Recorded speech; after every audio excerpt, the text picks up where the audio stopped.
Welcome to Narrated Books, where stories come to life, full audiobooks and engaging book summaries. Listen, learn and explore new worlds through the power of books. Chapter 1 Tobin's Palm. Tobin and me, the two of us, went down to Coney one day, for there was $4 between us, and Tobin had need of distractions. For there was Kate Mahorner, his sweetheart, of County Sligo, lost since she started for America 3 months before with $200, her own savings, and $100 from the sale of Tobin's inherited estate, a fine cottage and pig, on the Bog Shauna. And since the letter that Tobin got, saying that she had started to come to him, not a bit of news had he heard or seen of Katy Mahorner. Tobin advertised in the papers, but nothing could be found of the colleen. So to Coney me and Tobin went, thinking that a turn at the shoots and the smell of the popcorn might raise the heart in his bosom. But Tobin was a hard-headed man, and the sadness stuck in his skin. He ground his teeth at the crying balloons, he cursed the moving pictures, and though he would drink whenever asked, he scorned Punch and Judy, and was for licking the tin-type men as they came. So I gets him down a sideway on a boardwalk, where the attractions were some less violent. At a little 6x8 stall, Tobin halts, with a more human look in his eye. "'Tis here," says he, "I will be diverted. I'll have the palm of me hand investigated by the wonderful palmist of the Nile, and see if what is to be will be." Tobin was a believer in signs and the unnatural in nature. He possessed illegal convictions in his mind along the subjects of black cats, lucky numbers, and the weather predictions in the papers. We went into the enchanted chicken coop, which was fixed mysterious with red cloth and pictures of hands with lines crossin' 'em like a railroad centre. The sign over the door says it is Madame Zozo, the Egyptian palmist. There was a fat woman inside in a red jumper, with pot-hooks and beasties embroidered upon it. Tobin gives her 10 cents and extends one of his hands. She lifts Tobin's hand, which is own brother to the hoof of a dray-horse, and examines it to see whether 'tis a stone in the frog or a cast shoe he is come for. "Man," says this Madame Zozo, "the line of your fate shows—" "'Tis not me foot at all," says Tobin, interrupting. "Sure, 'tis no beauty, but ye hold the palm of me hand." "The line shows," says the madam, "that you've not arrived at your time of life without bad luck, and there's more to come. The Mount of Venus, or is that a stone bruise, shows that you've been in love. There's been trouble in your life on account of your sweetheart." "'Tis Katy Mahorner she has references with," whispered Tobin to me in a loud voice to one side. "I see," says the palmist, "a great deal of sorrow and tribulation with one whom ye cannot forget. I see the lines of designation point to the letter K and the letter M in her name." "Whist," says Tobin to me, "do ye hear that?" "Look out," goes on the palmist, "for a dark man and a light woman, for they'll both bring ye trouble. You'll make a voyage upon the water very soon, and have a financial loss. I see one line that brings good luck. There's a man coming into your life who will fetch ye good fortune. You'll know him when ye see him by his crooked nose." "Is his name set down?" asks Tobin. "'Twill be convenient in the way of greeting when he backs up to dump off the good luck." "His name," says the palmist, thoughtful-looking, "is not spelled out by the lines, but they indicate 'tis a long one, and the letter O should be in it. There's no more to tell. Good evening. Don't block up the door." "'Tis wonderful how she knows," says Tobin as we walk to the pier. As we squeeze through the gates, a nigger man sticks his lighted cigar against Tobin's ear, and there is trouble. Tobin hammers his neck, and the women squeal, and by presence of mind I drag the little man out of the way before the police comes. Tobin is always in an ugly mood when enjoying himself. On the boat going back, when the man calls, "Who wants the good-looking waiter?" Tobin tried to plead guilty, feeling the desire to blow the foam off a crock of suds, but when he felt in his pocket he found himself discharged for lack of evidence. Somebody had disturbed his change during the commotion. So we sat dry upon the stools, listening to the Dagoes fiddling on deck. If anything, Tobin was lower in spirits, and less congenial with his misfortunes than when we started. On a seat against the railing was a young woman dressed suitable for red automobiles, with hair the colour of an unsmoked meerschaum. In passing by, Tobin kicks her foot without intentions, and being polite to ladies when in drink, he tries to give his hat a twist while apologizing, but he knocks it off, and the wind carries it overboard. Tobin came back and sat down, and I began to look out for him, for the man's adversities were becoming frequent. He was apt, when pushed so close by hard luck, to kick the best-dressed man he could see and try to take command of the boat. Presently Tobin grabs my arm and says excited, "John," says he, "do ye know what we're doin'? We're takin' a voyage upon the water." "There now," says I, "subdue yourself. The boat'll land in 10 minutes more." "Look," says he, "at the light lady upon the bench. Have ye forgotten the nigger man that burned me ear? And isn't the money I had gone? $1.65 it was." I thought he was no more than summing up his catastrophes so as to get violent with good excuse, as men will do, and I tried to make him understand such things was trifles. "Listen," says Tobin. "You've no ear for the gift of prophecy or the miracles of the inspired. What did the palmist lady tell ye out of me hand? 'Tis comin' true before your eyes. Look out,' says she, 'for a dark man and a light woman. They'll bring ye trouble.' Have ye forgot the nigger man, though he got some of it back from me fist? Can ye show me a lighter woman than the blonde lady that was the cause of me hat falling in the water? And where's the $1.65 I had in me vest when we left the shooting gallery?" The way Tobin put it, it did seem to corroborate the art of prediction, though it looked to me that these accidents could happen to anyone at Coney without the implication of palmistry. Tobin got up and walked around on deck, looking close at the passengers out of his little red eyes. I asked him the interpretation of his movements. You never know what Tobin has in his mind till he begins to carry it out. "Ye should know," says he, "I'm working out the salvation promised by the lines in me palm. I'm looking for the crooked-nosed man that's to bring the good luck. 'Tis all that will save us. John, did ye ever see a straighter-nosed gang of hellions in the days of your life?" 'Twas the 9:30 boat, and we landed and walked up town through 22nd Street, Tobin being without his hat. On a street corner, standing under a gas light and looking over the elevated road at the moon, was a man. A long man he was, dressed decent, with a cigar between his teeth, and I saw that his nose made 2 twists from bridge to end, like the wiggle of a snake. Tobin saw it at the same time, and I heard him breathe hard like a horse when you take the saddle off. He went straight up to the man, and I went with him. "Good night to ye," Tobin says to the man. The man takes out his cigar and passes the compliment sociable. "Would ye hand us your name," asks Tobin, "and let us look at the size of it? It may be our duty to be acquainted with you." "My name," says the man polite, "is Frieden Hausman. Maximus G. Frieden Hausman." "'Tis the right length," says Tobin. "Do you spell it with an O anywhere down the stretch of it?" "I do not," says the man. "Can ye spell it with an O?" inquires Tobin, turning anxious.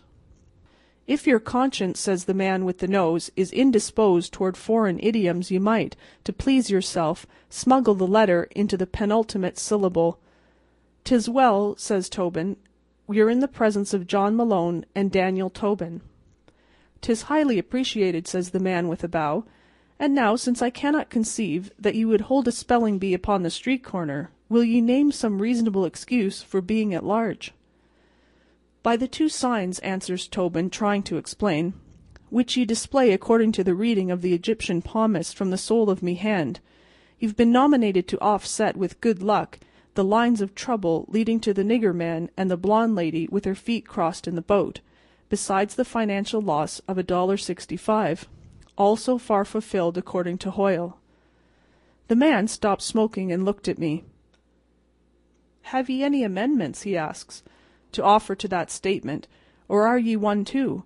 I thought by the looks of ye might have him in charge." "None," says I to him, "except that as one horseshoe resembles another, So are ye the picture of good luck as predicted by the hand of me friend. If not, then the lines of Danny's hand may have been crossed. I don't know. There's two of ye, says the man with the nose, looking up and down for the sight of a policeman. I've enjoyed your company immense. Good night. With that he shoves his cigar in his mouth and moves across the street, stepping fast. But Tobin sticks close to one side of him, and me at the other. What? Says he, stopping on the opposite sidewalk and pushing back his hat. Do you follow me? I tell you, he says, very loud, I'm proud to have met ye, but it is my desire to be rid of ye. I am off to me home. Do, says Tobin, leaning against his sleeve, do be off to your home, and I will sit at the door of it till ye come out in the morning. For the dependence is upon ye to obviate the curse of the nigger man and the blonde lady and the financial loss of the 165. 'Tis a strange hallucination, says the man, turning to me as a more reasonable lunatic. Hadn't ye better get him home? Listen, man, says I, Daniel Tobin is as sensible as he ever was. Maybe he's a bit deranged on account of having drink enough to disturb, but not enough to settle his wits. But he is no more than following out the legitimate path of his superstitions and predicaments, which I will explain to you. With that I relates the facts about the palmist lady, and how the finger of suspicion points to him as an instrument of good fortune. Now understand, I concludes, my position in this riot. I am the friend of me friend Tobin, according to me interpretations. 'Tis easy to be a friend to the prosperous, for it pays. 'Tis not hard to be a friend to the poor, for ye get puffed up by gratitude, and have your picture printed standing in front of a tenement with a scuttle of coal and an orphan in each hand. But it strains the art of friendship to be true friend to a born fool, and that's what I'm doing, says I, for in my opinion there's no fortune to be read from the palm of me hand that wasn't printed there with the handle of a pick. And though you've got the crookedest nose in New York City, I misdoubt that all the fortune-tellers doing business could milk good luck from ye. But the lines of Danny's hand pointed to ye fair, and I'll assist him to experiment with ye until he's convinced you're dry. After that the man turns sudden to laughing. He leans against a corner and laughs considerable. Then he claps me and Tobin on the backs of us, and takes us by an arm apiece. "'Tis my mistake," says he. "How could I be expecting anything so fine and wonderful to be turning the corner upon me? I came near being found unworthy. Hard by," says he, "is a cafe, snug and suitable for the entertainment of idiosyncrasies. Let us go there and have drink while we discuss the unavailability of the categorical." So saying, he marched me and Tobin to the back room of a saloon, and ordered the drinks, and laid the money on the table. He looks at me and Tobin like brothers of his, and we have the cigars. "Ye must know," says the man of destiny, "that me walk in life is one that is called the literary. I wander abroad benight, seeking idiosyncrasies in the masses and truth in the heavens above. When ye came upon me, I was in contemplation of the elevated road, in conjunction with the chief luminary of night. The rapid transit is poetry and art, the moon but a tedious dry body, moving by rote. But these are private opinions, for in the business of literature the conditions are reversed. 'Tis me hope to be writing a book to explain the strange things I have discovered in life." "You will put me in a book?" says Tobin, disgusted. "Will ye put me in a book?" "I will not," says the man, "for the covers will not hold ye. Not yet. The best I can do is to enjoy ye myself, for the time is not ripe for destroying the limitations of print. Ye would look fantastic in type. All alone by meself must I drink this cup of joy. But I thank ye, boys. I am truly grateful." "The talk of ye," says Tobin, blowing through his mustache and pounding the table with his fist, "is an eyesore to me patience. There was good luck promised out of the crook of your nose, but ye bear fruit like the bang of a drum. Ye resemble, with your noise of books, the wind blowing through a crack. Sure now, I would be thinking the palm of me hand lied, but for the coming true of the nigger man and the blonde lady and—" "Whist," says the long man. "Would ye be led astray by physiognomy? Me nose will do what it can within bounds. Let us have these glasses filled again, for 'tis good to keep idiosyncrasies well moistened, they being subject to deterioration in a dry moral atmosphere." So the man of literature makes good, to my notion, for he pays cheerful for everything. the capital of me and Tobin being exhausted by prediction. But Tobin is sore and drinks quiet, with the red showing in his eye. By and by we moved out, for 'twas 11 o'clock, and stands a bit upon the sidewalk. And then the man says we must be going home, and invites me and Tobin to walk that way. We arrives on a side street 2 blocks away from there is a stretch of brick houses with high stoops and iron fences. The man stops at one of them and looks up at the top window, which he finds dark. "'Tis me humble dwelling," says he, "and I begin to perceive by the signs that me wife has retired to slumber. Therefore I will venture a bit in the way of hospitality. 'Tis me wish that ye enter the basement room where we dine, and partake of a reasonable refreshment. There will be some fine cold fowl and cheese, and a bottle or 2 of ale. Ye will be welcome to enter and eat, for I'm indebted to ye for diversions." The appetite and conscience of me and Tobin was congenial to the proposition, though 'twas sticking hard in Danny's superstitions to think that a few drinks and a cold lunch should represent the good fortune promised by the palm of his hand. "Step down the steps," says the man with the crooked nose, "and I will enter by the door above and let ye in. I will ask the new girl we have in the kitchen," says he, "to make ye a pot of coffee to drink before ye go. 'Tis fine coffee Katy Mahorner makes for a green girl just landed 3 months. Step in," says the man, "and I'll send her down to ye." End of Tobin's Palm. Chapter 2. The Gift of the Magi. $1.87, that was all, and 60 cents of it was in pennies. Pennies saved 1 and 2 at a time by bulldozing the grocer and the vegetable man and the butcher until one's cheeks burned with the silent imputation of parsimony that such close dealing implied. 3 times Della counted it, $1.87, and the next day would be Christmas.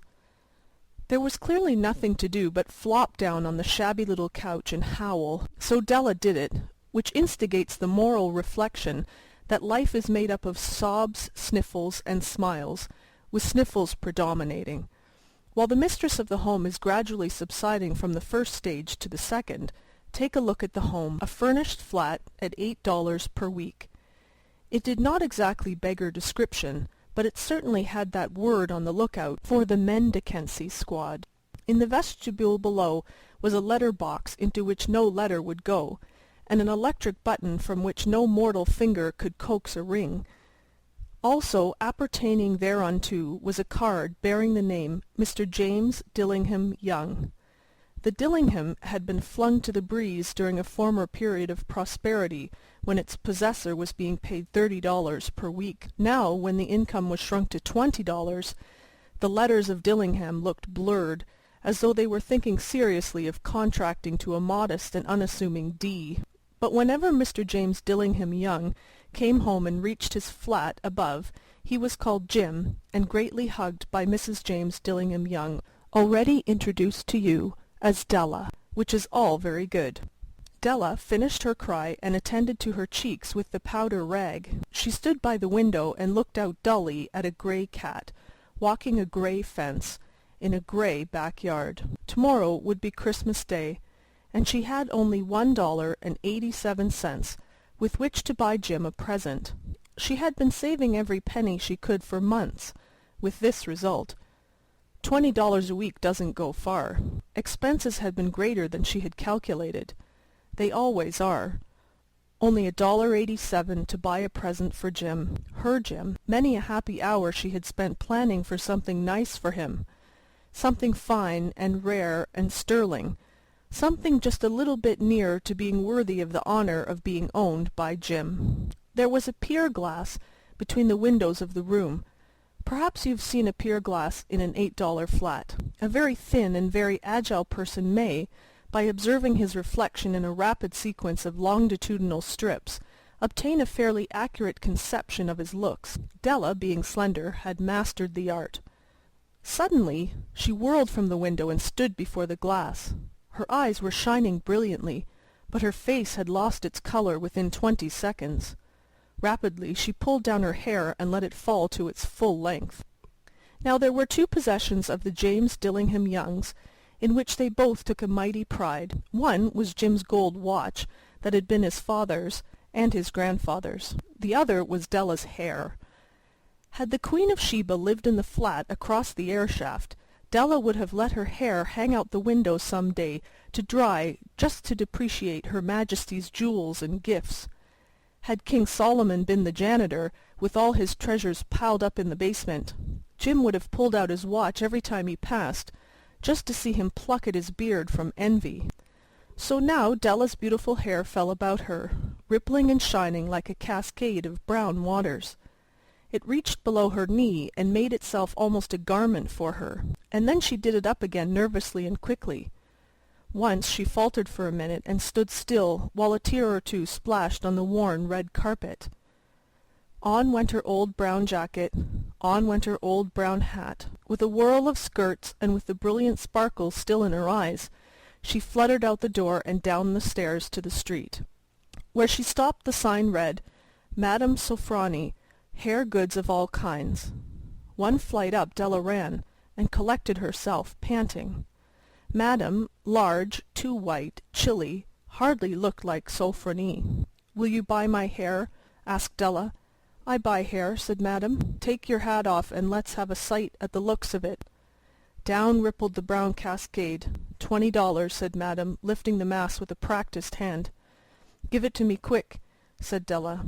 Oh, and the next 2 hours tripped by on rosy wings. Forget the hashed metaphor. She was ransacking the stores for Jim's present. She found it at last. It surely had been made for Jim and no one else. There was no other like it in any of the stores, and she had turned all of them inside out. It was a platinum fob chain, simple and chaste in design, properly proclaiming its value by substance alone, and not by meretricious ornamentation, as all good things should do. It was even worthy of the watch. As soon as she saw it, she knew that it must be Jim's. It was like him. Quietness and value. The description applied to both.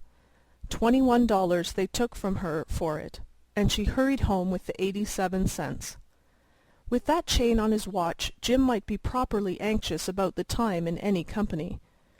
Grand as the watch was, he sometimes looked at it on the sly, on account of the old leather strap that he used in place of a chain.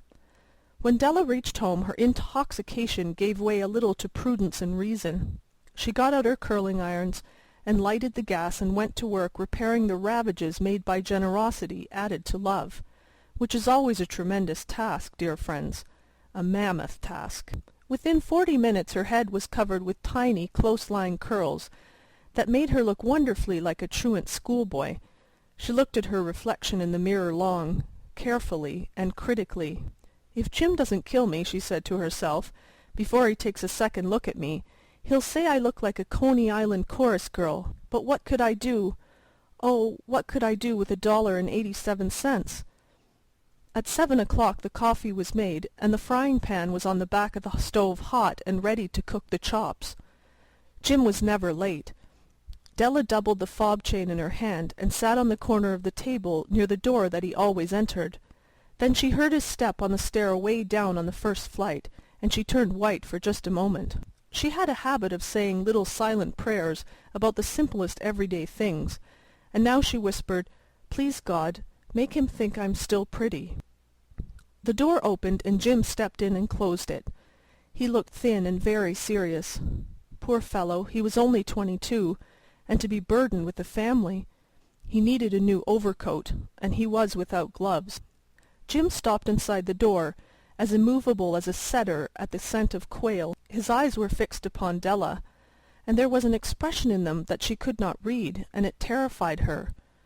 It was not anger, nor surprise, nor disapproval, nor horror, nor any of the sentiments that she had been prepared for. He simply stared at her fixedly, with that peculiar expression on his face.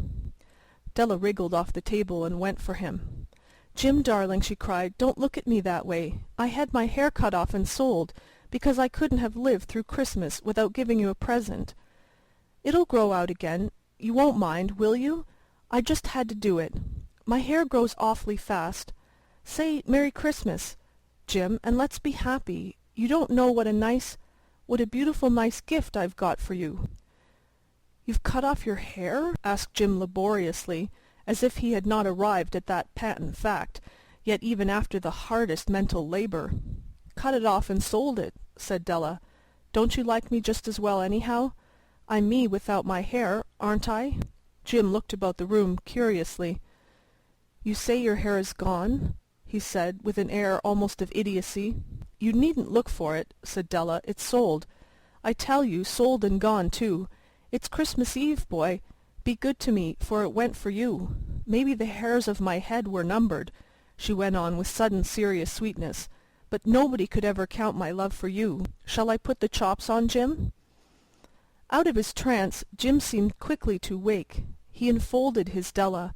For 10 seconds let us regard with discreet scrutiny some inconsequential object in the other direction. $8 a week, or $1,000,000 a year, what's the difference? A mathematician or a wit would give you the wrong answer. The Magi brought valuable gifts, but that was not among them. This dark assertion will be illuminated later on. Jim drew a package from his overcoat and threw it upon the table. "Don't make any mistake, Dell," he said, "about me. I don't think there's anything in the way of a haircut, or a shave, or a shampoo that could make me like my girl any less. But if you'll unwrap that package, you may see why you had me going a while at first." White fingers and nimble tore at the string and paper, and then an ecstatic scream of joy, and then, alas, a quick feminine change to hysterical tears and wails, necessitating the immediate employment of all the comforting powers of the lord of the flat. For there lay the combs, the set of combs side and back that Della had worshipped long in a Broadway window. Beautiful combs, pure tortoise shell, with jewelled rims, just the shade to wear in the beautiful vanished hair. They were expensive combs, she knew, and her heart had simply craved and yearned over them without the least hope of possession. And now they were hers, but the tresses that should have adorned the coveted adornments were gone. But she hugged them to her bosom, and at length she was able to look up with dim eyes and a smile, and say, "My hair grows so fast, Jim." And then Della leaped up like a little singed cat and cried, "Oh, oh!" Jim had not yet seen his beautiful present. She held it out to him eagerly upon her open palm. The precious metal seemed to flash with the reflection of her bright and ardent spirit. "Isn't it a dandy, Jim? I hunted all over town to find it. You'll have to look at the time 100 times a day now. Give me your watch. I want to see how it looks on it." Instead of obeying, Jim tumbled down on the couch and put his hands under the back of his head and smiled. "Dell," said he, "let's put our Christmas presents away and keep 'em a while. They're too nice to use just at present. I sold the watch to get the money to buy your combs. And now suppose you put the chops on." The Magi, as you know, were wise men, wonderfully wise men, who brought gifts to the babe in the manger. They invented the art of giving Christmas presents. Being wise, their gifts were no doubt wise ones, possibly bearing the privilege of exchange in case of duplication. And here I have lamely related to you the uneventful chronicle of 2 foolish children in a flat, who most unwisely sacrificed for each other the greatest treasures of their house. But in a last word to the wise of these days, let it be said that of all who give gifts, these 2 were the wisest. Of all who give and receive gifts, such as they are wisest. Everywhere they are wisest. They are the Magi. End of Chapter 2. Chapter 3. The Cosmopolite in a Cafe. At midnight the cafe was crowded. By some chance the little table at which I sat had escaped the eye of incomers, and 2 vacant chairs at it extended their arms with venal hospitality to the influx of patrons. And then a cosmopolite sat in one of them, and I was glad, for I held a theory that since Adam no true citizen of the world has existed. We hear of them, and we see foreign labels on much luggage, but we find travellers instead of cosmopolites. I invoke your consideration of the scene, the marble-top tables, the range of leather-upholstered wall seats, the gay company, the ladies, dressed in demi-state toilettes, speaking in an exquisite visible chorus of taste, economy, opulence, or art, the sedulous and largesse-loving garçons, the music wisely catering to all with its raids upon the composers, the melange of talk and laughter, and if you will, the Würzburger in the tall glass cones that bend to your lips as a ripe cherry sways on its branch to the beak of a robber jay. I was told by a sculptor from Mauch Chunk that the scene was truly Parisienne. My cosmopolite was named E. Rushmore Coghlan, and he will be heard from next summer at Coney Island. He is to establish a new attraction there, he informed me, offering kingly diversion. Then his conversation rang along parallels of latitude and longitude. He took the great round world in his hand, so to speak, familiarly, contemptuously, and it seemed no longer than the seed of a maraschino cherry in a table d'hôte grapefruit. He spoke disrespectfully of the equator. He skipped from continent to continent. He derided the zones. He mopped up the high seas with his napkin. With a wave of his hand he would speak of a certain bazaar in Hyderabad. Whiff! He would have you on skis in Lapland. Zip! Now you rode the breakers with the Kanakas at Kealakekiki. Presto! He dragged you through an Arkansas post-oak swamp, let you drive for a moment on the alkali plains of his Idaho ranch, then whirled you into the society of Viennese archdukes. Anon he would be telling you of a cold he acquired in a Chicago lake breeze, and how old Escamilla cured it in Buenos Aires with a hot infusion of the chuchula weed. You would have addressed a letter to E. Rushmore Coghlan, Esquire, the Earth, Solar System, the Universe, and have mailed it, feeling confident that it would be delivered to him. I was sure that I had found at last the one true cosmopolite since Adam, and I listened to his world-wide discourse, fearful lest I should discover in it the local note of the mere globe-trotter. But his opinions never fluttered or drooped. He was as impartial to cities, countries, and continents as the winds or gravitation. And as E. Rushmore Coghlan prattled of this little planet, I thought with glee of a great, almost cosmopolite, who wrote for the whole world and dictated himself to Bombay. In a poem he has to say that there is pride and rivalry between the cities of the earth, and that the men that breed from them they traffic up and down, but cling to their city's hem as a child to the mother's gown. And whenever they walk by roaring streets unknown, they remember their native city, most faithful, foolish, fond, making her mere breath name their bond upon their bond. And my glee was roused because I had caught Mr. Kipling napping. Here I had found a man not made from dust, one who had no narrow boasts of birthplace or country, one who, if he bragged at all, would brag of the whole round globe against the Martians and the inhabitants of the moon. Expression on these subjects was precipitated by E. Rushmore Coghlan by the third corner to our table. While Coghlan was describing to me the topography along the Siberian Railway, the orchestra glided into a medley. The concluding air was Dixie, and as the exhilarating notes tumbled forth, they were almost overpowered by a great clapping of hands from almost every table.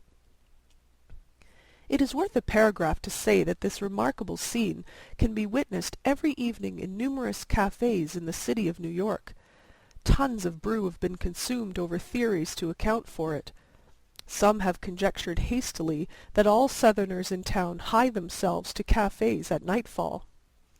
This applause of the rebel air in a northern city does puzzle a little, but it is not insolvable.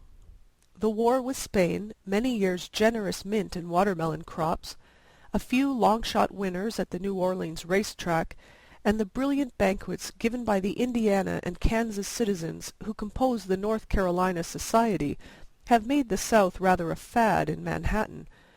Your manicure will lisp softly that your left forefinger reminds her so much of a gentleman in Richmond, VA. Oh, certainly, but many a lady has to work now. The war, you know. When Dixie was being played, a dark-haired young man sprang up from somewhere with a Mosby gorilla yell and waved frantically his soft-brimmed hat. Then he strayed through the smoke, dropped into the vacant chair at our table, and pulled out cigarettes. The evening was at the period when reserve is thawed. One of us mentioned 3 Würzburgers to the waiter. The dark-haired young man acknowledged his inclusion in the order by a smile and a nod. I hastened to ask him a question because I wanted to try out a theory I had. "Would you mind telling me," I began, "whether you are from—" The fist of E. Rushmore Coghlan banged the table, and I was jarred into silence. "Excuse me," said he, "that's a question I never liked to hear asked. What does it matter where a man is from? Is it fair to judge a man by his post-office address? Why, I've seen Kentuckians who hated whiskey, Virginians who weren't descended from Pocahontas, Indianians who hadn't written a novel, Mexicans who didn't wear velvet trousers with silver dollars sewed along the seams, funny Englishmen, spendthrift Yankees, cold-blooded Southerners, narrow-minded Westerners, and New Yorkers who were too busy to stop for an hour on the street to watch a one-armed grocer's clerk do up cranberries in paper bags. Let a man be a man, and don't handicap him with the label of any section." "Pardon me," I said, "but my curiosity was not altogether an idle one. I know the South, and when the band plays Dixie, I like to observe. I have formed the belief that the man who applauds the air with special violence and ostensible sectional loyalty is invariably a native of either Sescos, New Jersey, or the district between Murray Hill Lyceum and the Harlem River, this city. I was about to put my opinions to the test by inquiring of this gentleman when you interrupted with your own, larger theory, I must confess. And now the dark-haired man spoke to me, and it became evident that his mind also moved along its own set of grooves. "I should like to be a periwinkle," said he mysteriously, "on the top of a valley, and sing too-rallaroo, rallaroo." This was clearly too obscure, so I turned again to Coghlan. "I've been around the world 12 times," said he.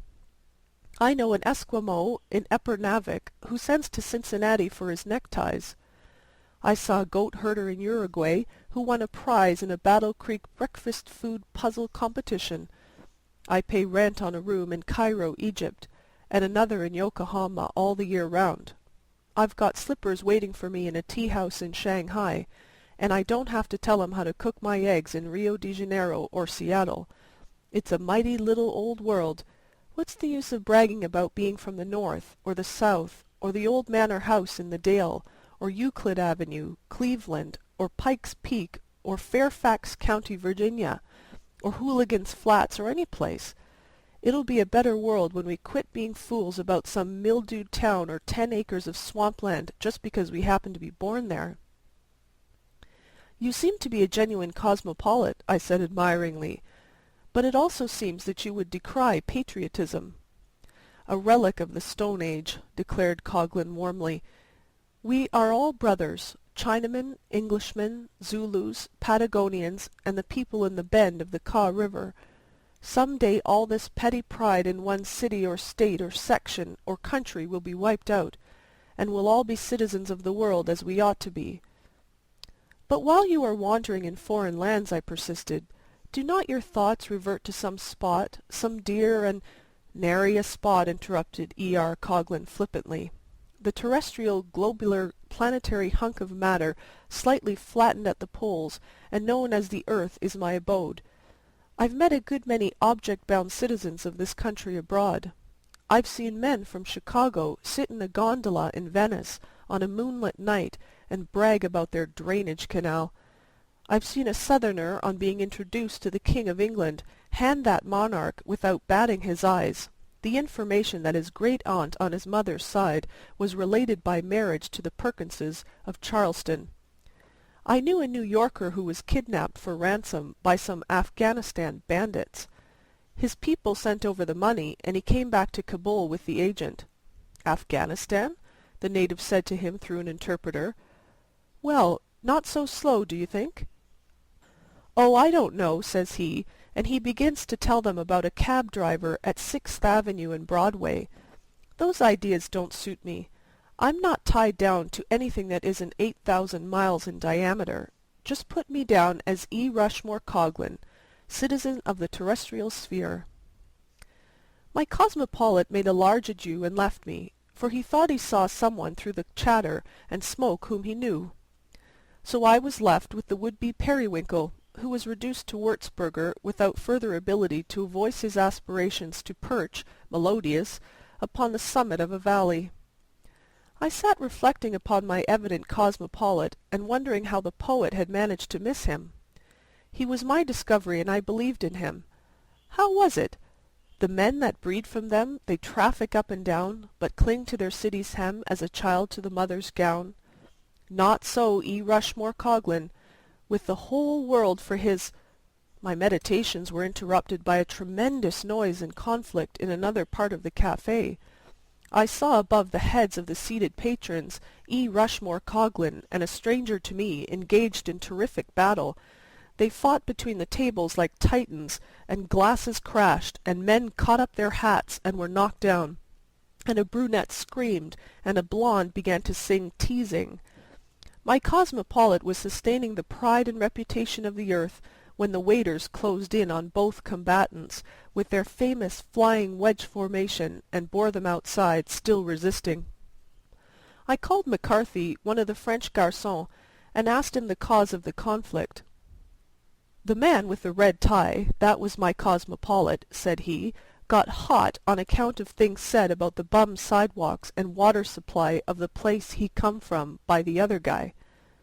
"Why," said I, bewildered, "that man is a citizen of the world, a cosmopolite. He—" "Originally from Mattawamkeag, Maine, he said," continued McCarthy, "and he wouldn't stand for no knock in the place." End of A Cosmopolite in a Café. Chapter 4. Between Rounds.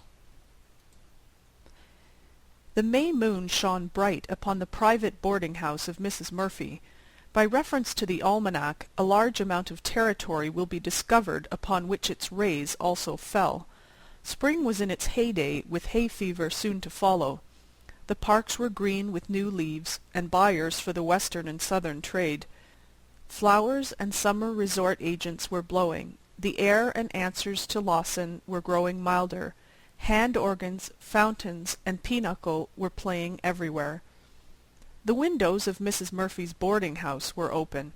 A group of boarders were seated on the high stoop upon round, flat mats like German pancakes. In one of the second-floor front windows Mrs. McCaskey awaited her husband. Supper was cooling on the table. Its heat went into Mrs. McCaskey. At 9, Mr. McCaskey came. He carried his coat on his arm and his pipe in his teeth, and he apologized for disturbing the boarders on the steps as he selected spots of stone between them on which to set his size 9 width Ds. As he opened the door of his room, he received a surprise. Instead of the usual stove lid or potato masher for him to dodge, came only words. Mr. McCaskey reckoned that the benign May moon had softened the breast of his spouse. "I heard ye," came the oral substitutes for kitchenware. "Ye can apologize to riffraff on the streets for settin' your unhandy feet on the tails of their frocks, but ye'd walk on the neck o' your wife the length of a clothesline without so much as a kiss-me-fut, and I'm sure it's that long from rubberin' out the windy for ye, and the victuals cold as there's money to buy after drinking up your wages at Gallagher's every Saturday evenin', and the gas-man here twice to-day for his." "Woman," said Mr. McCaskey, dashing his coat and hat upon a chair, "the noise of ye is an insult to me appetite. When ye run down politeness, ye take the mortar from between the bricks of the foundations of society.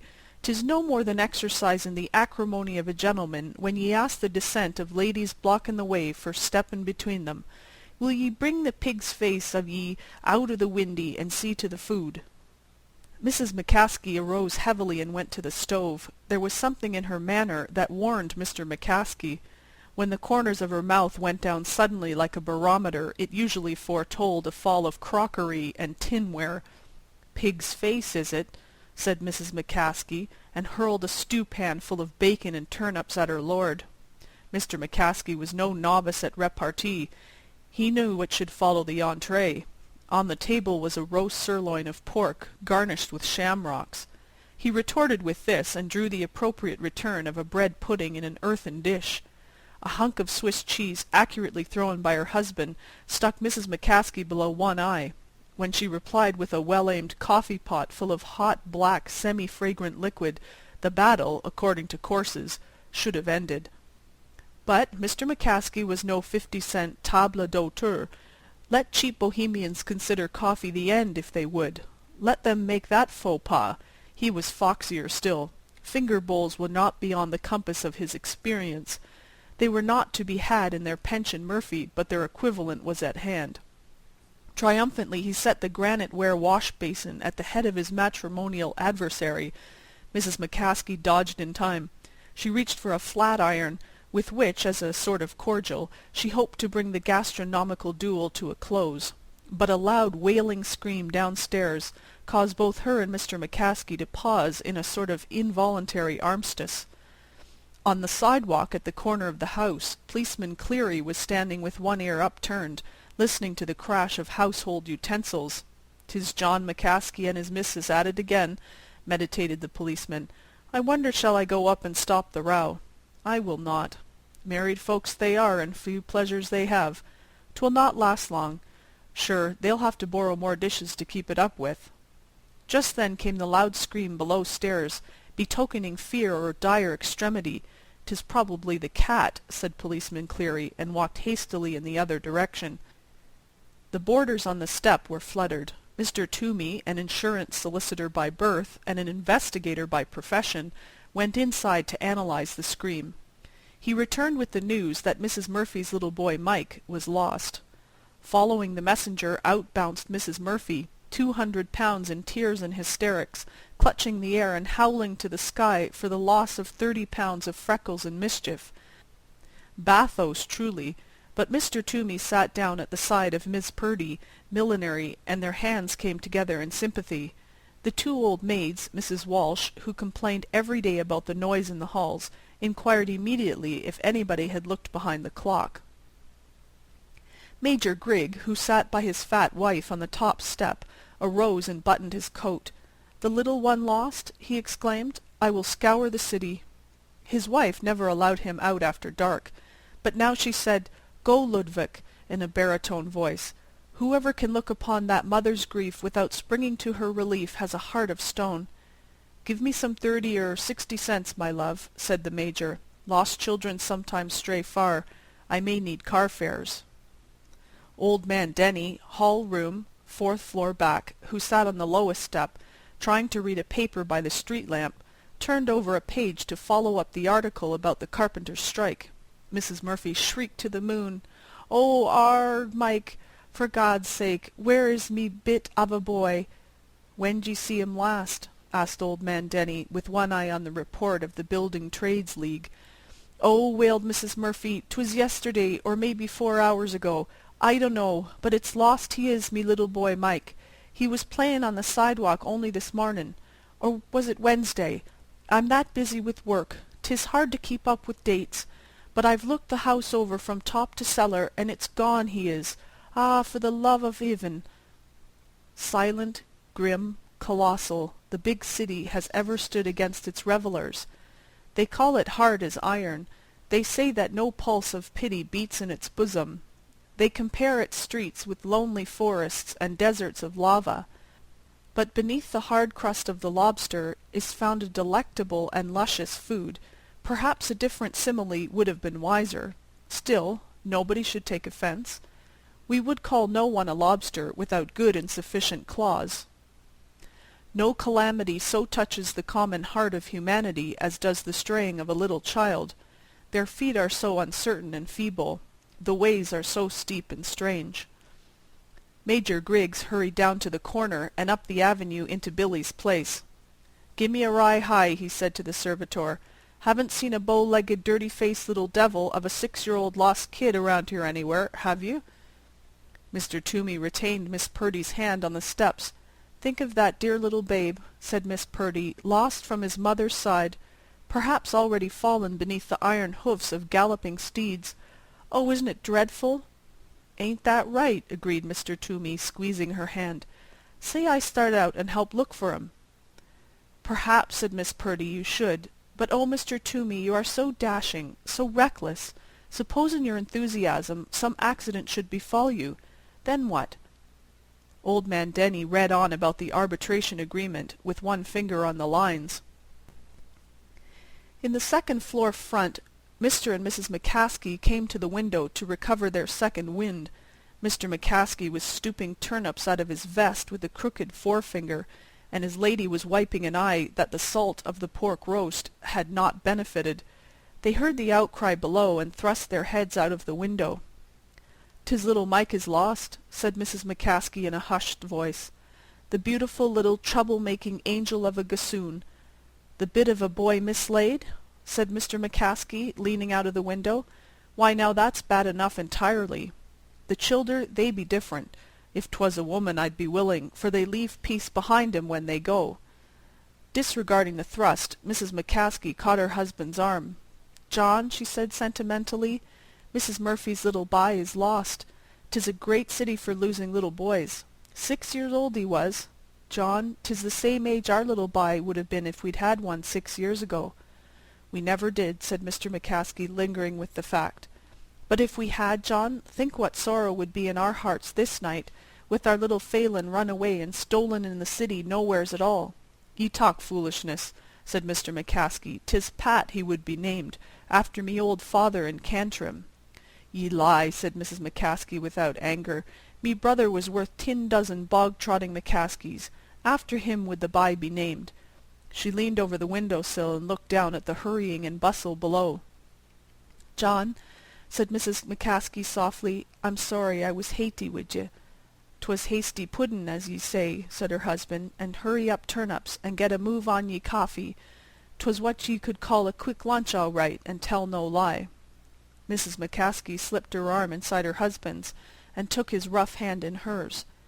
Listening at the crying of poor Mrs. Murphy, she said, "'Tis an awful thing for a bit of a bye to be lost in this great big city. If 'twas our little Phelan, John, I'd be breaking me heart." Awkwardly, Mr. McCaskey withdrew his hand, but he laid it around the nearing shoulder of his wife. "'Tis foolishness, of course," he said roughly, "but I'd be cut up myself if our little Pat was kidnapped or anything. But there never was any childer for us. Sometimes I've been ugly and hard wid ye, Judy. Forget it." They leaned together and looked down at the heart-drama being acted below.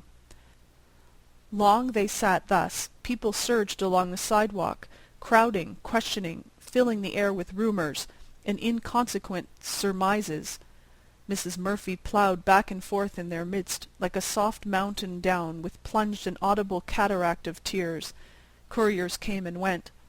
Loud voices and a renewed uproar were raised in front of the boarding-house. "What's up now, Judy?" asked Mr. McCaskey. "'Tis Mrs. Murphy's voice," said Mrs. McCaskey, harking. "She says she's finding little Mike asleep behind the roll of old linoleum under the bed in her room." Mr. McCaskey laughed loudly. "That's your Phelan," he shouted sardonically. "Divil a bit would a Pat ha' done that trick.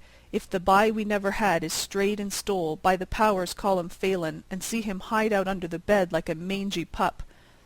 Mrs. McCaskey rose heavily and went toward the dish-closet, with the corners of her mouth drawn down.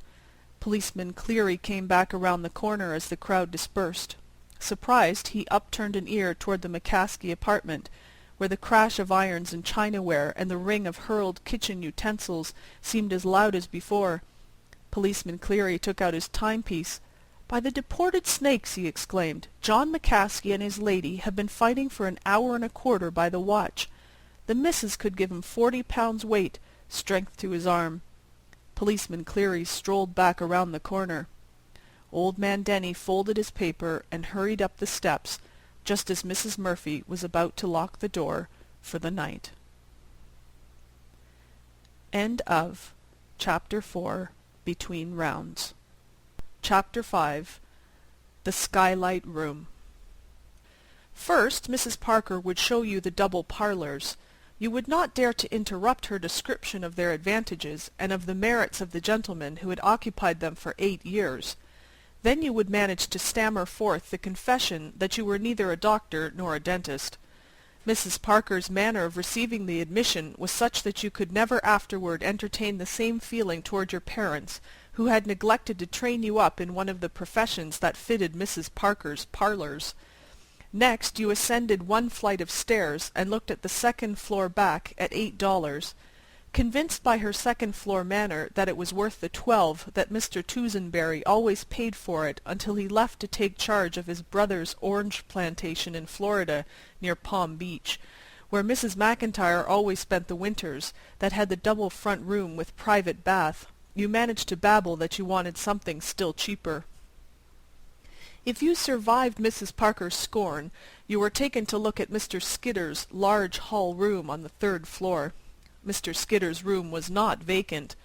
He wrote plays and smoked cigarettes in it all day long, but every room hunter was made to visit his room to admire the lambrequins. After each visit Mr. Skidder, from the fright caused by possible eviction, would pay something on his rent. Then, oh then, if you still stood on one foot, with your hot hand clutching the 3 moist dollars in your pocket, and hoarsely proclaimed your hideous and culpable poverty, never more would Mrs. Parker be cicerone of yours. She would honk loudly the word Clara. She would show you her back and march downstairs. Then Clara, the colored maid, would escort you up the carpeted ladder that served for the 4th flight, and show you the skylight room. It occupied 7 by 8 feet of floor space at the middle of the hall. On each side of it was a dark lumber closet or storeroom. In it was an iron cot, a washstand, and a chair. A shelf was the dresser. Its 4 bare walls seemed to close in upon you like the sides of a coffin. Your hand crept to your throat, you gasped, you looked up as from a well, and breathed once more. Through the glass of the little skylight you saw a square of blue infinity. $2, sir, Clara would say in her half-contemptuous, half-Tuskegenial tones. One day Miss Leeson came hunting for a room. She carried a typewriter made to be lugged around by a much larger lady. She was a very little girl, with eyes and hair that kept on growing after she had stopped, and that always looked as if they were saying, "Goodness me, why didn't you keep up with us?" Mrs. Parker showed her the double parlours. In this closet, she said, one could keep a skeleton or anesthetic or coal. "But I am neither a doctor nor a dentist," said Miss Leeson with a shiver. Mrs. Parker gave her the incredulous, pitying, sneering, icy stare that she kept for those who failed to qualify as doctors or dentists, and led the way to the second floor back. $8? said Miss Leeson. "Dear me, I'm not Hetty if I do look green. I'm just a poor little working girl. Show me something higher and lower." Mr. Skidder jumped and strewed the floor with cigarette stubs at the rap on his door. "Excuse me, Mr. Skidder," said Mrs. Parker, with her demon's smile at his pale looks. "I didn't know you were in. I asked the lady to have a look at your lambrequins." "They're too lovely for anything," said Miss Leeson, smiling in exactly the way the angels do. After they had gone, Mr. Skidder got very busy erasing the tall, black-haired heroine from his latest, unproduced play, and inserting a small, roguish one, with heavy, bright hair and vivacious features. "Anna Held'll jump at it," said Mr. Skidder to himself, putting his feet up against the lambrequins, and disappearing in a cloud of smoke like an aerial cuttlefish. Presently the tocsin call of Clara sounded to the world the state of Miss Leeson's purse. A dark goblin seized her, mounted a Stygian stairway, thrust her into a vault with a glimmer of light in its top, and muttered the menacing and cabalistic words, $2. "I'll take it," sighed Miss Leeson, sinking down upon the squeaky iron bed. Every day Miss Leeson went out to work. At night she brought home papers with handwriting on them, and made copies with her typewriter. Sometimes she had no work at night. Then she would sit on the steps of the high stoop with the other roomers. Miss Leeson was not intended for a skylight room when the plans were drawn for her creation. She was gay-hearted and full of tender, whimsical fancies. Once she let Mr. Skidder read to her 3 acts of his great, unpublished comedy, It's No Kid, or The Heir of the Subway. There was rejoicing among the gentlemen roomers whenever Miss Leeson had time to sit on the steps for an hour or two, but Miss Longnecker, the tall blonde who taught in a public school and said "well, really" to everything you said, sat on the top step and sniffed. And Miss Dorn, who shot at the moving ducks at Coney every Sunday and worked in a department store, sat on the bottom step and sniffed. Miss Leeson sat on the middle step, and the men would quickly group around her. Especially Mr. Skidder, who had cast her in his mind for the star part in a private, romantic, unspoken drama in real life, and especially Mr. Hoover, who was 45, fat, flush, and foolish, and especially very young Mr. Evans, who set up a hollow cough to induce her to ask him to leave off cigarettes. The men voted her the funniest and jolliest ever, but the sniffs on the top step and the lower step were implacable. I pray you let the drama halt while Chorus stalks to the footlights and drops an epicedian tear upon the fatness of Mr. Hoover. Tune the pipes to the tragedy of tallow, the bane of bulk, the calamity of corpulence. Tried out, Falstaff might have rendered more romance to the ton than would have Romeo's rickety ribs to the ounce. A lover may sigh, but he must not puff. To the train of Momus are the fat men remanded. In vain beats the faithfullest heart above a 52-inch belt. Avaunt, Hoover! Hoover, 45, flush and foolish, might carry off Helen herself. Hoover, 45, flush, foolish, and fat, is meat for perdition. There was never a chance for you, Hoover. As Mrs. Parker's roomers sat thus one summer's evening, Miss Leeson looked up into the firmament and cried with her little gay laugh, "Why, there's Billy Jackson! I can see him from down here, too." All looked up, some at the windows of skyscrapers, some casting about for an airship, Jackson guided. "It's that star," explained Miss Leeson, pointing with a tiny finger, "not the big one that twinkles, the steady blue one near it. I can see it every night through my skylight. I named it Billy Jackson." "Well, really," said Miss Longnecker, "I didn't know you were an astronomer, Miss Leeson." "Oh, yes," said the small stargazer, "I know as much as any of them about the style of sleeves they're going to wear next fall in Mars." "Well, really," said Miss Longnecker, "the star you refer to is Gamma, of the constellation Cassiopeia. It is nearly of the second magnitude, and its meridian passages—" "Oh," said the very young Mr. Evans, "I think Billy Jackson is a much better name for it." "Same here," said Mr. Hoover, loudly breathing defiance to Miss Longnecker. "I think Miss Leeson has just as much right to name stars as any of those old astrologers had." "Well, really," said Miss Longnecker. "I wonder whether it's a shooting star," remarked Miss Dorn. "I hit 9 ducks and a rabbit out of 10 in the gallery at Coney Sunday." "He doesn't show up very well from down here," said Miss Leeson. "You ought to see him from my room. You know, you can see stars even in the daytime from the bottom of a well. At night my room is like the shaft of a coal mine. It makes Billy Jackson look like the big diamond pin that Night fastens her kimono with." There came a time after that when Miss Leeson brought no formidable papers home to copy, and when she went out in the morning, instead of working, she went from office to office, and let her heart melt away in the drip of cold refusals transmitted through insolent office boys. This went on. There came an evening when she wearily climbed Mrs. Parker's stoop at the hour when she always returned from her dinner at the restaurant. But she had had no dinner. As she stepped into the hall, Mr. Hoover met her and seized his chance. He asked her to marry him, and his fatness hovered above her like an avalanche. She dodged and caught the balustrade. He tried for her hand, and she raised it and smote him weakly in the face. Step by step she went up, dragging herself by the railing. She passed Mr. Skidder's door as he was red-inking a stage direction for Myrtle Delorme, Miss Leeson, in his unaccepted comedy, to pirouette across stage, from left to the side of the Count. Up the carpeted ladder she crawled at last, and opened the door of the skylight room. She was too weak to light the lamp or to undress. She fell upon the iron cot, her fragile body scarcely hollowing the worn springs, and in that erebus of the skylight room she slowly raised her heavy eyelids and smiled. For Billy Jackson was shining down on her, calm and bright and constant through the skylight. There was no world about her. She was sunk in a pit of blackness, with but that small square of pallid light framing the star that she had so whimsically and oh so ineffectually named. Miss Longnecker must be right. It was Gamma, of the constellation Cassiopeia, and not Billy Jackson. And yet she could not let it be Gamma.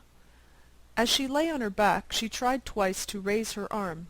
The third time she got two thin fingers to her lips, and blew a kiss out of the black pit to Billy Jackson. Her arm fell back limply.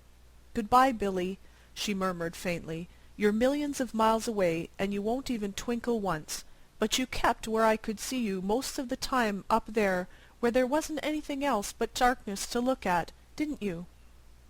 Millions of miles. Good-bye, Billy Jackson." Clara, the colored maid, found the door locked at 10 the next day, and they forced it open. Vinegar and the slapping of wrists and burnt feathers proving of no avail, someone ran to phone for an ambulance. In due time it backed up to the door, with much gong clanging, and the capable young medico in his white linen coat, ready, active, confident, with his smooth face, half debonair, half grim, danced up the steps. "Ambulance call to 49, he said briefly. "What's the trouble?" "Oh, yes, doctor," sniffed Mrs. Parker, as though her trouble that there should be trouble in the house was the greater. "I can't think what can be the matter with her. Nothing we could do would bring her to. It's a young woman, Miss Elsie, yes, a Miss Elsie Leeson, never before in my house." "What room?" cried the doctor in a terrible voice, to which Mrs. Parker was a stranger. "The skylight room. It—" Evidently the ambulance doctor was familiar with the location of skylight rooms. He was gone up the stairs 4 at a time. Mrs. Parker followed slowly, as her dignity demanded. On the first landing she met him coming back, bearing the astronomer in his arms. He stopped and let loose the practised scalpel of his tongue, not loudly. Gradually Mrs. Parker crumpled as a stiff garment that slips down from a nail. Ever afterward there remained crumples in her mind and body. Sometimes her curious roomers would ask her what the doctor said to her. "Let that be," she would answer. "If I can get forgiveness for having heard it, I will be satisfied." The ambulance physician strode with his burden through the pack of hounds that followed the curiosity chase, and even they fell back along the sidewalk abashed, for his face was that of one who bears his own dead. They noticed that he did not lay down upon the bed prepared for it in the ambulance the form that he carried, and all that he said was, "Drive like hell, Wilson," to the driver. That is all. Is it a story? In the next morning's paper I saw a little news item, and the last sentence of it may help you, as it helped me, to weld the incidents together. It recounted the reception into Bellevue Hospital of a young woman who had been removed from No. 49 East Street, suffering from debility induced by starvation. It concluded with these words: "Dr. William Jackson, the ambulance physician who attended the case, says the patient will recover." End of Chapter 5, The Skylight Room. Chapter 6. A Service of Love. When one loves one's art, no service seems too hard. That is our premise. This story shall draw a conclusion from it, and show at the same time that the premise is incorrect. That will be a new thing in logic, and a feat in story-telling somewhat older than the Great Wall of China. Joe Larrabee came out of the post-oak flats of the Middle West, pulsing with a genius for pictorial art.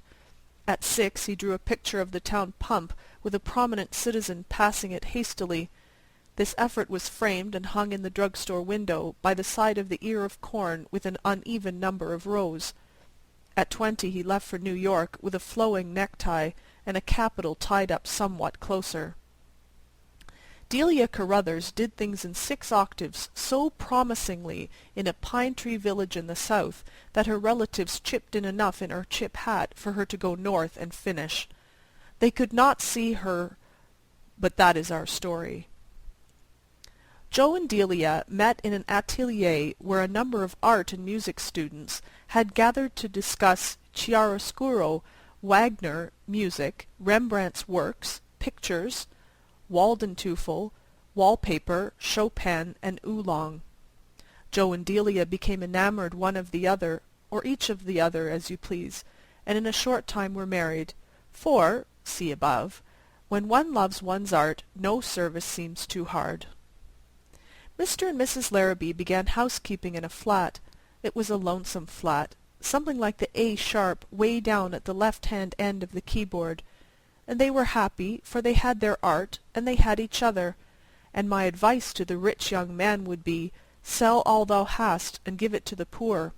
Janitor for the privilege of living in a flat with your art and your Delia. Flat dwellers shall endorse my dictum that theirs is the only true happiness. If a home is happy, it cannot fit too close. Let the dresser collapse and become a billiard table. Let the mantel turn into a rowing machine, the escritoire to a spare bedchamber, the washstand to an upright piano. Let the four walls come together, if they will, so you and your Delia are between. But if home be the other kind, let it be wide and long. Enter you at the Golden Gate, hang your hat on Hatteras, your cape on Cape Horn, and go out by the Labrador. Joe was painting in the class of the great Magister. You know his fame. His fees are high, his lessons are light. His highlights have brought him renown.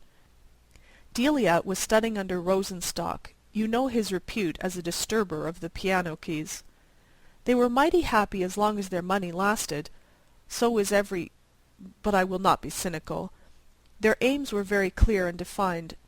Joe was to become capable very soon of turning out pictures that old gentlemen with thin side whiskers and thick pocket-books would sandbag one another in his studio for the privilege of buying. Delia was to become familiar and then contemptuous with music, so that when she saw the orchestra seats and boxes unsold, she could have sore throat and lobster in a private dining-room and refuse to go on the stage. But the best, in my opinion, was the home life in the little flat, the ardent, voluble chats after the day's study, the cosy dinners and fresh light breakfasts, the interchange of ambitions interwoven each with the others, or else inconsiderable, the mutual help and inspiration, and overlook my artlessness, stuffed olives and cheese sandwiches at 11 p.m. But after a while art flagged. It sometimes does, even if some switchman doesn't flag it. Everything going out and nothing coming in, as the vulgarians say. Money was lacking to pay Mr. Magister and Herr Rosenstock their prices. When one loves one's art, no service seems too hard. So Delia said she must give music lessons to keep the chafing dish bubbling. For 2 or 3 days she went out canvassing for pupils. One evening she came home elated. "Joe, dear," she said gleefully, "I've a pupil. I know the loveliest people, General A.B. Pinckney's daughter, on 71st Street. Such a splendid house, Joe. You ought to see the front door. Byzantine, I think you would call it. And inside? Oh, Joe, I never saw anything like it before. My pupil is his daughter Clementina. I dearly love her already. She's a delicate thing, dresses always in white, and the sweetest, simplest manners. Only 18 years old. I'm to give 3 lessons a week, and just think, Joe, $5 a lesson. I don't mind it a bit, for when I get 2 or 3 more pupils, I can resume my lessons with Herr Rosenstock. Now smooth out that wrinkle between your brows, dear. Let's have a nice supper." "That's all right for you, Delie," said Joe, attacking a can of peas with a carving knife and a hatchet. "How about me? Do you think I'm going to let you hustle for wages while I philander in the regions of high art? Not by the bones of Benvenuto Cellini. I guess I can sell papers or lay cobblestones and bring in $1 or 2. Delia came and hung about his neck. "Joe, dear, you're silly. You must keep on at your studies. It is not as if I had quit my music and gone to work at something else. While I teach, I learn. I'm always with my music. I can live as happily as millionaires on $15 a week. You mustn't think of leaving Mr. Magister." "All right," said Joe, reaching for the blue scalloped vegetable dish, "but I hate for you to be giving lessons. It isn't art. But you're a trump and a dear to do it." "When one loves one's art, no service seems too hard," said Delia. "Magister praised the sky in that sketch I made in the park," said Joe. "Tinkle gave me permission to hang 2 of them in his window. I may sell one if the right kind of a moneyed idiot sees them." "I'm sure you will," said Delia sweetly. "And now let's be thankful for General Pinckney and this veal roast." During all the next week the Larrabees had an early breakfast. Joe was enthusiastic about some morning effect sketches he was doing in Central Park, and Delia packed him off breakfasted, coddled, praised, and kissed at 7 o'clock. Art is an engaging mistress. It was most times 7 o'clock when he returned in the evening. At the end of the week Delia, sweetly proud but languid, triumphantly tossed 3 $5 bills on the 8x10 centre table of the 8x10-foot flat parlour. "Sometimes," she said a little wearily, "Clementina tries me. I'm afraid she doesn't practise enough, and I have to tell her the same thing so often. Then she always dresses entirely in white, and that does get monotonous. But General Pinckney is the dearest old man. I wish you could know him, Joe. He comes in sometimes when I am with Clementina at the piano, he is a widower, you know, and stands there pulling his white goatee." "And how are the semi-quavers and the demi-semi-quavers progressing?" he always asks. "I wish you could see the wainscoting in that drawing-room, Joe, and those Astrakhan rug poteras. And Clementina has such a funny little cough. I hope she's stronger than she looks. Oh, I really am getting attached to her. She is so gentle and high-bred. General Pinckney's brother was once minister to Bolivia." And then Joe, with the air of a Monte Cristo, drew forth a 10, a 5, a 2, and a 1, all legal tender notes, and laid them beside Delia's earnings. "Sold that water-colour of the obelisk to a man from Peoria," he announced overwhelmingly. "Don't joke with me," said Delia. "Not from Peoria?" "All the way. I wish you could see him, Delie. Fat man with a woolen muffler and a quill toothpick. He saw the sketch in Tinkle's window, and thought it was a windmill at first. He was game, though, and bought it anyhow. He ordered another, an oil sketch of the Lackawanna freight depot, to take back with him. Music lessons. Oh, I guess art is still in it." "I'm so glad you've kept on," said Delia heartily. "You're bound to win, dear. $33? We've never had so much to spend before. We'll have oysters tonight." "And filet mignon with champignons," said Joe. "Where is the olive fork?" On the next Saturday evening Joe reached home first. He spread his $18 on the parlour table, and washed what seemed to be a great deal of dark paint from his hands. Half an hour later Delia arrived, her right hand tied up in a shapeless bundle of wraps and bandages. "How is this?" asked Joe after the usual greetings. Delia laughed, but not very joyously. "Clementina," she explained, "insisted upon a Welsh rabbit after her lesson. She is such a queer girl. Welsh rabbits at 5 in the afternoon. The General was there. You should have seen him run for the chafing dish, Joe, just as if there wasn't a servant in the house. I know Clementina isn't in good health. She's so nervous. In serving the rabbit she spilled a great lot of it, boiling hot, over my hand and wrist. It hurt awfully, Joe, and the dear girl was so sorry. But General Pinckney, Joe, that old man nearly went distracted. He rushed downstairs and sent somebody, they said the furnace man or somebody in the basement, out to a drug-store for some oil and things to bind it up with. It doesn't hurt so much now." "What's this?" asked Joe, taking the hand tenderly and pulling at some white strands beneath the bandages. "It's something soft," said Delia, "that had oil on it. Oh, Joe, did you sell another sketch?" She had seen the money on the table. "Did I?" said Joe. "Just ask the man from Peoria. He got his depot today, and he isn't sure, but he thinks he wants another parkscape and a view on the Hudson. What time this afternoon did you burn your hand, Delie?" 5 o'clock, I think," said Delie plaintively. "The iron, I mean the rabbit, came off the fire about that time. You ought to have seen General Pinckney, Joe, when—" "Sit down here a moment, Delie," said Joe. He drew her to the couch, sat beside her, and put his arm across her shoulders. "What have you been doing for the last 2 weeks, Delie?" he asked. She braved it for a moment or two, with an eye full of love and stubbornness, and murmured a phrase or two vaguely of General Pinckney, but at length down went her head, and out came the truth and tears. "I couldn't get any pupils," she confessed, "and I couldn't bear to have you give up your lessons. I got a place ironing shirts in that big 24th Street laundry, and I think I did very well to make up both General Pinckney and Clementina, don't you, Joe? When a girl in the laundry set down a hot iron on my hand this afternoon, I was all the way home making up that story about the Welsh rabbit. You're not angry, are you, Joe? If I hadn't got the work, you mightn't have sold your sketches to that man from Peoria." "He wasn't from Peoria," said Joe slowly. "Well, it doesn't matter where he was from. How clever you are, Joe! And kiss me, Joe. What made you ever suspect that I wasn't giving music lessons to Clementina?"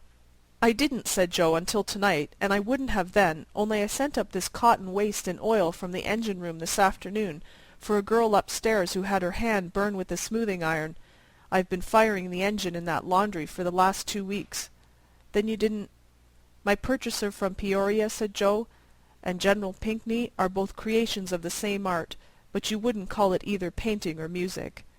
And then they both laughed, and Joe began, "When one loves one's art, no service seems—" But Delia stopped him with her hand on his lips.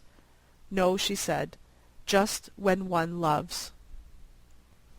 End of A Service of Love. Chapter 7. The Coming Out of Maggie. Every Saturday night the Cloverleaf Social Club gave a hop in the hall of the Give and Take Athletic Association on the East Side. In order to attend one of these dances, you must be a member of the Give and Take, or if you belong to the division that starts off with the right foot in waltzing, you must work in Rheingold's paper-box factory.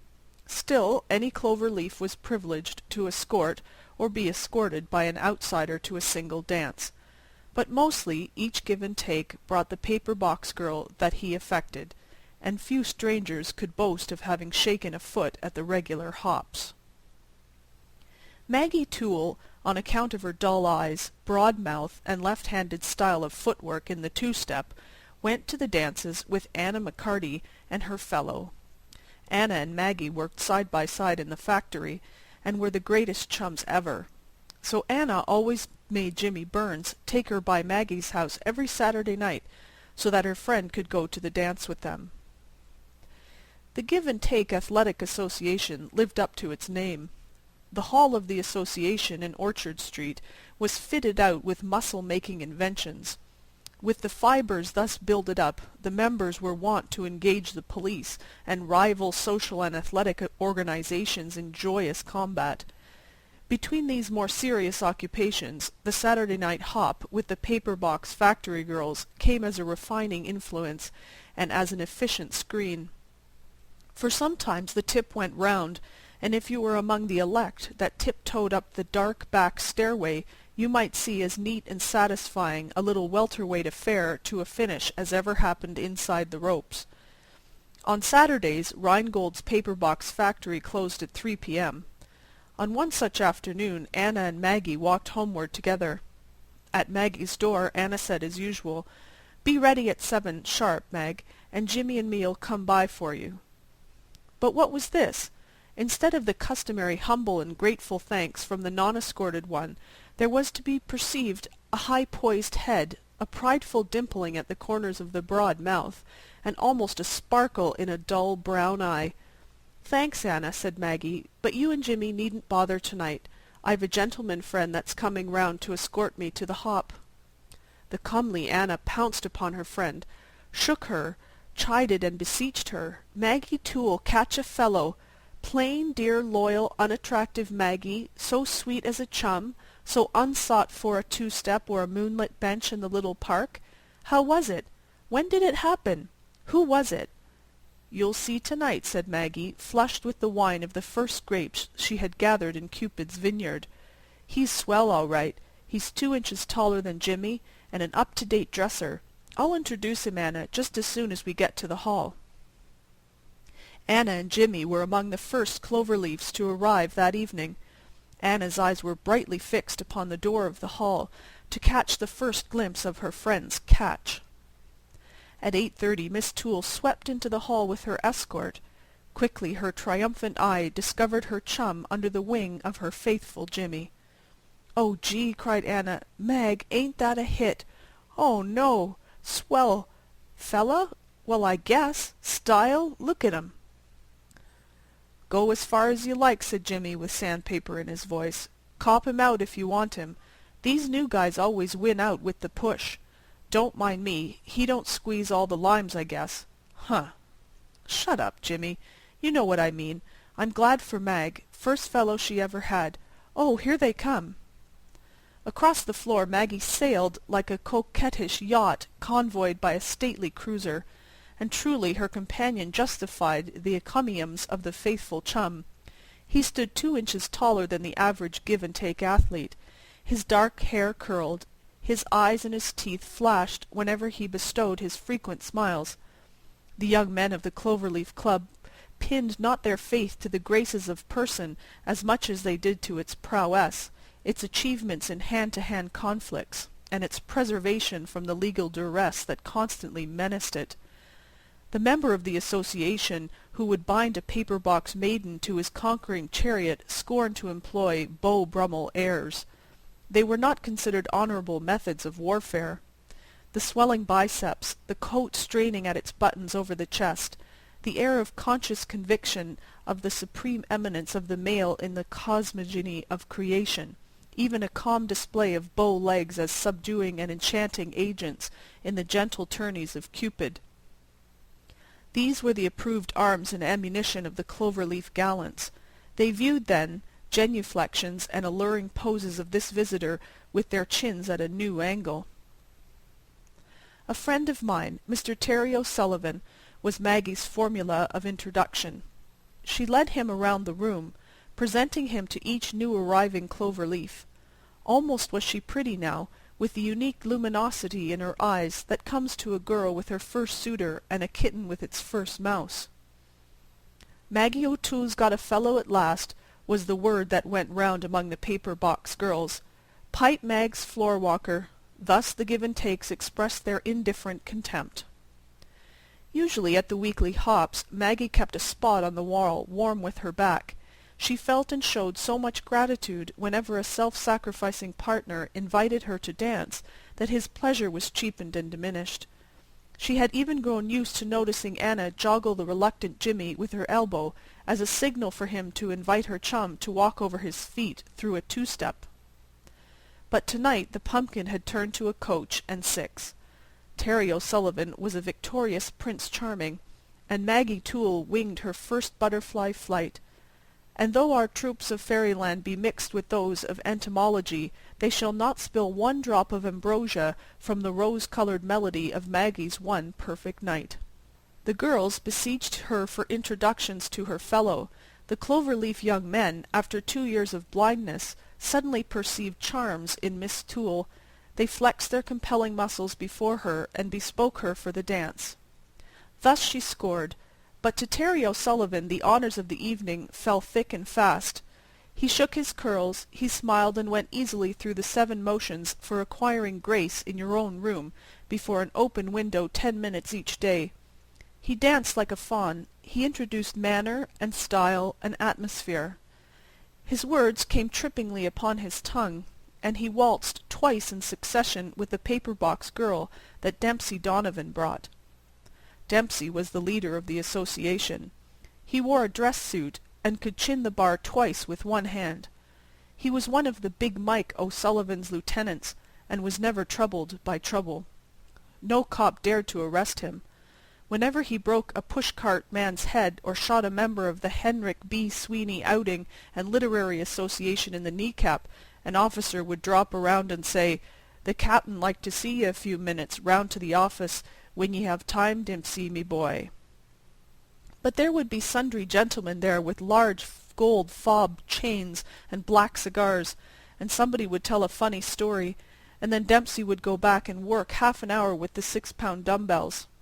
So doing a tight-rope act on a wire stretched across Niagara was a safe terpsichorean performance compared with waltzing twice with Dempsey Donovan's paper-box girl. At 10 o'clock the jolly round face of Big Mike O'Sullivan shone at the door for 5 minutes upon the scene. He always looked in for 5 minutes, smiled at the girls, and handed out real perfectos to the delighted boys. Dempsey Donovan was at his elbow instantly, talking rapidly. Big Mike looked carefully at the dancers, smiled, shook his head, and departed. The music stopped. The dancers scattered to the chairs along the walls. Terry O'Sullivan, with his entrancing bow, relinquished a pretty girl in blue to her partner, and started back to find Maggie.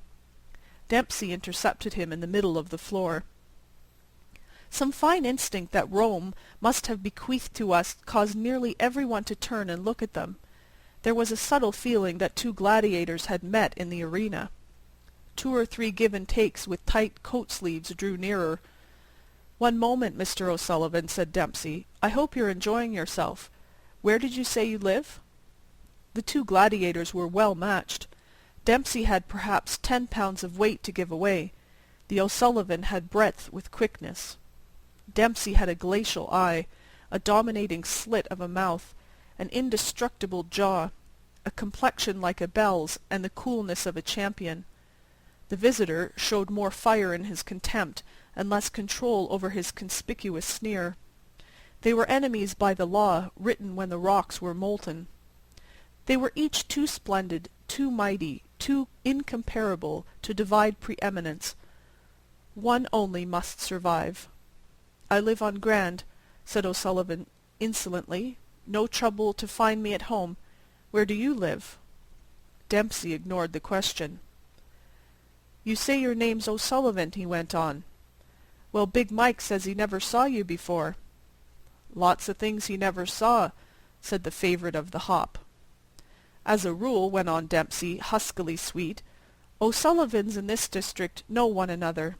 You escorted one of our lady members here, and we want a chance to make good. If you've got a family tree, let's see a few historical O'Sullivans' buds come out on it. Or do you want us to dig it out of you by the roots?"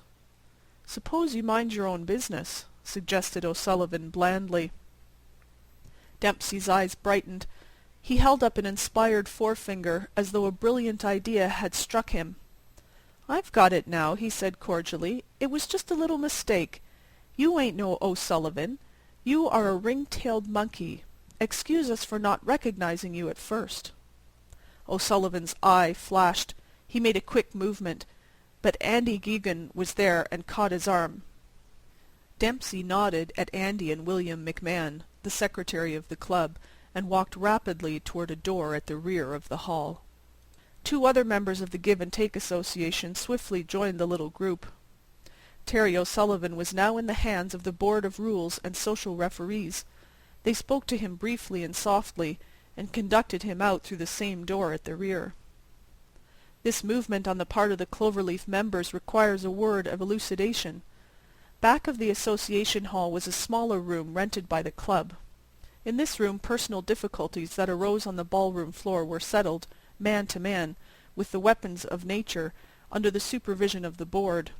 No lady could say that she had witnessed a fight at a Cloverleaf hop in several years. Its gentlemen members guaranteed that. So easily and smoothly had Dempsey and the board done their preliminary work that many in the hall had not noticed the checking of the fascinating O'Sullivan's social triumph. Among these was Maggie. She looked about for her escort. "Smoke up," said Rose Cassidy. "Wasn't you on? Demps Donovan picked a scrap with your Lizzie boy.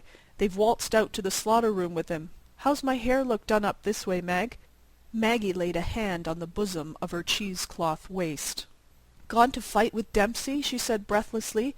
"They've got to be stopped. Dempsey Donovan can't fight him. Why, he'll kill him." "Ah, why do you care?" said Rosa. "Don't some of 'em fight every hop?" But Maggie was off, darting her zigzag way through the maze of dancers. She burst through the rear door of the dark hall, and then threw her solid shoulder against the door of the room of single combat. It gave way, and in the instant that she entered, her eye caught the scene.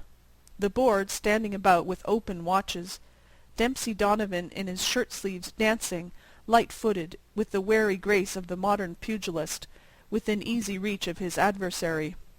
Terry O'Sullivan standing with arms folded and a murderous look in his dark eyes.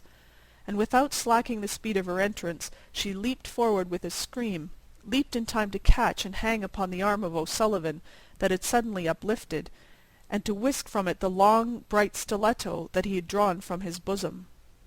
The knife fell and rang upon the floor. Cold steel drawn in the rooms of the Give and Take Association. Such a thing had never happened before. Everyone stood motionless for a minute. Andy Geoghegan kicked the stiletto with the toe of his shoe curiously, like an antiquarian who has come upon some ancient weapon unknown to his learning. Then O'Sullivan hissed something unintelligible between his teeth. Dempsey and the board exchanged looks.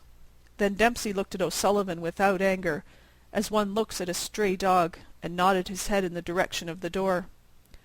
"The back stairs, Giuseppe," he said briefly. "Somebody'll pitch your hat down after you." Maggie walked up to Dempsey Donovan. There was a brilliant spot of red in her cheeks, down which slow tears were running. But she looked him bravely in the eye. "I knew it, Dempsey," she said, as her eyes grew dull even in their tears. "I knew he was a guinea. His name's Tony Spinelli. I hurried in when they told me you and him was scrappin'. Them guineas always carries knives. But you don't understand, Dempsey. I never had a fellow in my life.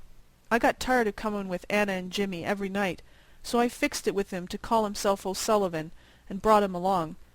I knew there'd be nothin' doin' for him if he came as a Dago. I guess I'll resign from the club now." Dempsey turned to Annie Geoghegan. "Chuck that cheese-slicer out of the window," he said, "and tell him inside that Mr. O'Sullivan has had a telephone message to go down to Tammany Hall." He then turned back to Maggie. "Say, Mag," he said, "I'll see you home. How about next Saturday night? Will you come to the hop with me if I call around for you?" It was remarkable how quickly Maggie's eyes could change from dull to a shining brown. "With you, Dempsey?" she stammered. "Say, will a duck swim?" End of The Coming Out of Maggie. Chapter 8. Man About Town. There are 2 or 3 things that I wanted to know. I do not care about a mystery, so I began to inquire. It took me 2 weeks to find out what women carry in dress suit cases. Then I began to ask why a mattress is made in 2 pieces. This serious query was at first received with suspicion, because it sounded like a conundrum. I was at last assured that its double form of construction was designed to make lighter the burden of woman who makes up beds. I was so foolish as to persist, begging to know why, then, they were not made in 2 equal pieces, whereupon I was shunned. The 3rd draught that I craved from the fount of knowledge was enlightenment concerning the character known as a man about town. He was more vague in my mind than a type should be. We must have a concrete idea of anything, even if it be an imaginary idea, before we can comprehend it. Now I have a mental picture of John Doe that is as clear as a steel engraving. His eyes are weak blue, he wears a brown vest and a shiny black serge coat. He stands always in the sunshine, chewing something, and he keeps half shutting his pocket-knife and opening it again with his thumb. And if the man higher up is ever found, take my assurance for it, he will be a large, pale man, with blue wristlets showing under his cuffs, and he will be sitting to have his shoes polished within sound of a bowling alley, and there will be somewhere about him turquoises. But the canvas of my imagination, when it came to limning the man about town, was blank. I fancied that he had a detachable sneer, like the smile of a Cheshire cat, and attached cuffs, and that was all. Whereupon I asked a newspaper reporter about him. "Why," said he, "a man about town, something between a rounder and a clubman. He isn't exactly... well, he fits in between Mrs. Fish's receptions and private boxing bouts. He doesn't belong either to the Lotus Club or to the Jerry McGigohian Galvanized Iron Workers, Apprentices Left Hook Chowder Association. I don't exactly know how to describe him to you. You'll see him everywhere there's anything doing. Yes, I suppose he's a type. Dress clothes every evening, knows the ropes, calls every policeman and waiter in town by their first names. No, he never travels with the hydrogen derivatives. You generally see him alone, or with another man." My friend the reporter left me, and I wandered further afield. By this time the 3,126 electric lights on the Rialto were alit. People passed, but they held me not. Paphian eyes rayed upon me and left me unscathed. Diners, heimgangers, shop-girls, confidence-men, panhandlers, actors, highwaymen, Millionaires and outlanders scurried, skipped, strolled, sneaked, swaggered, and scurried by me, but I took no note of them. I knew them all. I had read their hearts. They had served. I wanted my man about town. He was a hype, and to drop him would be an error, a typograph. But no, let us continue. Let us continue with a moral digression. To see a family reading the Sunday paper gratifies. The sections have been separated. Papa is earnestly scanning the page that pictures the young lady exercising before an open window and bending. But there! Mamma is interested in trying to guess the missing letters in the word NWYO_K. The oldest girls are eagerly perusing the financial reports, for a certain young man remarked last Sunday night that he had taken a flyer in Q, X, and Z. Willie, the 18-year-old son, who attends the New York public school, is absorbed in the weekly article describing how to make over an old skirt, for he hopes to take a prize in sewing on graduation day. Grandma is holding to the comic supplement with a 2 hours grip, and little Toddy, the baby, is rocking along the best she can with the real estate transfers. This view is intended to be reassuring, for it is desirable that a few lines of this story be skipped, for it introduces strong drink.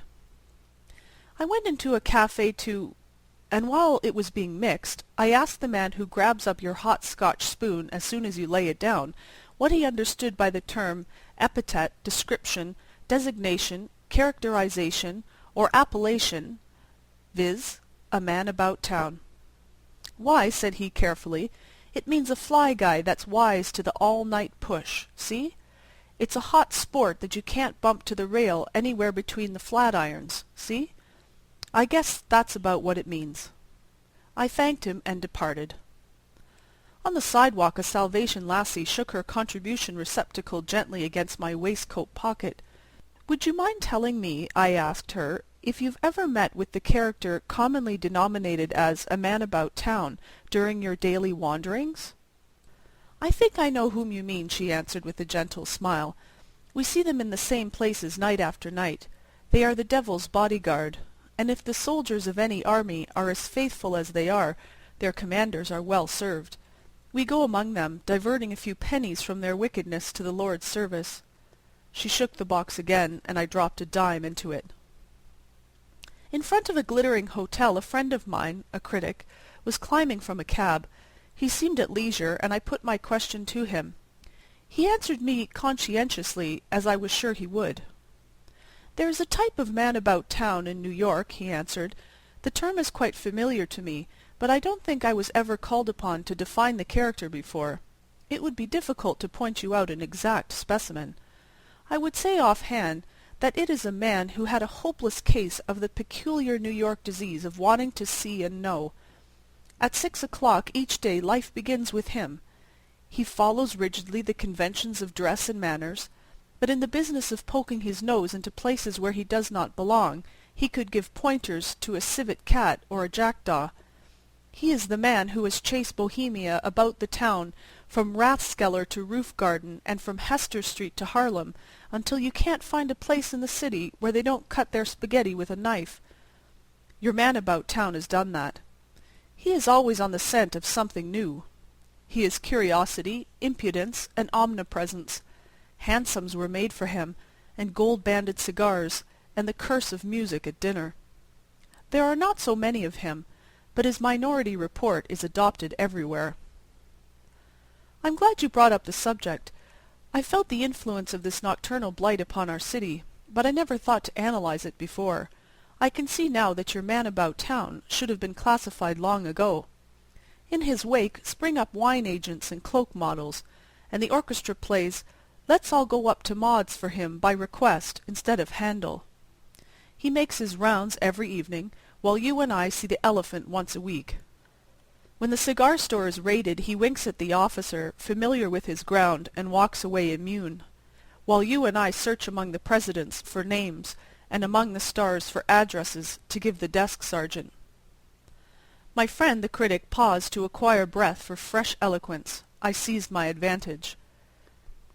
"You have classified him," I cried with joy. You have painted his portrait in the gallery of city types.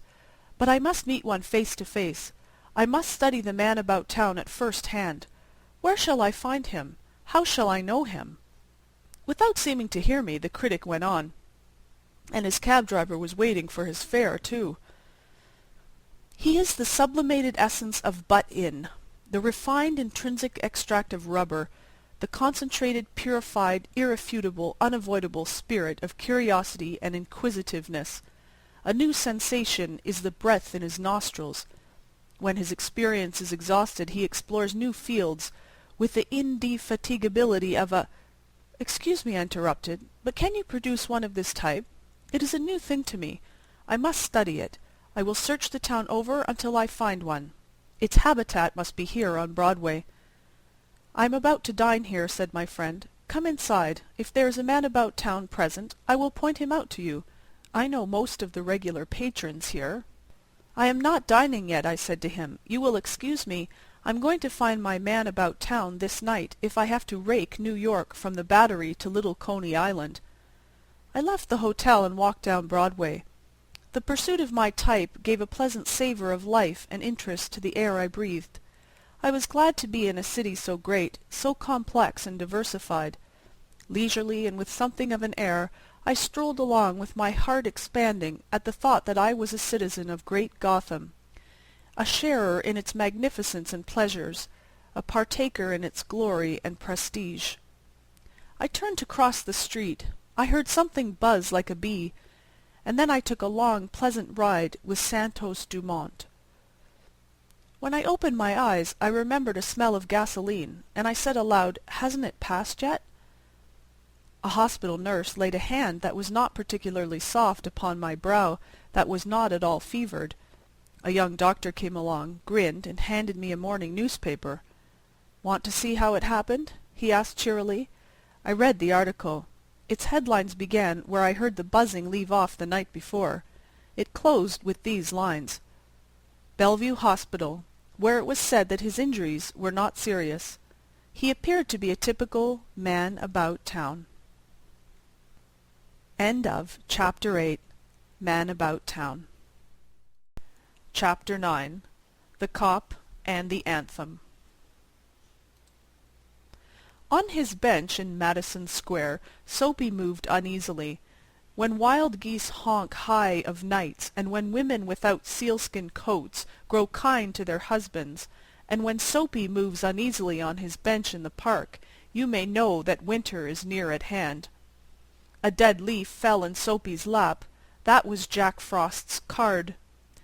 Jack is kind to the regular denizens of Madison Square, and gives fair warning of his annual call. At the corners of 4 streets he hands his pasteboard to the North Wind, footman of the mansion of all outdoors, so that the inhabitants thereof may make ready. Soapy's mind became cognizant of the fact that the time had come for him to resolve himself into a singular committee of ways and means to provide against the coming rigour. Therefore he moved uneasily on his bench. The hibernatorial ambitions of Soapy were not of the highest. In them there were no considerations of Mediterranean cruises, of soporific southern skies drifting in the Vesuvian Bay. 3 months on the island was what his soul craved. 3 months of assured board and bed and congenial company, safe from Boreas and bluecoats, seemed to Soapy the essence of things desirable. For years the hospitable Blackwells had been his winter quarters, just as his more fortunate fellow New Yorkers had bought their tickets to Palm Beach and the Riviera each winter. So Soapy made his humble arrangements for his annual higaera to the island. And now the time was come. On the previous night 3 Sabbath newspapers, distributed beneath his coat, about his ankles and over his lap, had failed to repulse the cold as he slept on his bench near the spurting fountain in the ancient square. So the island loomed big and timely in Soapy's mind. He scorned the provisions made in the name of charity for the city's dependents. In Soapy's opinion, the law was more benign than philanthropy.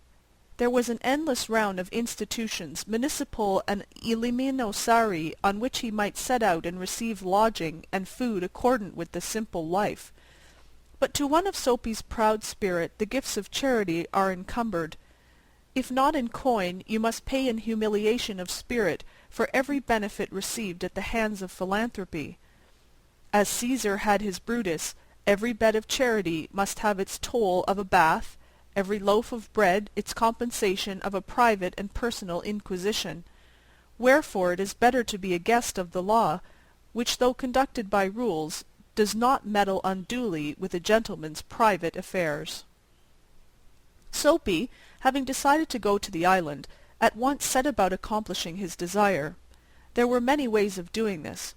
The pleasantest was to dine luxuriously at some expensive restaurant, and then, after declaring insolvency, be handed over quietly and without uproar to a policeman.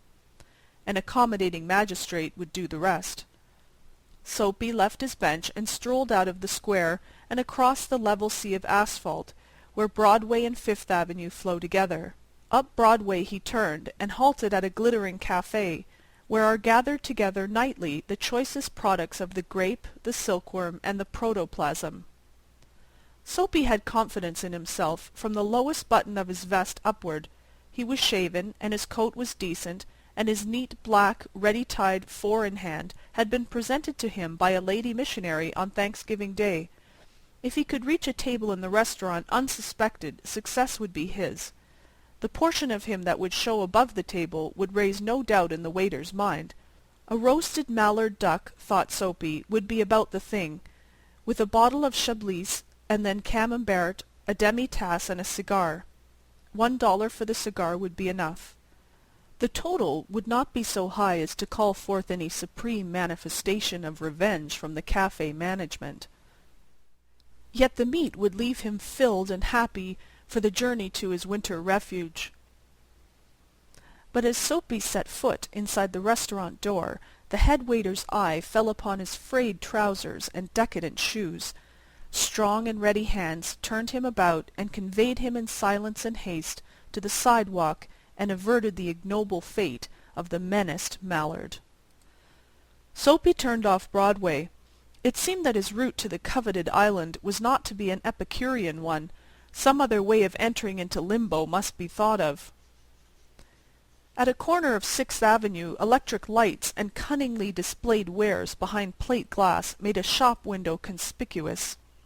Soapy took a cobblestone and dashed it through the glass. People came running round the corner, a policeman in the lead. Soapy stood still, with his hands in his pockets, and smiled at the sight of brass buttons. "Where's the man that done that?" inquired the officer excitedly. "Don't you figure out that I might have had something to do with it?"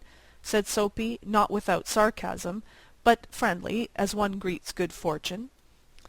The policeman's mind refused to accept Soapy even as a clue. Men who smash windows do not remain to parley with the law's minions. They take to their heels, and policeman saw a man halfway down the block running to catch a car. With drawn club he joined in the pursuit. Soapy, with disgust in his heart, loafed along, twice unsuccessful. On the opposite side of the street was a restaurant of no great pretensions. It catered to large appetites and modest purses. Its crockery and atmosphere were thick, its soup and napery thin. Into this place Soapy took his accusive shoes and tell-tale trousers without challenge. At a table he sat and consumed beefsteak, flapjacks, doughnuts, and pie, and then to the waiter he betrayed the fact that the minutest coin and himself were strangers. "Now get busy and call a cop," said Soapy. "Don't keep a gentleman waiting." "No cop for youse," said the waiter, with a voice like butter cakes, and an eye like the cherry in a Manhattan cocktail. "Hey, con!" Neatly upon his left ear, on the callous pavement, two waiters pitched Soapy. He arose, joint by joint, as a carpenter's rule opens, and beat the dust from his clothes. Arrest seemed but a rosy dream. The island seemed very far away. A policeman who stood before a drug-store 2 doors away laughed and walked down the street. 5 blocks Soapy travelled before his courage permitted him to woo capture again. This time the opportunity presented what he fatuously termed to himself a cinch. A young woman of a modest and pleasing guise was standing before a show window, gazing with sprightly interest at its display of shaving mugs and inkstands, and 2 yards from the window a large policeman of severe demeanour leaned against a water-plug. It was Soapy's design to assume the role of the despicable and execrated masher. The refined and elegant appearance of his victim, and the contiguity of the conscientious cop encouraged him to believe that he would soon feel the pleasant official clutch upon his arm that would ensure his winter quarters on the right tight little isle. Soapy straightened the lady missionary's ready-made tie, dragged his shrinking cuffs into the open, set his hat at a killing cant, and sidled toward the young woman. He made eyes at her, was taken with sudden coughs and hems, smiled, smirked, and went brazenly through the impudent and contemptible litany of the masher. With half an eye Soapy saw that the policeman was watching him fixedly. The young woman moved away a few steps, and again bestowed her absorbed attention upon the shaving mugs. Soapy followed, boldly stepping to her side, raised his hat, and said, "Ah, there, Bedelia, don't you want to come and play in my yard?" The policeman was still looking.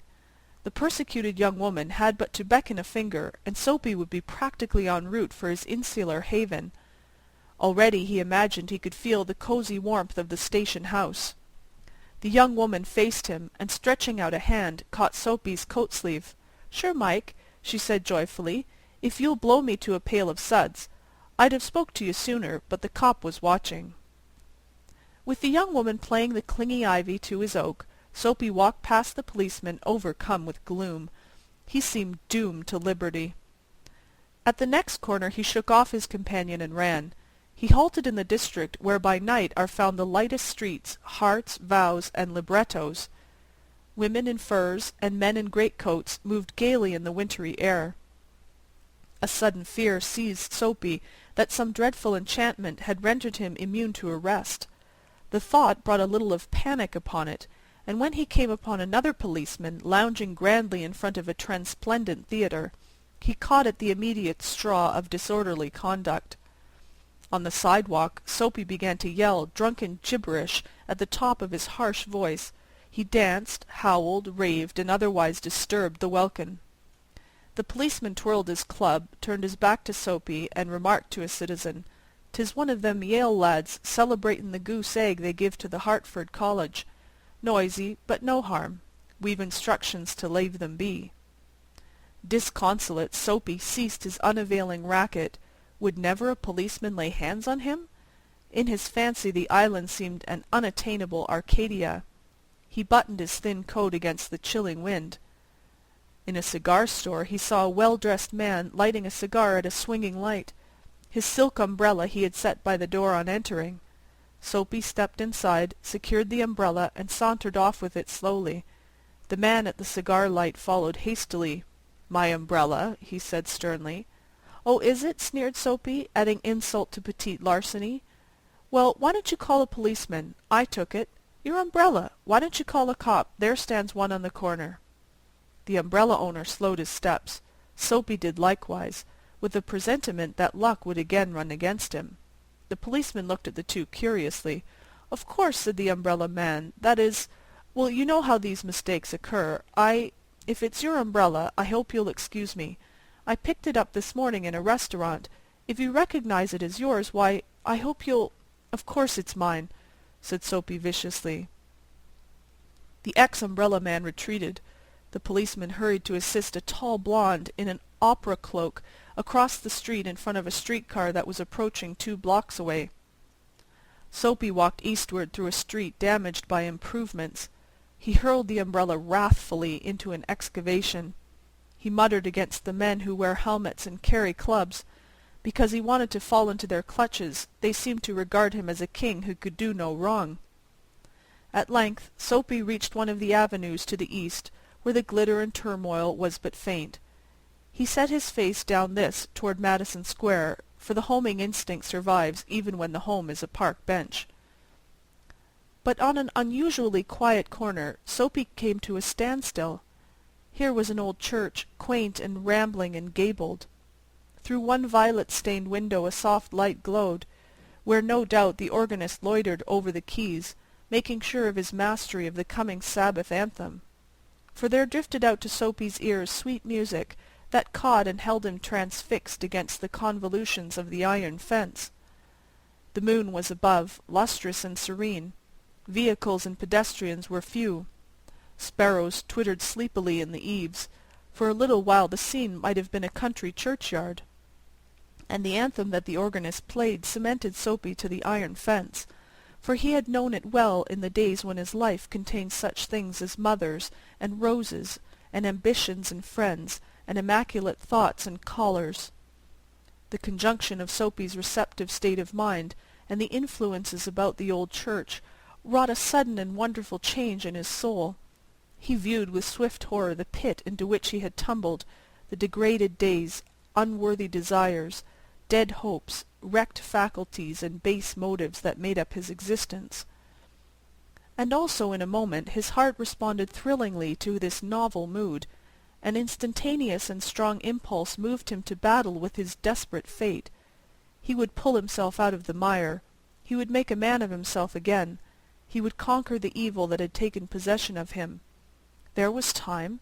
He was comparatively young yet. He would resurrect his old eager ambitions and pursue them without faltering. Those solemn but sweet organ notes had set up a revolution in him.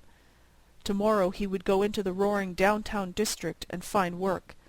A fur importer had once offered him a place as driver. He would find him tomorrow and ask for the position. He would be somebody in the world. He would— Soapy felt a hand laid on his arm. He looked quickly around into the broad face of a policeman. "What are you doing here?" asked the officer. "Nothin'," said Soapy. "Then come along," said the policeman. 3 months on the island," said the magistrate in the police court the next morning. End of Chapter 9. The Cop and the Anthem. Chapter 10. An Adjustment of Nature. In an art exhibition the other day I saw a painting that had been sold for $5,000. The painter was a young scrub out of the West named Kraft, who had a favorite food and a pet theory. His pabulum was an unquenchable belief in the unerring artistic adjustment of nature. His theory was fixed around corned beef hash with poached egg. There was a story behind the picture, so I went home and let it drip out of a fountain pen. The idea of Kraft. But that is not the beginning of the story. 3 years ago, Kraft, Bill Judkins, a poet, and I took our meals at Cypher's on 8th Avenue. I say took. When we had money, Cypher got it off of us, as he expressed it. We had no credit. We went in, called for food, and ate it. We paid, or we did not pay. We had confidence in Cypher's sullenness and smouldering ferocity. Deep down in his sunless soul he was either a prince, a fool, or an artist. He sat at a worm-eaten desk covered with files of waiters' checks so old that I was sure the bottomest one was for claims that Hendrik Hudson had eaten and paid for. Cypher had the power, in common with Napoleon III and the goggle-eyed Perch, of throwing a film over his eyes, rendering opaque the windows of his soul. Once, when we left him unpaid, with egregious excuses, I looked back and saw him shaking with inaudible laughter behind his film. Now and then we paid up back scores. But the chief thing at Cypher's was Milly. Milly was a waitress. She was a grand example of Kraft's theory of the artistic adjustment of nature. She belonged, largely, to waiting, as Minerva did to the art of scrapping, or Venus to the science of serious flirtation. Pedestaled and in bronze, she might have stood with the noblest of her heroic sisters, as liver and bacon enlivening the world. She belonged to Cypher's. You expected to see her colossal figure loom through that reeking blue cloud of smoke from frying fat, just as you expect the Palisades to appear through a drifting Hudson River fog. There, amid the steam of vegetables and the vapours of acres of ham and the crash of crockery, the clatter of steel, the screaming of short orders, the cries of the hungering, and all the horrid tumult of feeding man, surrounded by swarms of the buzzing winged beast bequeathed us by Pharaoh, Milly steered her magnificent way like some great liner cleaving among the canoes of howling savages. Our goddess of grub was built on lines so majestic that they could be followed only with awe. Her sleeves were always rolled above her elbows. She could have taken us three musketeers in her two hands and dropped us out of the window. She had seen fewer years than any of us, but she was of such superb Evehood and simplicity that she mothered us from the beginning. Cypher's store of eatables she poured out upon us with royal indifference to price and quantity, as from a cornucopia that knew no exhaustion. Her voice rang like a great silver bell. Her smile was many-toothed and frequent. She seemed like a yellow sunrise on mountain tops. I never saw her, but I thought of the Yosemite, and yet somehow I could never think of her as existing outside of Cypher's. There nature had placed her, and she had taken root and grown mightily. She seemed happy, and took her few poor dollars on Saturday nights with the flushed pleasure of a child that receives an unexpected donation. It was Kraft who first voiced the fear that each of us must have held latently. It came up apropos, of course, of certain questions of art at which we were hammering. One of us compared the harmony existing between a Haydn symphony and pistachio ice cream to the exquisite congruity between Milly and Cypher's. "There's a certain fate hanging over Milly," said Kraft, "and if it overtakes her, she is lost to Cypher's and to us." "She will grow fat?" asked Judkins fearsomely. "She will go to night school and become refined?" I ventured anxiously. "It is this," said Kraft, punctuating in a puddle of spilled coffee with a stiff forefinger. "Caesar had his Brutus. The cotton has its ballworm. The chorus girl has her Pittsburgher. The summer boarder has his poison ivy. The hero has his Carnegie medal. Art has its Morgan. The rose has its—" "Speak," I interrupted, much perturbed. "You do not think that Milly will begin to lace?"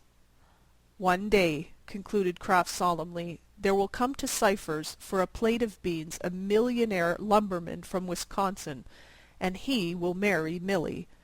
"Never!" exclaimed Judkins and I in horror. "A lumberman," repeated Kraft hoarsely. "And a millionaire lumberman," I sighed despairingly. "From Wisconsin," groaned Judkins. We agreed that the awful fate seemed to menace her. Few things were less improbable. Milly, like some vast virgin stretch of pine woods, was made to catch the lumberman's eye, and well we knew the habits of the badgers, once fortune smiled upon them. Straight to New York they hie, and lay their goods at the feet of the girl who serves them beans in a beanery. Why, the alphabet itself connives. The Sunday newspaper's headliner's work is cut for him. "Winsome waitress wins wealthy Wisconsin woodsman." For a while we felt that Milly was on the verge of being lost to us. It was our love of the unerring, artistic adjustment of nature that inspired us. We could not give her over to a lumberman, doubly accursed by wealth and provincialism. We shuddered to think of Milly, with her voice modulated and her elbows covered, pouring tea in the marble tepee of a tree murderer. No, in Cypher's she belonged, in the bacon smoke, the cabbage perfume, the grand Wagnerian chorus of hauled ironstone china and rattling casters. Our fears must have been prophetic, for on that same evening the Wildwood discharged upon us Milly's preordained confiscator, our fee to adjustment and order. But Alaska, and not Wisconsin, bore the burden of the visitation. We were at our supper of beef stew and dried apples, when he trotted in, as if on the heels of a dog team, and made one of the mess at our table. With the freedom of the camps he assaulted our ears, and claimed the fellowship of men lost in the wilds of a hash house. We embraced him as a specimen, and in 3 minutes we had all but died for one another as friends. He was rugged and bearded and wind-dried. He had just come off the trail, he said, at one of the North River ferries. I fancied I could see the snow-dust of Chillicoot yet powdering his shoulders. And there he strewed the table with the nuggets, stuffed ptarmigans, bead-work, and seal pelts of the returned Klondiker, and began to prate to us of his millions. Bank drafts for 2 millions was his summing up, and 1,000 a day piling up from my claims. Now I want some beef stew and canned peaches. I never got off the train since I mushed out of Seattle, and I'm hungry. The stuff the niggers feed you on Pullmans don't count. You gentlemen order what you want. And then Milly loomed up with 1,000 dishes on her bare arm, loomed up big and white and pink and awful as Mount St. Elias, with a smile like day breaking in a gulch. And the Klondiker threw down his pelts and nuggets as dross, and let his jaw fall halfway, and stared at her. You could almost see the diamond tiaras on Milly's brow, and the hand-embroidered silk Paris gowns that he meant to buy for her. At last the ballworm had attacked the cotton. The poison ivy was reaching out its tendrils to entwine the summer border.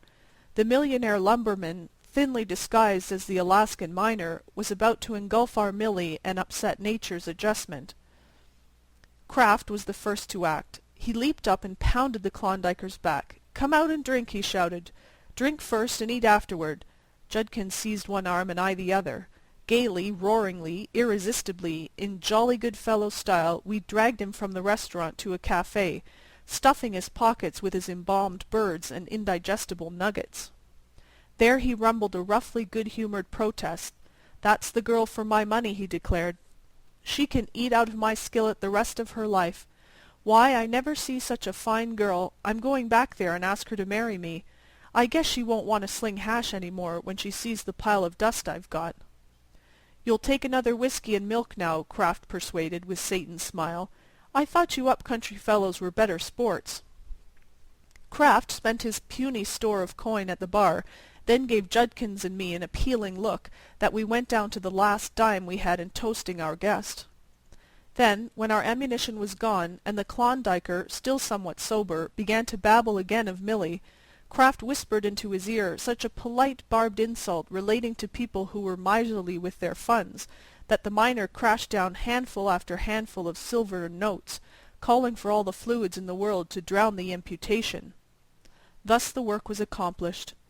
With his own guns we drove him from the field, and then we had him carted to a distant small hotel and put to bed with his nuggets and baby sealskins stuffed around him. "He will never find ciphers again," said Kraft. "He will propose to the first white apron he sees in a dairy restaurant tomorrow, and Milly, I mean the natural adjustment, is saved." And back to ciphers went we three, and finding customers scarce, we joined hands and did an Indian dance with Milly in the center. This, I say, happened 3 years ago, and about that time a little luck descended upon us three, and we were enabled to buy costlier and less wholesome food than ciphers. Our paths separated, and I saw Kraft no more and Judkins seldom. But as I said, I saw a painting the other day that was sold for $5,000. The title was Boadicea, and the figure seemed to fill all out of doors. But of all the picture's admirers who stood before it, I believed I was the only one who longed for Boadicea to stalk from her frame, bringing me corned beef hash with poached egg. I turned away to see Kraft. His satanic eyes were the same. His hair was worse tangled, but his clothes had been made by a tailor. "I didn't know," I said to him. "We've bought a cottage in the Bronx with the money," said he. "Any evening at 7. "Then," said I, "when you led us against the lumberman, the Klondiker, it wasn't altogether on account of the unerring artistic adjustment of nature?" "Well, not altogether," said Kraft, with a grin. End of Chapter 10. Chapter 10. Memoirs of a Yellow Dog. I don't suppose it will knock any of you people off your perch to read a contribution from an animal. Mr. Kipling and a good many others have demonstrated the fact that animals can express themselves in remunerative English, and no magazine goes to press nowadays without an animal story in it, except the old-style monthlies that are still running pictures of Brian and the Mont Pelee horror. But you needn't look for any stuck-up literature in my piece, such as Baru the bear, and Snakoo the snake, and Tamanu the tiger talk in the Jungle Books. A yellow dog that spent most of his life in a cheap New York flat, sleeping in a corner on an old sateen underskirt, the one she spilled port wine on at the lady longshoreman's banquet, mustn't be expected to perform any tricks with the art of speech. I was born a yellow pup. Date, locality, pedigree, and weight unknown. The first thing I can recollect, an old woman had me in a basket at Broadway and 23rd, trying to sell me to a fat lady. Old Mother Hubbard was boosting me to beat the band as a genuine Pomeranian, Hambletonian, Red Irish, Cochin China Stoke Pogus fox terrier. The fat lady chased a V around among the samples of gross-grain flannelette in her shopping bag till she cornered it and gave up. From that moment I was a pet, a mamma's own wootsy squidlums. Say, gentle reader, did you ever have a 200-pound woman breathing a flavour of camembert cheese and pot d'Espagne pick you up and wallop her nose all over you, remarking all the time in an Emma Eames tone of voice, "Oh, oozum, oodlum, doodlum, woodlum, toodlum, bitsy witsy squidlums"? From a pedigreed yellow pup I grew up to be an anonymous yellow cur, looking like a cross between an Angora cat and a box of lemons. But my mistress never tumbled. She thought that the 2 primeval pups that Noah chased into the ark were but a collateral branch of my ancestors. It took 2 policemen to keep her from entering me at the Madison Square Garden for the Siberian Bloodhound Prize. I'll tell you about that flat. The house was the ordinary thing in New York, paved with Parian marble in the front entrance and cobblestones above the first floor. Our flat was 3, well, not flights, climbs up. My mistress rented it unfurnished and put in the regular things: 1903 antique upholstered parlor set, old chromo of geishas in a Harlem tea-house, rubber plant, and husband. By serious, there was a biped I felt sorry for. He was a little man with sandy hair and whiskers a good deal like mine. Henpecked? Well, toucans and flamingos and pelicans all had their bills in him. He wiped the dishes and listened to my mistress tell about the cheap, ragged things the lady with the squirrel-skin coat on the second floor hung out on her line to dry, and every evening while she was getting supper she made him take me out on the end of a string for a walk. If men knew how women pass the time when they are alone, they'd never marry. Laura Jean Gibby, peanut brittle, a little almond cream on the neck muscles, dishes unwashed, half an hour's talk with the iceman, reading a package of old letters, a couple of pickles, and 2 bottles of malt extract, 1 hour peeking through a hole in the window shade into the flat across the air shaft. That's about all there is to it. 20 minutes before time for him to come home from work she straightens up the house, fixes her rat so it won't show, and gets out a lot of sewing for a 10-minute bluff. I led a dog's life in that flat. Most all day I lay there in my corner, watching the fat woman kill time. I slept sometimes and had pipe dreams about being out chasing cats into basements and growling at old ladies with black mittens, as a dog was intended to do. Then she would pounce upon me with a lot of that drivelling poodle palaver and kiss me on the nose. But what could I do? A dog can't chew cloves. I began to feel sorry for hubby. Dog my cats if I didn't.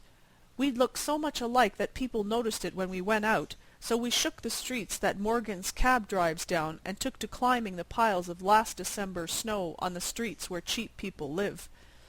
One evening when we were thus promenading, and I was trying to look like a prize St. Bernard, and the old man was trying to look like he wouldn't have murdered the first organ-grinder he heard play Mendelssohn's Wedding March, I looked up at him and said in my way, "What are you looking so sour about, you oakum-trimmed lobster? She don't kiss you. You don't have to sit on her lap and listen to talk that would make the book of a musical comedy sound like the maxims of Epictetus. You ought to be thankful you're not a dog. Brace up, Benedick, and bid the blues begone." The matrimonial mishap looked down at me with almost canine intelligence in his face. "Why, doggy," says he, "good doggy, you almost look like you could speak. What is it, doggy? Cats?" Cats could speak!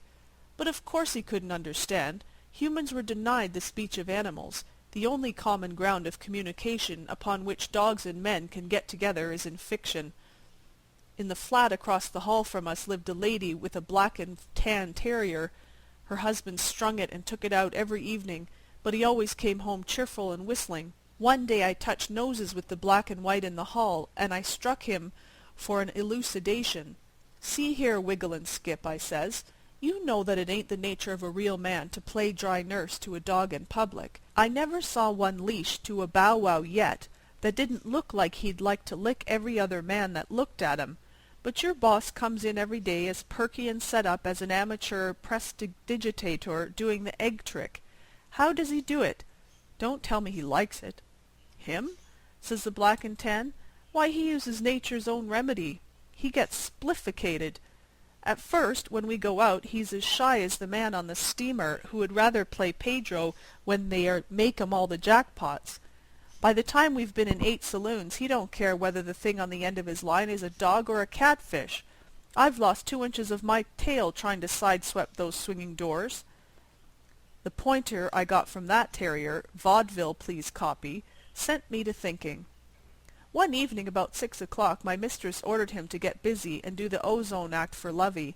I have concealed it until now, but that is what she called me. The Black and Tan was called Tweetness. I consider that I have the bulge on him, as far as you could chase a rabbit. Still, Lovey is something of a nomenclatural tin can on the tail of one's self-respect. At a quiet place on a safe street, I tightened the line of my custodian in front of an attractive, refined saloon. I made a dead-ahead scramble for the doors, whining like a dog in the press despatches that lets the family know that little Alice is bogged while gathering lilies in the brook. "Why, darn my eyes," said the old man with a grin, "darn my eyes if the saffron-colored son of a seltzer lemonade ain't asking me to take in a drink. Let me see, how long's it been since I saved shoe leather by keeping one foot on the footrest? I believe I'll—" I knew I had him. Hot scotches he took, sitting at a table. For an hour he kept the Campbells coming. I sat by his side rapping for the waiter with my tail, and eating free lunch such as a mamma in her flat never equaled with her homemade truck bought at a delicatessen store 8 minutes before Papa comes home. When the products of Scotland were all exhausted except the rye bread, the old man unwound me from the table leg and played me outside like a fisherman plays a salmon. Out there he took off my collar and threw it into the street. "Poor doggy," says he, "good doggy. She shan't kiss you any more. 'S a darned shame. Good doggy, go away and get run over by a streetcar and be happy." I refused to leave. I leaped and frisked around the old man's legs, happy as a pug on a rug. "You old flea-headed woodchuck chaser," I said to him. "You moon-baying, rabbit-pointing, egg-stealing old beagle.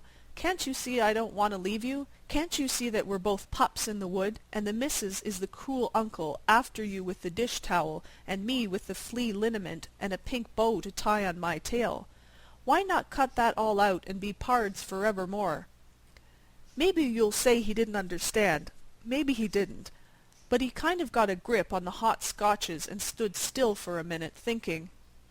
"Doggy," says he finally, "we don't live more than a dozen lives on this earth, and very few of us live to be more than 300. If I ever see that flat any more, I'm a flat, and if you do, you're flatter, and that's no flattery. I'm offering 60 to 1 that Westward Ho wins out by the length of a dachshund." There was no string, but I frolicked along with my master to the 23rd Street ferry, and the cats on the route saw reason to give thanks that prehensile claws had been given them. On the Jersey side my master said to a stranger who stood eating a currant bun, "Me and my doggy, we are bound for the Rocky Mountains." But what pleased me most was when my old man pulled at both of my ears until I howled, and said, "You common, monkey-headed, rat-tailed, sulphur-colored son of a doormat, do you know what I'm going to call you?" I thought of Lovey, and I whined dolefully. "I'm going to call you Pete," says my master, and if I'd had 5 tails, I couldn't have done enough wagging to do justice to the occasion. End of The Memoirs of a Yellow Dog. Chapter 12. The Love Philtre of Ike Schoenstein. The Blue Light Drug Store is downtown, between the Bowery and First Avenue, where the distance between the 2 streets is the shortest. The Blue Light does not consider that pharmacy is a thing of bric-a-brac, scent, and ice-cream soda. If you ask it for a painkiller, it will not give you a bonbon. The Blue Light scorns the labor-saving arts of modern pharmacy. It macerates its opium and percolates its own laudanum and paregoric. To this day pills are made behind its tall prescription desk, pills rolled out onto its pill tile, divided with a spatula, rolled with the finger and thumb, dusted with calcined magnesia, and delivered in little round pasteboard pill boxes. The store is on a corner about which coveys of ragged-plumed, hilarious children play and become candidates for the cough drops and soothing syrups that wait for them inside. Ikey Schoenstein was the night clerk of the Blue Light, and the friend of his customers. Thus it is on the East Side, where the heart of pharmacy is not glacé. There, as it should be, the druggist is a counselor, a confessor, an adviser, an able and willing missionary and mentor whose learning is respected, whose occult wisdom is venerated, and whose medicine is often poured untasted into the gutter. Therefore, Ikey's coniform, bespectacled nose and narrow, knowledge-bowed figure was well known in the vicinity of the Blue Light, and his advice and notice were much desired. Ikey roomed and breakfasted at Mrs. Riddle's 2 squares away. Mrs. Riddle had a daughter named Rosie. The circumlocution has been in vain. You might have guessed it. Ikey adored Rosie. She tinctured all his thoughts. She was like the compound extract of all that was chemically pure and officinal. The dispensatory contained nothing equal to her, but Ikey was timid, and his hopes remained insoluble in the menstruum of his backwardness and fears. Behind his counter he was a superior being, calmly conscious of special knowledge and worth. Outside he was a weak-kneed, purblind, motorman-cursed rambler, with ill-fitting clothes stained with chemicals, and smelling of socotrine aloes and valerianate of ammonia. The fly in Ikey's ointment, thrice welcome, pas trop, was Chunk McGowan. Mr. McGowan was also striving to catch the bright smiles tossed about by Rosie, but he was no outfielder as Ikey was. He picked them off the bat. At the same time he was Ikey's friend and customer, and often dropped in at the Blue Light drug store to have a bruise painted with iodine, or get a cut rubber plastered after a pleasant evening spent along the Bowery. One afternoon McGowan drifted in his silent, easy way, and sat, calmly, smooth-faced, hard, indomitable, good-natured, upon a stool. "Ikey," said he, when his friend had fetched his mortar and sat opposite grinding gum benzoin into a powder, "get busy with your ear. It's drugs for me if you've got the line I need."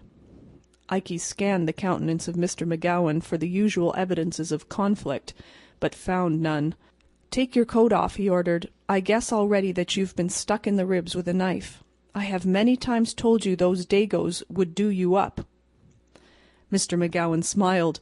"Not them," he said. "Not any Dagos. But you've located the diagnosis all right enough. It's under my coat, near the ribs. Say, Ikey, Rosie and me are going to run away and get married tonight." Ikey's left forefinger was doubled over the edge of the mortar, holding it steady. He gave it a wild rap with the pestle, but felt it not. Meanwhile Mr. McGowan's smile faded to a look of perplexed gloom. "That is," he continued, "if she keeps in the notion until the time comes. We've been laying pipes for the getaway for 2 weeks. One day she says she will. The same evening she says nixie. We've agreed on tonight, and Rosie's stuck to the affirmative this time for 2 whole days. But it's 5 hours yet till the time, and I'm afraid she'll stand me up when it comes to the scratch." "You said you wanted drugs," remarked Ikey. Mr. McGowan looked ill at ease and harassed, a condition opposed to his usual line of demeanor. He made a patent medicine almanac into a roll and fitted it with unprofitable carefulness about his finger. "I wouldn't have this double handicap make a false start tonight for $1,000,000, he said. "I've got a little flat up in Harlem all ready, with chrysanthemums on the table, and a kettle ready to boil, and I've engaged a pulpit pounder to be ready at his house for us at 9:30. It's got to come off. And if Rosie don't change her mind again—" Mr. McGowan ceased, a prey to his doubts. "I don't see then yet," said Ikey shortly, "what makes it that you talk of drugs, or what I can be doing about it." "Old man Riddle don't like me a little bit," went on the uneasy suitor, bent upon marshalling his arguments. "For a week he hasn't let Rosie step outside the door with me. If it wasn't for losing a boarder they'd have bounced me long ago. I'm making $20 a week, and she'll never regret flying the coop with Chunk McGowan." "You will excuse me, Chunk," said Ikey. I must make a prescription that is to be called for soon." "Say," said McGowan, looking up suddenly. "Say, Ikey, ain't there a drug of some kind of powders that'll make a girl like you better if you give 'em to her?" Ikey's lip beneath his nose curled with the scorn of superior enlightenment, but before he could answer, McGowan continued, "Tim Lacey told me he got some once from a croaker uptown and fed 'em to his girl in soda water. From the very first dose he was ace high, and everybody else looked like 30 cents to her. They was married in less than 2 weeks." Strong and simple was Chuck McGowan. A better reader of men than Ikey was could have seen that his tough frame was strung upon fine wires. Like a good general who was about to invade the enemy's territory, he was seeking to guard every point against possible failure. "I thought," went on Chuck hopefully, "that if I had one of them powders to give Rosie when I see her at supper tonight, it might brace her up and keep her from reneging on the proposition to skip. I guess she don't need a mule team to drag her away, but women are better at coaching than they are at running bases. If the stuff'll work just for a couple of hours, it'll do the trick." "When is this foolishness of running away to be happening?" asked Ikey. 9 o'clock, said Mr. McGowan. "Supper's at 7. At 8 Rosie goes to bed with a headache. At 9 old Parvenzano lets me through to his backyard, where there's a board off Riddle's fence next door. I go under her window and help her down the fire escape. We've got to make it early on the preacher's account. It's all dead easy if Rosie don't balk when the flag drops. Can you fix me up one of them powders, Ikey?" Ikey Schoenstein rubbed his nose slowly. "Chunk," said he, "it is of drugs of that nature that pharmaceuticists must have much carefulness. To you alone of my acquaintance would I entrust a powder like that, but for you I shall make it, and you shall see how it makes Rosie to think of you." Ikey went behind the prescription desk. There he crushed to a powder 2 soluble tablets, each containing 1/4 of a grain of morphia. To them he added a little sugar of milk to increase the bulk, and folded the mixture neatly in a white paper. Taken by an adult, this powder would ensure several hours of heavy slumber without danger to the sleeper. This he handed to Chunk McGowan, telling him to administer it in a liquid if possible, and received the hearty thanks of the backyard Lochinvar. The subtlety of Ikey's action becomes apparent upon recital of his subsequent move. He sent a messenger for Mr. Riddle and disclosed the plans of Mr. McGowan for eloping with Rosie. Mr. Riddle was a stout man, brick-dusty of complexion and sudden in action. "Much obliged," he said briefly to Ikey. "The lazy Irish loafer. My own room's just above Rosie's. I'll just go up there myself after supper and load the shotgun and wait. If he comes in my backyard he'll go away in an ambulance instead of a bridal chaise."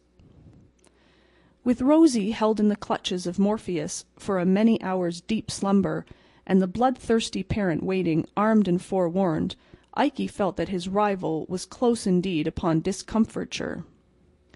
All night in the Blue Light Drug Store he waited at his duties for chance news of the tragedy, but none came. At 8 o'clock in the morning the day clerk arrived, and Ikey started hurriedly for Mrs. Riddle's to learn the outcome. And lo, as he stepped out of the store, who but Chunk McGowan sprang from a passing streetcar and grasped his hand. Chunk McGowan, with a victor's smile and flushed with joy. "Pulled it off," said Chuck with Elysium in his grin. "Rosie hit the fire escape on time to a second, and we was under the wire at Reverend's at 9:30 1/4. She's up at the flat. She cooked eggs this morning in a blue kimono. Lord, how lucky I am. You must pace up some day, Ikey, and feed with us. I've got a job down near the bridge, and that's where I'm heading for now." The powder?" stammered Ikey. "Oh, that stuff you gave me?" said Chunk, broadening his grin. "Well, it was this way. I sat down at the supper table last night at Riddle's, and I looked at Rosie, and I says to myself, 'Chunk, if you get the girl, get her on the square. Don't try any hocus-pocus with a thoroughbred like her.' And I keeps the paper you give me in my pocket. And then my lamps fall on another party present, who, I says to myself, is failin' in a proper affection toward his comin' son-in-law. So I watches my chance, and dumps that powder in Old Man Riddle's coffee. See? End of The Love Philtre of Ike Schoenstein. Chapter 13. Mammon and the Archer. Old Anthony Rockwall, retired manufacturer and proprietor of Rockwall's Eureka Soap, looked out of the library window of his Fifth Avenue mansion and grinned. His neighbor to the left, the aristocratic clubman G. Van Shoylite Suffolk Jones, came out to his waiting motor car, wrinkling a contumelious nostril as usual at the Italian Renaissance sculpture of the Soap Palace's front elevation. "Stuck-up old statuette of nothing doing," commented the ex-Soap King. "The Eden Musel'll get that old frozen Nestle road yet if he don't watch out. I'll have this house painted red, white, and blue next summer, and see if that'll make his Dutch nose turn up any higher." And then Anthony Rockwall, who never cared for bells, went to the door of his library and shouted, "Mike!" in the same voice that had once chipped off pieces of the welkin on the Kansas prairies. "Tell my son," said Anthony to the answering menial, "to come in here before he leaves the house." When young Rockwall entered the library, the old man laid aside his newspaper, looked at him with a kindly grimness on his big, smooth, ruddy countenance, rumpled his mop of white hair with one hand, and rattled the keys in his pocket with the other. "Richard," said Anthony Rockwall, "what do you pay for the soap that you use?" Richard, only 6 months home from college, was startled a little. He had not yet taken the measure of this sire of his, who was as full of unexpectednesses as a girl at her first party. $6 a dozen, I think, Dad." "And your clothes?" "I suppose about $60 as a rule." "You're a gentleman," said Anthony decidedly. "I've heard of these young bloods spending $24 a dozen for soap and going over the 100 mark for clothes. You've got as much money to waste as any of 'em, yet you stick to what's decent and moderate. Now I use the old Eureka, not only for sentiment, but it's the purest soap made. Whenever you pay more than 10 cents a cake for soap, you buy bad perfumes and labels. But 50 cents is doing very well for a young man in your generation, position, and condition.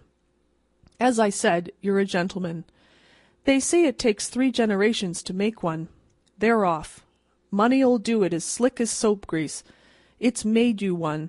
By hokey, it's almost made one of me. I'm nearly as impolite and disagreeable and ill-mannered as these 2 old Knickerbocker gents on each side of me that can't sleep of nights because I bought in between 'em." "There are some things that money can't accomplish," remarked young Rockwall rather gloomily. "Now don't say that," said old Anthony, shocked. "I bet my money on money every time. I've been through the encyclopedia down to Y, looking for something you can't buy with it, and I expect to have to take up the appendix next week. I'm for money against the field. Tell me something money won't buy." "For one thing," answered Richard, rankling a little, "it won't buy one into the exclusive circles of society." "Oh ho, won't it?" thundered the champion of the root of evil. "You tell me where your exclusive circles would be if the first Astor hadn't paid the money to pay for his steerage passage over." Richard sighed. "That's what I was coming to," said the old man less boisterously. "That's why I asked you to come in. There's something going wrong with you, boy. I've been noticing it for 2 weeks. Out with it. I guess I could lay my hands on 11 millions within 24 hours, besides the real estate. If it's your liver, there's the Rambler down in the bay, cold and ready to steam down to the Bahamas in 2 days." "Not a bad guess, Dad. You haven't missed it far." "Ah," said Anthony keenly, "what's her name?" Richard began to walk up and down the library floor. There was enough comradeship and sympathy in this crude old father of his to draw his confidence. "Why don't you ask her?" demanded old Anthony. "She'll jump at you. You've got the money and the looks, and you're a decent boy. Your hands are clean. You've got no Eureka soap on 'em. You've been to college, but she'll overlook that." "I haven't had a chance," said Richard. "Make one," said Anthony. "Take her for a walk in the park, or a straw ride, or walk home with her from church. Chance. Tchah. You don't know the social mill, Dad. She's part of the stream that turns it. Every hour and minute of her time is arranged for days in advance. I must have that girl, Dad, or this town is a blackjack swamp forevermore. And I can't write it. I can't do that. Tut, said the old man. Do you mean to tell me that with all the money I've got you can't get an hour or two of a girl's time for yourself? I've put it off too late. She's going to sail for Europe at noonday after tomorrow for a 2-year stay. I'm to see her alone tomorrow evening for a few minutes. She's at Larchmont now at her aunt's. I can't go there, but I'm allowed to meet her with a cab at the Grand Central Station tomorrow evening at the 8:30 train. We drive down Broadway to Wallack's at a gallop, where her mother and a box party will be waiting for us in the lobby. Do you think she would listen to a declaration from me during the 6 or 8 minutes under those circumstances? No. And what chance would I have in the theatre or afterward? None. No, Dad, this is one tangle that your money can't unravel. We can't buy 1 minute of time with cash. If we could, rich people would live longer. There's no hope of getting a talk with Miss Lantry before she sails. All right, Richard, my boy, said old Anthony cheerfully. You may run along down to your club now. I'm glad it ain't your liver. But don't forget to burn a few punk sticks in the Joss house to the great god Mazumba from time to time. You say money won't buy time? Well, of course you can't order eternity wrapped up and delivered at your residence for a price. But I've seen Father Time get pretty bad stone bruises on his heels when he was walking through the gold diggings. That night came Aunt Ellen, gentle, sentimental, wrinkled, sighing, oppressed by wealth, into Brother Anthony at his evening paper, and began discourse on the subject of lovers' woes. He told me all about it, said Brother Anthony, yawning. I told him my bank account was at his service. Then he began to knock money, said money couldn't help, said the rules of society couldn't be bucked for a yard by a team of 10 millionaires. Oh, Anthony, sighed Aunt Ellen, I wish you would not think so much of money. Wealth is nothing where a true affection is concerned. Love is all-powerful. If he had only spoken earlier, she could not have refused our Richard, but now I fear it is too late. He will have no opportunity to address her. All your gold cannot bring happiness to your son. At 8 o'clock the next evening, Aunt Ellen took a quaint old gold ring from a moth-eaten case and gave it to Richard. Wear it tonight, nephew, she begged. Your mother gave it to me. Good luck and love, she said it brought. She asked me to give it to you when you had found the one you loved. Young Rockwall took the ring reverently and tried it on his smallest finger. It slipped as far as the second joint and stopped. He took it off and stuffed it into his vest pocket after the manner of man. Then he phoned for his cab. At the station he captured Miss Lantry out of the gadding mob at 8:32. We mustn't keep Mamma and the others waiting, she said. To Wallack's Theatre as fast as you can drive, said Richard loyally. They whirled up 42nd to Broadway, and then down the white-starred lane that leads from the soft meadows of sunset to the rocky hills of morning. At 34th Street, young Richard quickly thrust up the trap and ordered the cabman to stop. I've dropped a ring, he apologized as he climbed out. It was my mother's. I'd hate to lose it. I won't detain you a minute. I saw where it fell. In less than a minute he was back in the cab with the ring. But within that minute a cross-town car had stopped directly in front of the cab. The cabman tried to pass to the left, but a heavy express wagon cut him off. He tried the right and had to back away from a furniture van that had no business to be there. He tried to back out, but dropped his reins and swore dutifully. He was blockaded in a tangled mess of vehicles and horses. One of those street blockades had occurred that sometimes tie up commerce and movement quite suddenly in the big city. "Why don't you drive on?" said Miss Lantry impatiently. "We'll be late." Richard stood up in the cab and looked around. He saw a congested flood of wagons, trucks, cabs, vans, and streetcars filling the vast space where Broadway, 6th Avenue, and 43rd Street cross one another as a 26-inch maiden fills her 22-inch girdle. And still, from all the cross streets, they were hurrying and rattling toward the converging point at full speed, and hurling themselves into the struggling mass, locking wheels and adding their drivers' imprecations to the clamor. The entire traffic of Manhattan seemed to have jammed itself around them. The oldest New Yorker among the thousands of spectators that lined the sidewalks had not witnessed a street blockade of the proportions of this one. "I'm very sorry," said Richard, as he resumed his seat, "but it looks as if we're stuck. They won't get this jumble loose up in an hour. It was my fault. If I hadn't dropped the ring, we—" "Let me see the ring," said Miss Lantry. "Now that it can't be helped, I don't care. I think theatres are stupid anyway." At 11 o'clock that night somebody tapped lightly on Anthony Rockwall's door. "Come in," shouted Anthony, who was in a red dressing-gown, reading a book of piractical activities. Somebody was Aunt Ellen, looking like a gray-haired angel that had been left on earth by mistake. "They're engaged, Anthony," she said softly. "She has promised to marry our Richard." On their way to the theatre there was a street blockade. It was 2 hours before the cab could get out of it. "And oh, brother Anthony, don't you ever boast of the power of money again. A little emblem of true love, a little ring that symbolized unending and unmercenary affection, was the cause of our Richard finding his happiness. He dropped it in the street and got out to recover it, and before they could continue the blockade occurred. He spoke to his love and won her there while the cab was hemmed in. Money is dross compared with true love, Anthony." "All right," said old Anthony. "I'm glad the boy has got what he wanted. I told him I wouldn't spare any expense in the matter if—" "But, brother Anthony, what good could your money have done?" "Sister," said Anthony Rockwall, "I've got my pirate in a devil of a scrape. His ship has just been scuttled, and he's too good a judge of the value of money to let drown. I wish you would let me go on with this chapter." The story should end here. I wish it would as heartily as you who read it wish it did, but we must go to the bottom of the well for truth.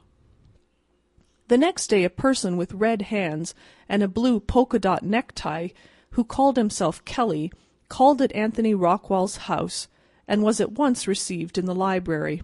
"Well," said Anthony, reaching for his check-book, "it was a good bilin of soap. Let's see, you had 5,000 in cash?" "I paid out 300 more of my own," said Kelly. "I had to go a little above the estimate.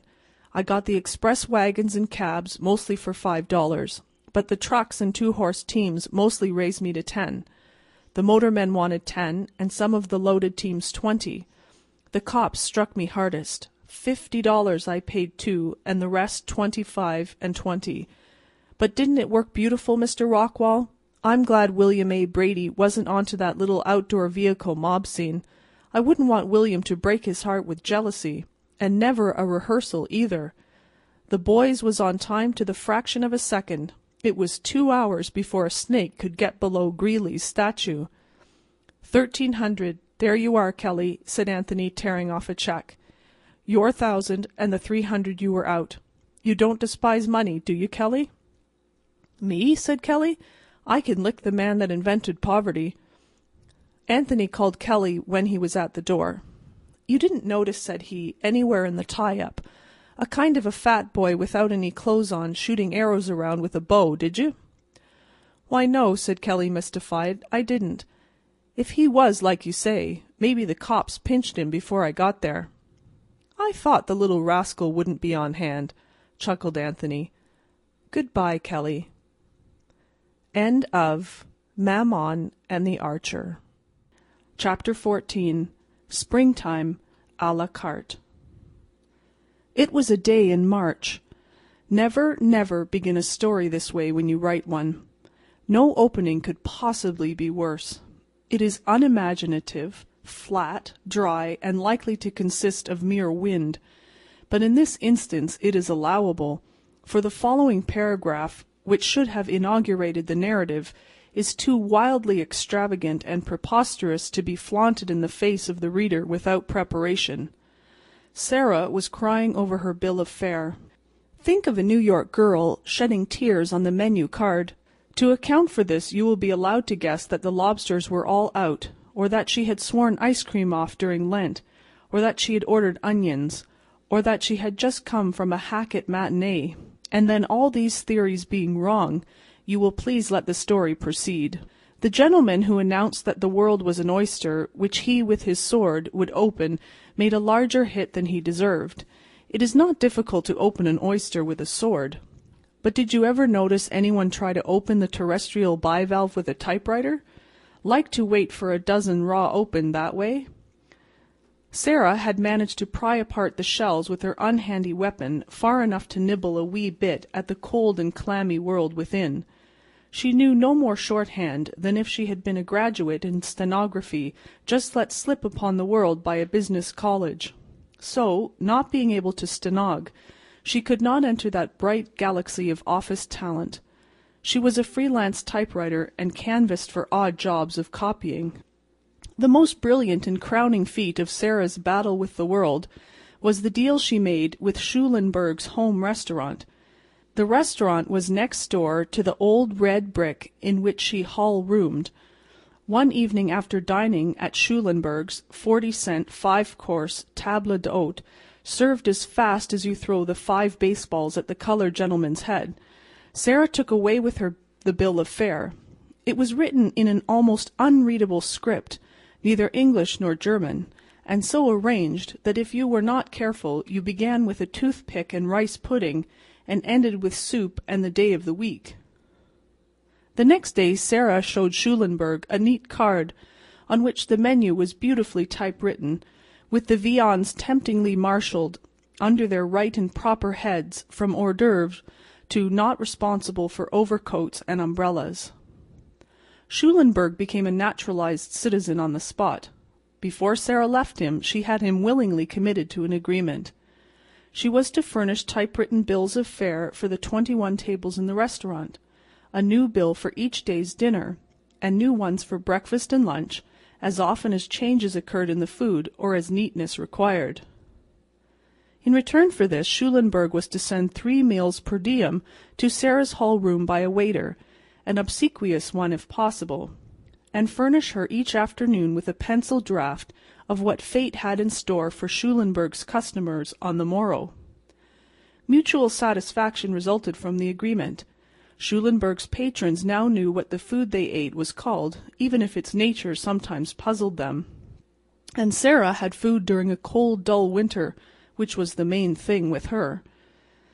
And then the almanac lied, and said that spring had come. Spring comes when it comes. The frozen snows of January still lay like adamant in the cross-town streets. The hand organs still played, in the good old summer time, with their December vivacity and expression. Men began to make 30-day notes to buy Easter dresses. Janitors shut off steam. When these things happen, one may know that the city is still in the clutches of winter. One afternoon Sarah shivered in her elegant hall bedroom. House heated, scrupulously clean conveniences, seen to be appreciated. She had no work to do except Schulenburg's menu cards. Sarah sat in her squeaky willow rocker and looked out the window. The calendar on the wall kept crying to her, "Springtime is here, Sarah. Springtime is here, I tell you. Look at me, Sarah. My figures show it. You've got a neat figure yourself, Sarah, a nice springtime figure. Why do you look out the window so sadly?" Sarah's room was at the back of the house. Looking out the window she could see the windowless rear brick wall of the box factory on the next street. But the wall was clearest crystal, and Sarah was looking down a grassy lane shaded with cherry trees and elms and bordered with raspberry bushes and Cherokee roses. Spring's real harbingers are too subtle for the eye and ear. Some must have the flowering crocus, the wood-staring dogwood, the voice of bluebird, even so gross a reminder as the farewell handshake of the retiring buckwheat and oyster before they can welcome the lady in green to their dull bosoms. But to old Earth's choicest kin there came straight, sweet messages from his newest bride, telling them they shall be no stepchildren unless they choose to be. On the previous summer Sarah had gone into the country and loved a farmer. In writing your story never hark back thus. It is bad art and cripples interest. Let it march, march. Sarah stayed 2 weeks at Sunnybrook Farm. There she learned to love old Farmer Franklin's son Walter. Farmers have been loved and wedded and turned out to grass in less time. But young Walter Franklin was a modern agriculturist. He had a telephone in his cow-house, and he could figure up exactly what effect next year's Canada wheat crop would have on potatoes planted in the dark of the moon. It was in this shaded and raspberried lane that Walter had wooed and won her, and together they had sat and woven a crown of dandelions for her hair. He had immoderately praised the effect of the yellow blossoms against her brown tresses, and she had left the chaplet there and walked back to the house swinging her straw sailor in her hands. They were to marry in the spring, at the very first signs of spring, Walter said. And Sarah came back to the city to pound her typewriter. A knock at the door dispelled Sarah's visions of that happy day. A waiter had brought the rough penciled draft of the home restaurant's next day fare in old Schulenburg's angular hand. Sarah sat down to her typewriter and slipped a card between the rollers. She was a nimble worker. Generally, in an hour and a half, the 21 menu cards were written and ready. Today there were more changes on the bill of fare than usual. The soups were lighter. Pork was eliminated from the entrees, figuring only with Russian turnips among the roasts. The gracious spirit of spring pervaded the entire menu. Lamb, that lately capered on the greening hillsides, was becoming exploited with the sauce that commemorated its gambols. The song of the oyster, though not silenced, was diminuendo con amor. The frying pan seemed to be held inactive behind the beneficent bars of the broiler. The pie list swelled. The richer puddings had vanished. The sausage, with his drapery wrapped about him, barely lingered in a pleasant thanatopsis with the buckwheats and the sweet but doomed maple. Sarah's fingers danced like midgets over a summer stream. Down through the courses she worked, giving each item its position according to its length with an accurate eye. Just above the desserts came the list of vegetables: carrots and peas, asparagus on toast, the perennial tomatoes, and corn and succotash, lima beans, cabbage, and then— Sarah was crying over her bill of fare. Tears from the depths of some divine despair rose in her heart and gathered to her eyes. Down went her head on the little typewriter stand, and the keyboard rattled a dry accompaniment to her moist sobs. For she had received no letter from Walter in 2 weeks, and the next item on the bill of fare was dandelions. Dandelions with some kind of egg, but bother the egg. Dandelions, with whose golden blooms Walter had crowned her his queen of love and future bride. Dandelions, the harbingers of spring, her sorrow's crown of sorrow, reminder of her happiest days. Madam, I dare you to smile until you suffer this test. Let the Marshal Niel roses that Percy brought you on the night you gave him your heart be served as a salad with French dressing before your eyes at a Schulenburg table d'hôte. Had Juliet so seen her love tokens dishonored, the sooner would she have sought the Lethean herbs of the good apothecary. But what a witch is spring! Into the great cold city of stone and iron a message had to be sent. There was none to convey it but the little hardy courier of the fields, with his rough green coat and modest air. He is a true soldier of fortune, this Don de Lion, this lion's tooth, as the French chefs call him. Flowered, he will assist at love-making, wreathed in my lady's nut-brown hair. Young and callow and unblossomed, he goes into the boiling pot and delivers the word of his sovereign mistress. By and by Sarah forced back her tears. The cards must be written, but still, in a faint golden glow from her dandelion dream, she fingered the typewriter keys absently for a little while, with her mind and heart in the meadow lane with her young farmer. But soon she came swiftly back to the rock-bound lanes of Manhattan, and the typewriter began to rattle and jump like a strike-breaker's motor-car. At 6 o'clock the waiter brought her dinner and carried away the typewritten bill of fare. When Sarah ate she set aside, with a sigh, the dish of dandelions with its crowning ovarious accompaniment. As this dark mass had been transformed from a bright and love-endorsed flower to be an ignominious vegetable, so had her summer hopes wilted and perished. Love may, as Shakespeare said, feed on itself. But Sarah could not bring herself to eat the dandelions that had graced, as ornaments, the first spiritual banquet of her heart's true affection. At 7:30 the couple in the next room began to quarrel. The man in the room above sought for A on his flute. The gas went a little lower, 3 coal wagons started to unload, the only sound of which the phonograph is jealous. Cats on the back fences slowly retreated toward Mukden. By these signs Sarah knew that it was time for her to read. She got out The Cloister and the Hearth, the best non-selling book of the month, settled her feet on her trunk, and began to wander with Gerard. The front door-bell rang. The landlady answered it. Sarah left Gerard and Denny's treed by a bear, and listened. Oh, yes, you would, just as she did. Then a strong voice was heard in the hall below, and Sarah jumped for her door, leaving the book on the floor and the first round easilies the bear. You have guessed it.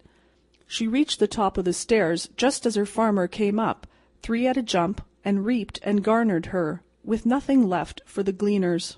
Why haven't you written? Oh, why? Cried Sarah. New York is a pretty large town, said Walter Franklin. I came in a week ago to your old address. I found that you went away on a Thursday. That consoled some. It eliminated the possible Friday bad luck. But it didn't prevent my hunting for you with police and otherwise ever since. I wrote, said Sarah vehemently. Never got it. Then how did you find me? The young farmer smiled a springtime smile. I dropped into that home restaurant next door this evening, said he. I don't care who knows it. I like a dish of some kind of greens at this time of the year. I ran my eye down that nice typewritten bill of fare, looking for something in that line. When I got below cabbage, I turned my chair over and hollered for the proprietor. He told me where you lived. I remember, sighed Sarah happily. That was dandelions below cabbage. I'd know that cranky capital W way above the line that your typewriter makes anywhere in the world, said Franklin. Why, there's no W in dandelions, said Sarah in surprise. The young man drew the bill of fare from his pocket and pointed to a line. Sarah recognized the first card she had written that afternoon. There was still the rayed splotch of the upper right-hand corner where a tear had fallen, but over the spot where one should have read the name of the meadow plant, the clinging memory of their golden blossoms had allowed her fingers to strike strange keys. Between the red cabbage and the stuffed green peppers was the item, Dearest Walter, with hard-boiled egg. End of Springtime a la carte. Chapter 15. The Green Door. Suppose you should be walking down Broadway after dinner, with 10 minutes allotted to the consummation of your cigar while you are choosing between a diverting tragedy and something serious in the way of vaudeville. Suddenly a hand is laid upon your arm. You turn to look into the thrilling eyes of a beautiful woman, wonderful in diamonds and Russian sables. She thrusts hurriedly into your hand an extremely hot-buttered roll, flashes out a tiny pair of scissors, snips off the second button of your overcoat, meaningly ejaculates the one word parallelogram, and swiftly flies down a cross street, looking back fearfully over her shoulder. That would be adventure. Would you accept it? Not you. You would flush with embarrassment. You would sheepishly drop the roll and continue down Broadway, fumbling feebly for the missing button. This you would do unless you are one of the blessed few in whom the pure spirit of adventure is not dead. True adventurers have never been plentiful. They who are set down in print as such have been mostly business men with newly invented methods. They have been out after the things they wanted, golden fleeces, holy grails, lady loves, treasure, crowns, and fame. The true adventurer goes forth aimless and uncalculating to meet and greet unknown fate. A fine example was the prodigal son, when he started back home. Half-adventurers, brave and splendid figures, have been numerous. From the Crusades to the Palisades, they have enriched the arts of history and fiction and the trade of historical fiction.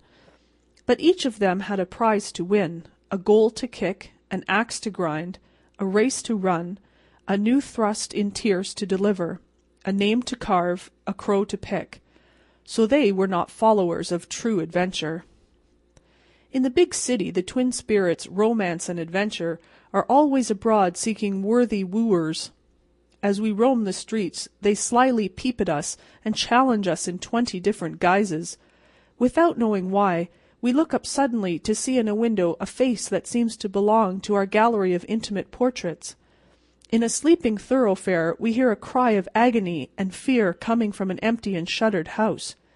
Instead of at our familiar curb, a cab driver deposits us before a strange door, which one, with a smile, opens for us and bids us enter. A slip of paper, written upon, flutters down to our feet from the high lattices of chance. We exchange glances of instantaneous hate, affection, and fear with hurrying strangers in the passing crowds. A sudden douse of rain, and an umbrella may be sheltering the daughter of the full moon and the first cousin of the sidereal system. At every corner handkerchiefs drop, fingers beckon, eyes besiege, and the lost, the lonely, the rapturous, the mysterious, the perilous, changing clues of adventure are slipped onto our fingers. But few of us are willing to hold and follow them. We are grown stiff with the ramrod of convention down our backs. We pass on, and some day we come, at the end of a very dull life, to reflect that our romance has been a pallid thing of a marriage or two, a satin rosette kept in a safe deposit drawer, and a lifelong feud with a steam radiator. Rudolf Steiner was a true adventurer. Few were the evenings on which he did not go forth from his hall bedchamber in search of the unexpected and the egregious. The most interesting thing in life seemed to him to be what might lie just around the next corner. Sometimes his willingness to tempt fate led him into strange paths. Twice he had spent the night in a station house. Again and again he'd found himself the dupe of ingenious and mercenary tricksters. His watch and money had been the price of one flattering allurement, but with undiminished ardor he picked up every glove cast before him into the merry lists of adventure. One evening Rudolf was strolling along a cross-town street in the older central part of the city. 2 streams of people filled the sidewalks, the home hurrying, and that restless contingent that abandons home for a spacious welcome of the 1,000-candle-power table d'hôte. The young adventurer was of pleasing presence, and moved serenely and watchfully. By daylight he was a salesman in a piano store. He wore his tie drawn through a topaz ring instead of fastened with a stick-pin, and once he had written to the editor of a magazine that Junie's Love Test by Miss Libby had been the book that had most influenced his life. During his walk a violent chattering of teeth in a glass case on the sidewalk seemed at first to draw his attention, with a qualm, to a restaurant before which it was set. But a second glance revealed the electric letters of a dentist's sign high above the next door. A giant negro, fantastically dressed in a red embroidered coat, yellow trousers, and a military cap, discreetly distributed cards to those of the passing crowd who consented to take them. This mode of dentistic advertising was a common sight to Rudolf. Usually he passed the dispenser of the dentist's cards without reducing his store. But tonight the African slipped one into his hand so deftly that he retained it there, smiling a little at the successful feat. When he had travelled a few yards further he glanced at the card indifferently. Surprised, he turned it over and looked again with interest. One side of the card was blank. On the other was written in ink 3 words, "The Green Door." And then Rudolf saw, 3 steps in front of him, a man throw down the card the negro had given him as he passed. Rudolf picked it up. It was printed with the dentist's name and address and the usual schedule of plate work and bridge work and crowns, and spacious promises of painless operations. The adventurous piano salesman halted at the corner and considered. Then he crossed the street, walked down a block, recrossed, and joined the upward current of people again. Without seeming to notice the negro as he passed the second time, He carelessly took the card that was handed him. 10 steps away he inspected it. In the same handwriting that appeared on the first card, "The Green Door" was inscribed upon it. 3 or 4 cards were tossed to the pavement by pedestrians both following and leading him. These fell blank side up. Rudolph turned them over. Every one bore the printed legend of the dental parlors. Rarely did the arch sprite adventure need to beckon twice to Rudolf Steiner, his true follower, but twice it had been done, and the quest was on. Rudolph walked slowly back to where the giant negro stood by the case of rattling teeth. This time as he passed he received no card. In spite of his gaudy and ridiculous garb, the Ethiopian displayed a natural barbaric dignity as he stood, offering the cards suavely to some, allowing others to pass unmolested.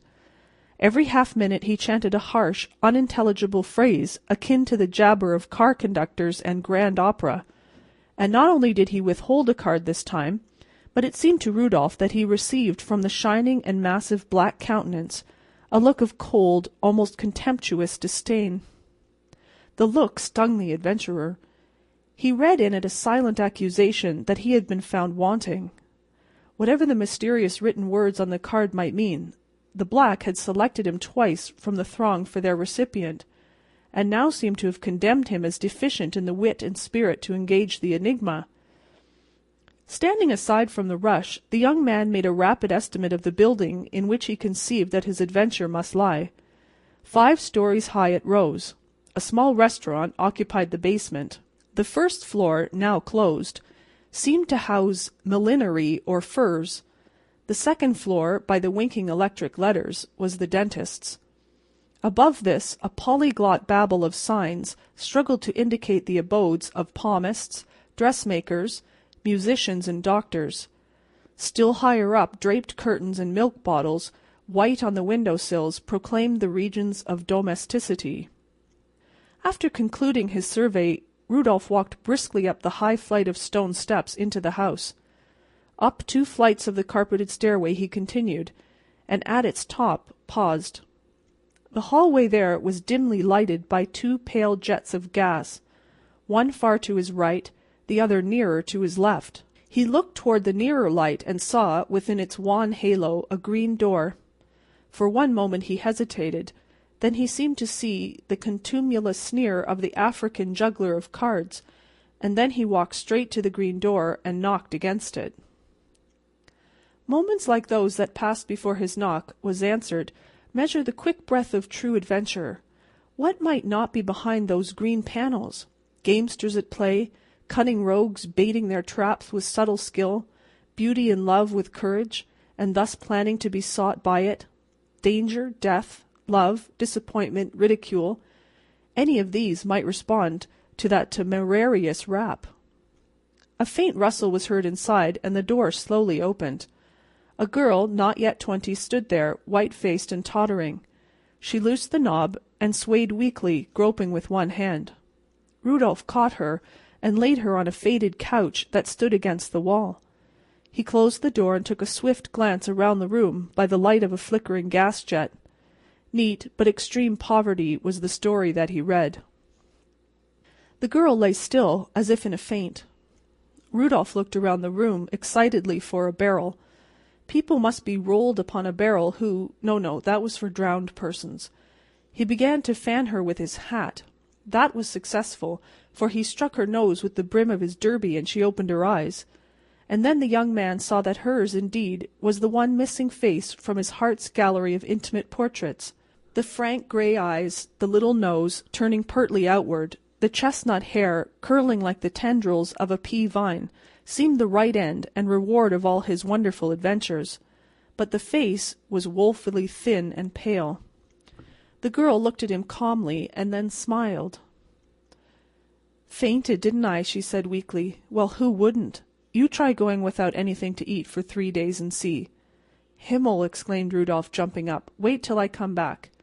He dashed out the green door and down the stairs. In 20 minutes he was back again, kicking at the door with his toe for her to open it. With both arms he hugged an array of wares from the grocery and the restaurant. On the table he laid them: bread and butter, cold meats, cakes, pies, pickles, oysters, a roasted chicken, a bottle of milk, and one of red-hot tea. "This is ridiculous," said Rudolph blusteringly, "to go without eating. You must quit making election bets of this kind. Supper is ready." He helped her to a chair at the table, and asked, "Is there a cup for the tea?" "On the shelf by the window," she answered. When he turned again with the cup, he saw her, with eyes shining rapturously, beginning upon a huge dill pickle that she had rooted out from the paper bags with a woman's unerring instinct. He took it from her laughingly and poured the cup full of milk. "Drink that first," he ordered. "Then you shall have some tea, then a chicken wing. If you are very good, you shall have a pickle tomorrow. And now, if you'll allow me to be your guest, we'll have supper." He drew up the other chair. The tea brightened the girl's eyes and brought back some of her color. She began to eat with a sort of dainty ferocity, like some starved wild animal. She seemed to regard the young man's presence and the aid he had rendered her as a natural thing, not as though she undervalued the conventions, but as one whose great stress gave her the right to put aside the artificial of the human. But gradually, with the return of strength and comfort, came also a sense of the little conventions that belong, and she began to tell him her little story. It was one of 1,000 such as the city yawns at every day. The shop girl's story of insufficient wages, further reduced by fines that go to swell the store's profits, of time lost through illness, then of lost positions, lost hope, and the knock of the adventurer upon the green door. But to Rudolph the history sounded as big as the Iliad or the crisis in Junie's love test. "To think of you going through all that!" he exclaimed. "It was something fierce," said the girl solemnly. "And you have no relatives or friends in the city?" "None whatever."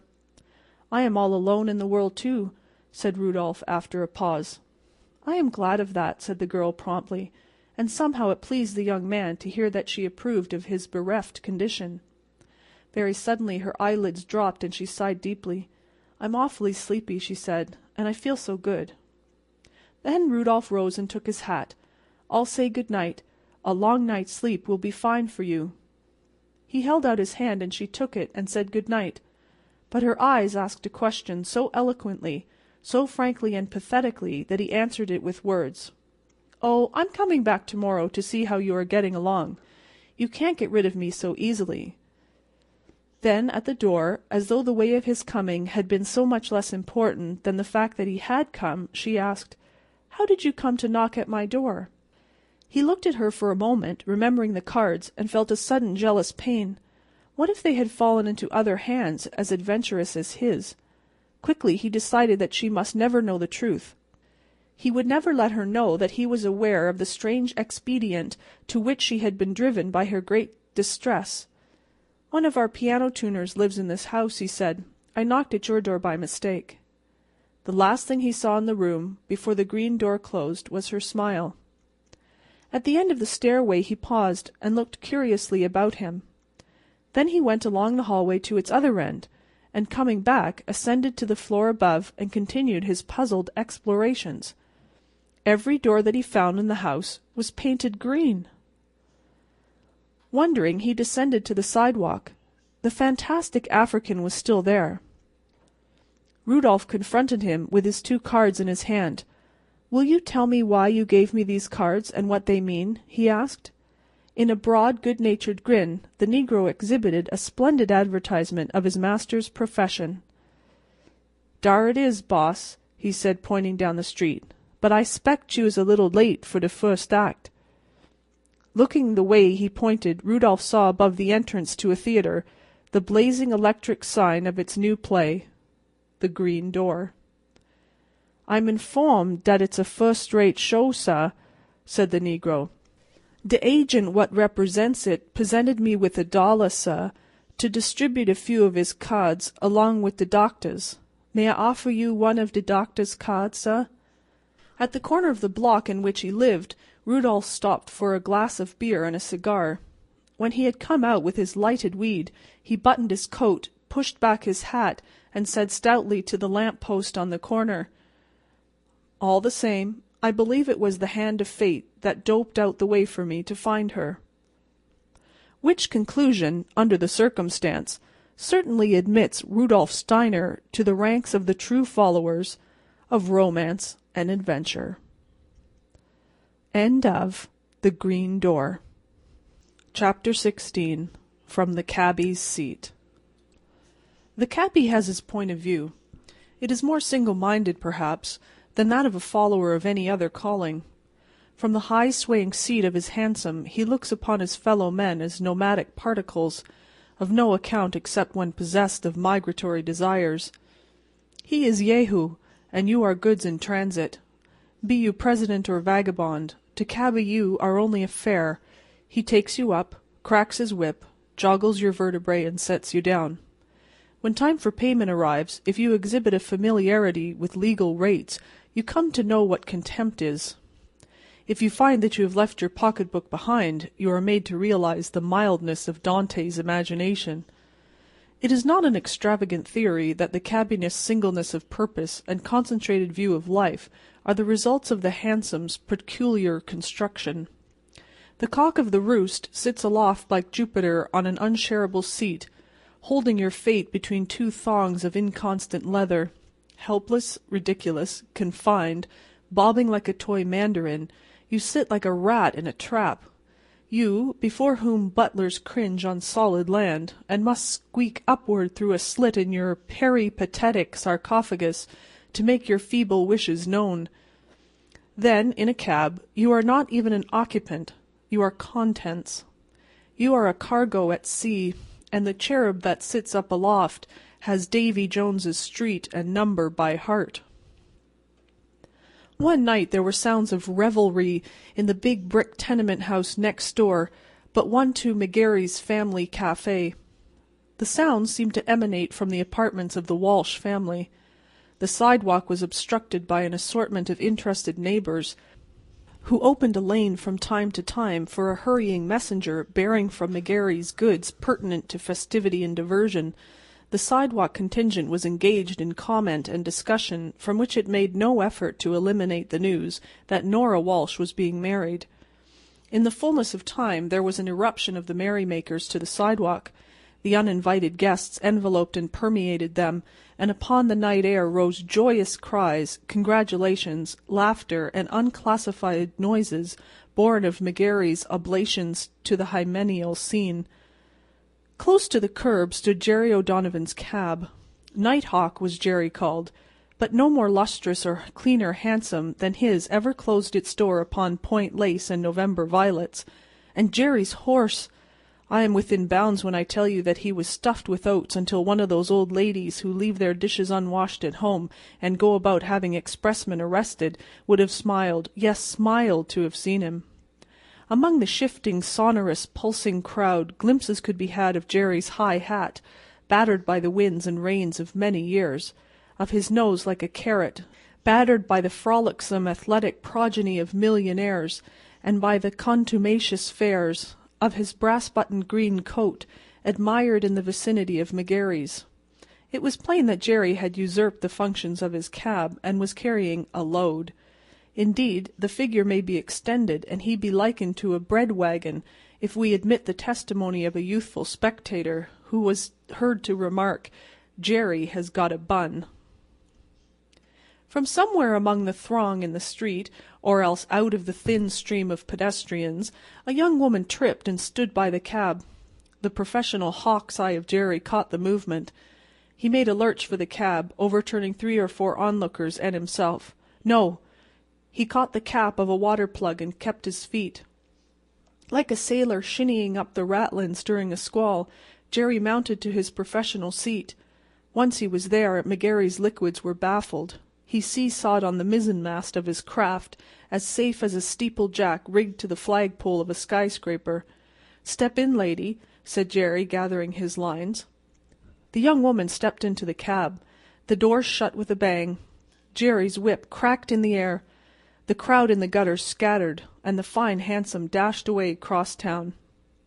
When the oat-spry horse had hedged a little his first spurt of speed, Jerry broke the lid of his cab and called down through the aperture in the voice of a cracked megaphone trying to please, "Where now will ye be drivin' to?" "Anywhere you please," came the answer, musical and contented. "'Tis drivin' for pleasure she is," thought Jerry, and then he suggested as a matter of course, "Take a thrip round the park, lady? 'Twill be elegant cool and fine." "Just as you like," answered the fare, pleasantly. The cab headed for Fifth Avenue and sped up that perfect street. Jerry bounced and swayed in his seat. The potent fluids of McGarry's were disquieted, and they sent anew fumes to his head. He sang an ancient song of Killisnook, and brandished his whip like a baton. Inside the cab the fare sat up straight on the cushions, looking to right and left at the lights and houses. Even in the shadowed hansom her eyes shone like stars at twilight. When they reached 59th Street, Jerry's head was bobbing and his reins were slack. But his horse turned in through the park gate and began the old familiar nocturnal round.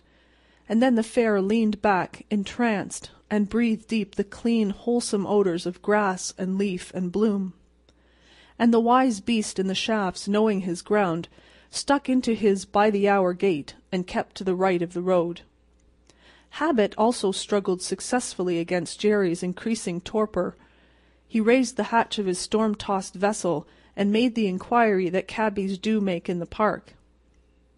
"Like stop at the casino, lady? Gizer freshums and listen to music? Everybody stops." "I think that would be nice," said the fare. They reined up with a plunge at the casino entrance. The cab doors flew open. The fare stepped directly upon the floor. At once she was caught in a web of ravishing music, and dazzled by a panorama of lights and colors.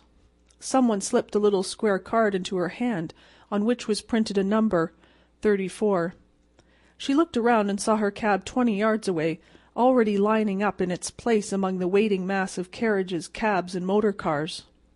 Then a man who seemed to be all shirt-front danced backward before her, and next she was seated at a little table by a railing, over which climbed a jessamine vine. There seemed to be a wordless invitation to purchase. She consulted a collection of small coins in a thin purse, and received from them license to order a glass of beer. There she sat, inhaling and absorbing it all, the new-colored, new-shaped life in a fairy palace in an enchanted wood. At 50 tables sat princes and queens, clad in all the silks and gems of the world, and now and then one of them would look curiously at Jerry's fare. They saw a plain figure dressed in a pink silk of the kind that is tempered by the word foulard, and a plain face that wove a look of love of life that the queens envied. Twice the long hands of the clock went round. Royalties thinned from their alfresco thrones, and buzzed or clattered away in their vehicles of state. The music retired into cases of wood and bags of leather and baize. Waiters removed cloths pointedly near the plain figure sitting almost alone. Jerry's fare rose, and held out her numbered card simply. "Is there anything coming on the ticket?" she asked. A waiter told her it was her cab check, that she should give it to the man at the entrance. This man took it and called the number. Only 3 hansoms stood in line. The driver of one of them went and routed out Jerry asleep in his cab. He swore deeply, climbed to the captain's bridge, and steered his craft to the pier.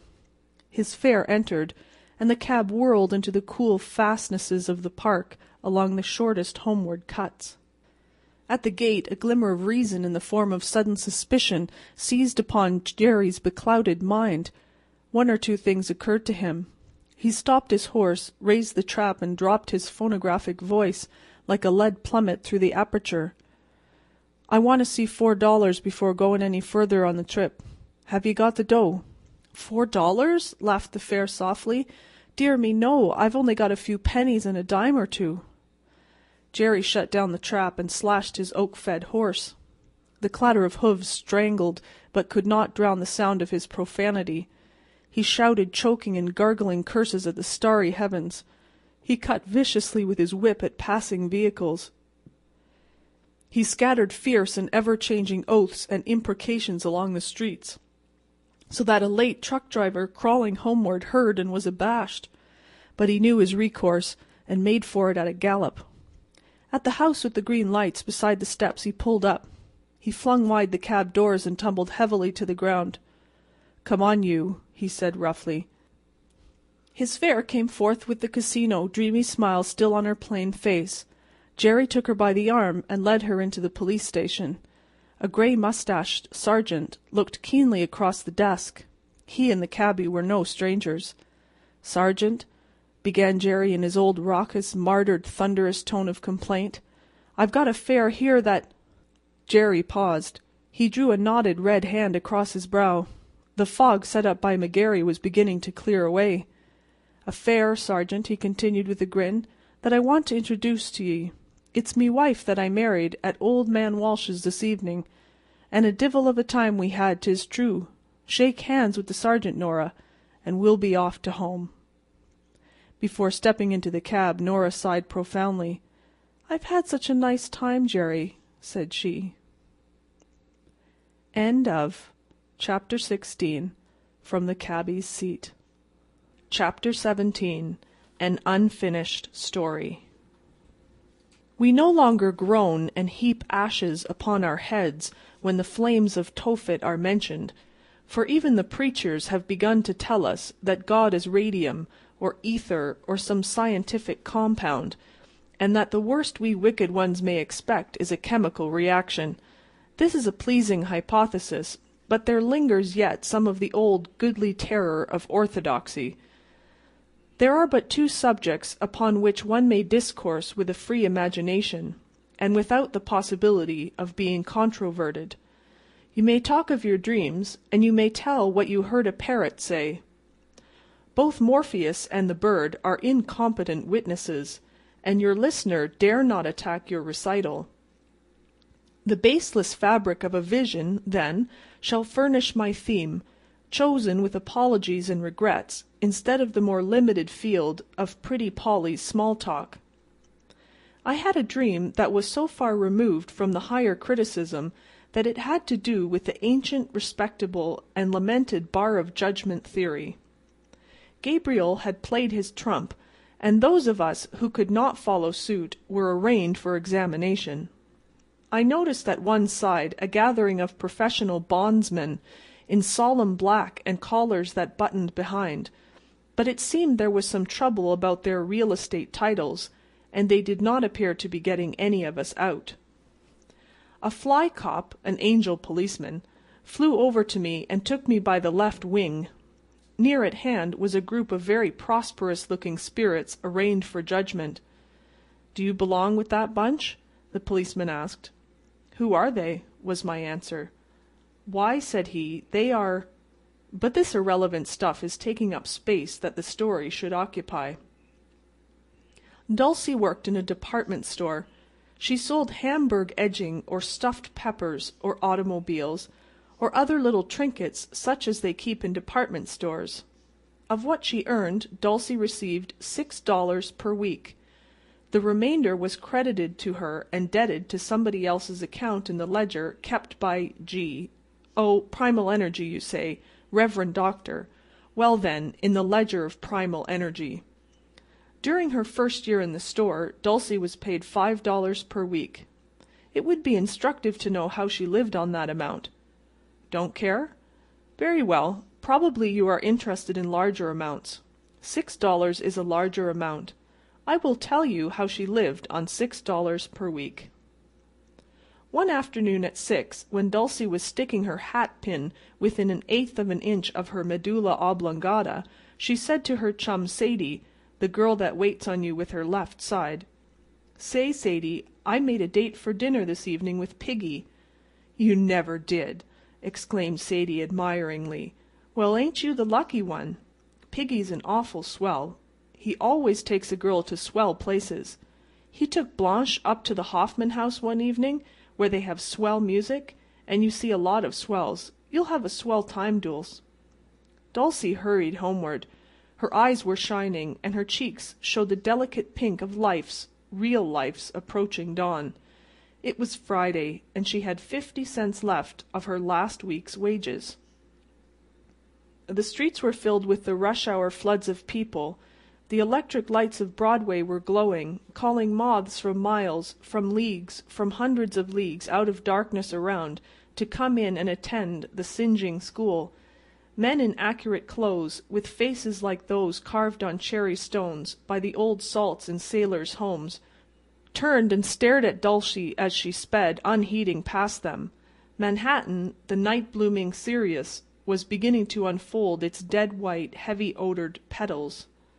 Dulcie stopped in at a store where goods were cheap, and bought an imitation lace collar with her 50 cents.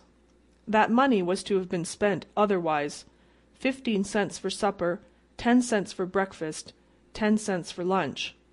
Another dime was to be added to her small store of savings, and 5 cents was to be squandered for licorice drops.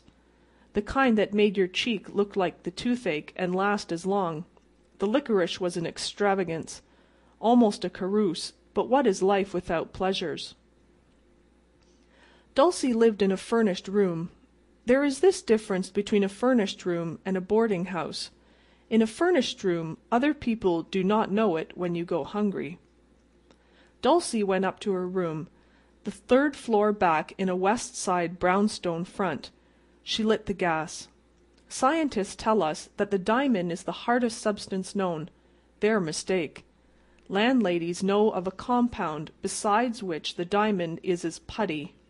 They pack it in the tips of gas burners, and one may stand on a chair and dig at it in vain until one's fingers are pink and bruised. A hairpin will not remove it, therefore let us call it immovable. So Dulcie lit the gas. In its 1/4 candle power glow we will observe the room. Couch, bed, dresser, table, washstand, chair. Of this much the landlady was guilty. The rest was Dulcie's. On the dresser were her treasures: a gilt china vase presented to her by Sadie, a calendar issued by a pickle works, a book on the divination of dreams, some rice powder in a glass dish, and a cluster of artificial cherries tied with a pink ribbon.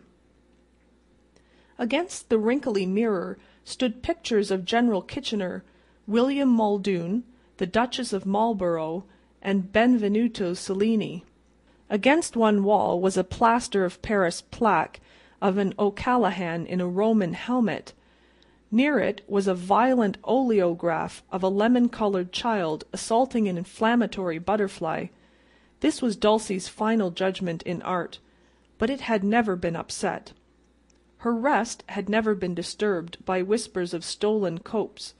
No critic had elevated his eyebrows at her infantile entomologist. Piggy was to call for her at 7.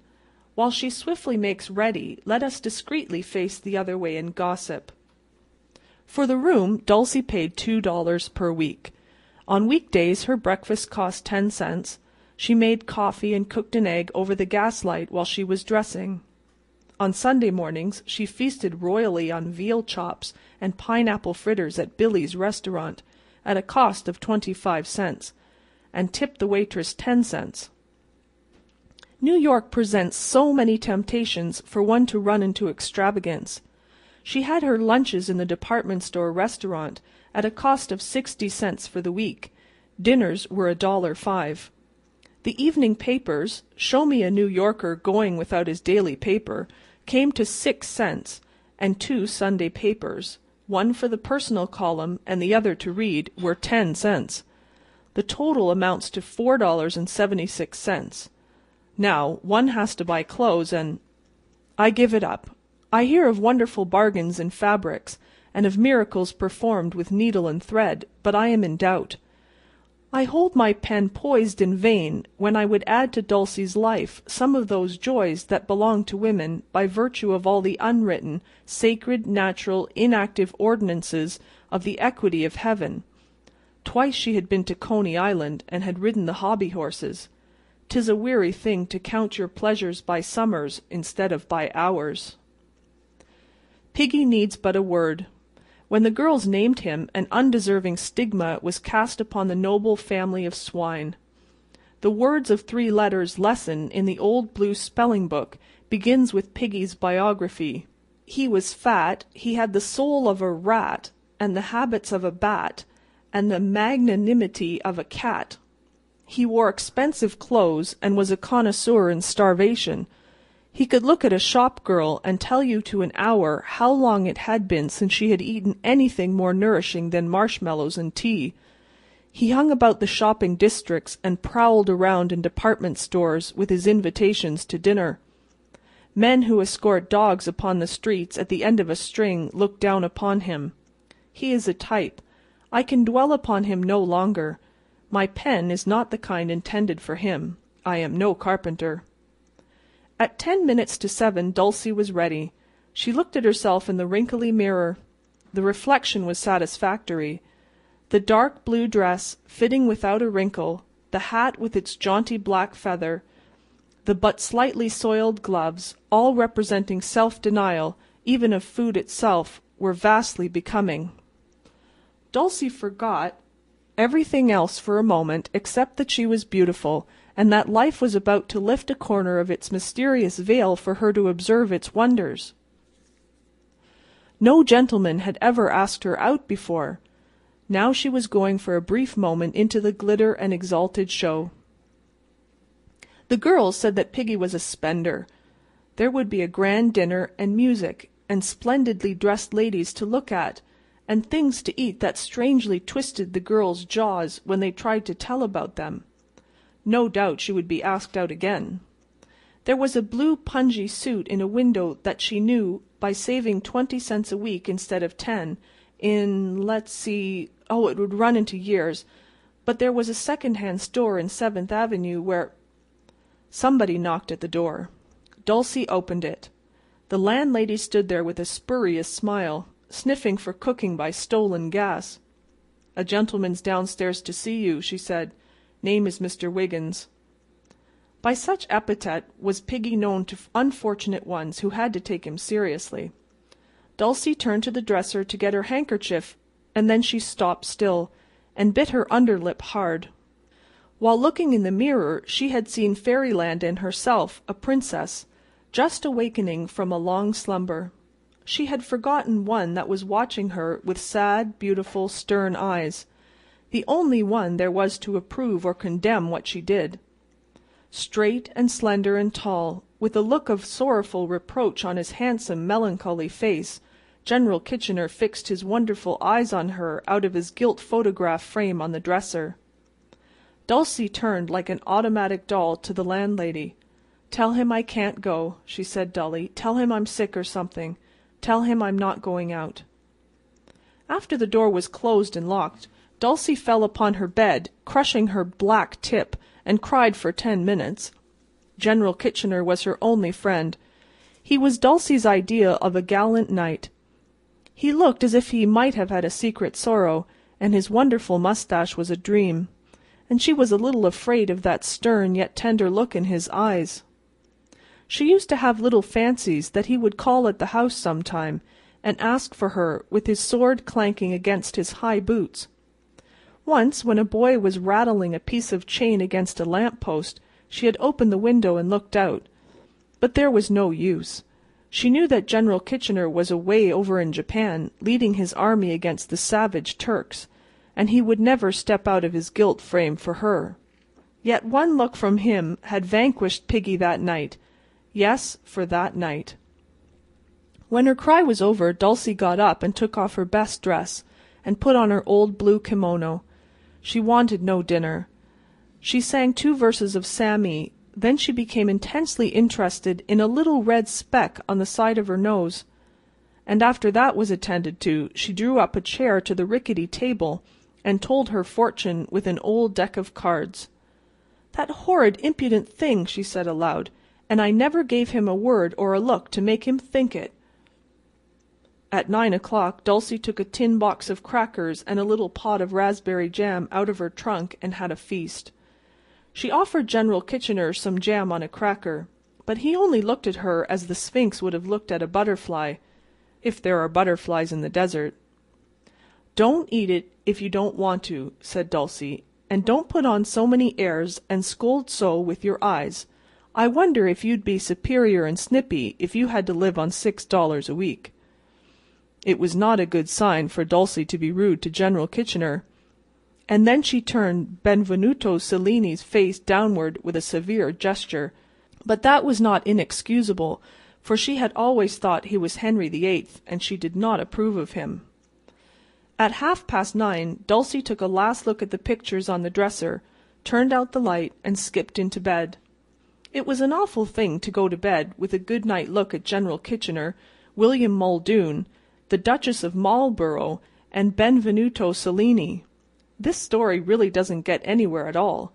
The rest of it comes later, some time when Piggy asks Dulcie again to dine with him, and she is feeling lonelier than usual, and General Kitchener happens to be looking the other way, and then... As I said before, I dreamed that I was standing near a crowd of prosperous-looking angels, and a policeman took me by the wing and asked if I belonged with them. "Who are they?" I asked. "Why," said he, "they are the men who hired working girls and paid 'em $5 or $6 a week to live on. Are you one of the bunch?" "Not on your immortality," said I. "I'm only the fellow that set fire to an orphan asylum and murdered a blind man for his pennies." End of An Unfinished Story. Chapter 18. The Caliph, Cupid, and the Clock. Prince Michael of the Electorate of Valleluna sat on his favourite bench in the park. The coolness of the September night quickened the life in him like a rare tonic wine. The benches were not filled, for park loungers, with their stagnant blood, are prompt to detect and fly home from the crispness of early autumn. The moon was just clearing the roofs of the range of dwellings that bounded the quadrangle on the east. Children laughed and played about the fine-sprayed fountain. In the shadowed spots fauns and hamadryads wooed, unconscious of the gaze of mortal eyes. A hand-organ, Philomel by the grace of our stage-carpenter, Fancy, fluted and droned in a side street. Around the enchanted boundaries of the little park, street-cars spat and mewed, and the stilted trains roared like tigers and lions prowling for a place to enter. And above the trees shone the great, round, shining face of an illuminated clock in the tower of an antique public building. Prince Michael's shoes were wrecked far beyond the skill of the carefulest cobbler. The ragman would have declined any negotiations concerning his clothes. The 2-week stubble on his face was grey and brown and red and greenish yellow, as if it had been made up from individual contributions from the chorus of a musical comedy. No man existed who had money enough to wear so bad a hat as his. Prince Michael sat on his favourite bench and smiled. It was a diverting thought to him that he was wealthy enough to buy every one of those close-ranged, bulky, window-lit mansions that faced him, if he chose. He could have matched gold, equipages, jewels, art treasures, estates, and acres with any Croesus in this proud city of Manhattan, and scarcely have entered upon the bulk of his holdings. He could have sat at table with reigning sovereigns. The social world, the world of art, the fellowship of the elect, adulation, imitation, the homage of the fairest, honours from the highest, praise from the wisest, flattery, esteem, credit, pleasure, fame, all the honey of life was waiting in the comb in the hive of the world for Prince Michael of the Electorate of Valleluna, whenever he might choose to take it. But his choice was to sit in rags and dinginess on a bench in a park, for he had tasted of the fruit of the tree of life, and finding it bitter in his mouth, had stepped out of Eden for a time to seek distraction close to the unarmoured, beating heart of the world. These thoughts strayed dreamily through the mind of Prince Michael, as he smiled under the stubble of his polychromatic beard. Lounging thus, clad as the poorest of mendicants in the parks, he loved to study humanity. He found in altruism more pleasure than his riches, his station, and all the grosser sweets of life had given him. It was his chief solace and satisfaction to alleviate individual distress, to confer favours upon worthy ones who had need of succour, to dazzle unfortunates by unexpected and bewildering gifts of truly royal magnificence, bestowed, however, with wisdom and judiciousness. And as Prince Michael's eye rested upon the glowing face of the great clock in the tower, his smile, altruistic as it was, became slightly tinged with contempt. Big thoughts were the prince's, and it was always with a shake of his head that he considered the subjugation of the world to the arbitrary measures of time. The comings and goings of people in hurry and dread, controlled by the little metal moving hands of a clock, always made him sad. By and by came a young man in evening clothes, and sat upon the third bench from the prince. For half an hour he smoked cigars with nervous haste. Then he fell to watching the face of the illuminated clock above the trees. His perturbation was evident, and the prince noted in sorrow that its cause was connected in some manner with the slowly moving hands of the timepiece. His Highness arose and went to the young man's bench. "I beg your pardon for addressing you," he said, "but I perceive that you are disturbed in mind. If it may serve to mitigate the liberty I have taken, I will add that I am Prince Michael, heir to the throne of the Electorate of Valleluna. I appear incognito, of course, as you may gather from my appearance. It is a fancy of mine to render aid to others whom I think worthy of it. Perhaps the matter that seems to distress you is one that would more readily yield to our mutual efforts." The young man looked up brightly at the prince. Brightly, but the perpendicular line of perplexity between his brows was not smoothed away. He laughed, and even then it did not. But he accepted the momentary diversion. "Glad to meet you, Prince," he said good-humouredly. "Yes, I'd say you were incog all right. Thanks for your offer of assistance. But I don't see where your butting in would help things any. It's a kind of private affair, you know, but thanks all the same." Prince Michael sat at the young man's side. He was often rebuffed, but never offensively. His courteous manner and words forbade that. "Clocks," said the prince, "are shackles on the feet of mankind. I have observed you looking persistently at that clock. Its face is that of a tyrant. Its numbers are false as those on a lottery ticket. Its hands are those of a bunco steerer, who makes an appointment with you to your ruin. Let me entreat you to throw off its humiliating bonds, and to cease to order your affairs by that insensate monitor of brass and steel." "I don't usually," said the young man. "I carry a watch, except when I've got my radiant rags on." "I know human nature as I do the trees and grass," said the prince, with earnest dignity. "I am a master of philosophy, a graduate in art, and I hold the purse of a Fortunatus. There are few mortal misfortunes that I cannot alleviate or overcome. I have read your countenance, and found in it honesty and nobility, as well as distress. I beg of you to accept my advice or aid. Do not belie the intelligence I see in your face, by judging from my appearance of my ability to defeat your troubles." The young man glanced at the clock again, and frowned darkly. When his gaze strayed from the glowing horologe of time, it rested intently upon a 4-story red-brick house in the row of dwellings opposite to where he sat. The shades were drawn, and the lights in many rooms shone dimly through them. 10 minutes to 9, exclaimed the young man, with an impatient gesture of despair. He turned his back upon the house, and took a rapid step or two in a contrary direction. "Remain," commanded Prince Michael, in so potent a voice that the disturbed one wheeled around with a somewhat chagrined laugh. "I'll give her the 10 minutes, and then I'm off," he muttered. And then aloud to the prince, "I'll join you in confounding all clocks, my friend, and throw in women too." "Sit down," said the prince calmly. "I do not accept your addition. Women are the natural enemies of clocks, and therefore the allies of those who would seek liberation from these monsters that measure our follies and limit our pleasures. If you will so far confide in me, I would ask you to relate to me your story." The young man threw himself upon the bench with a reckless laugh. "Your Royal Highness, I will," he said in tones of mock deference. "Do you see yonder house? The one with 3 upper windows lighted?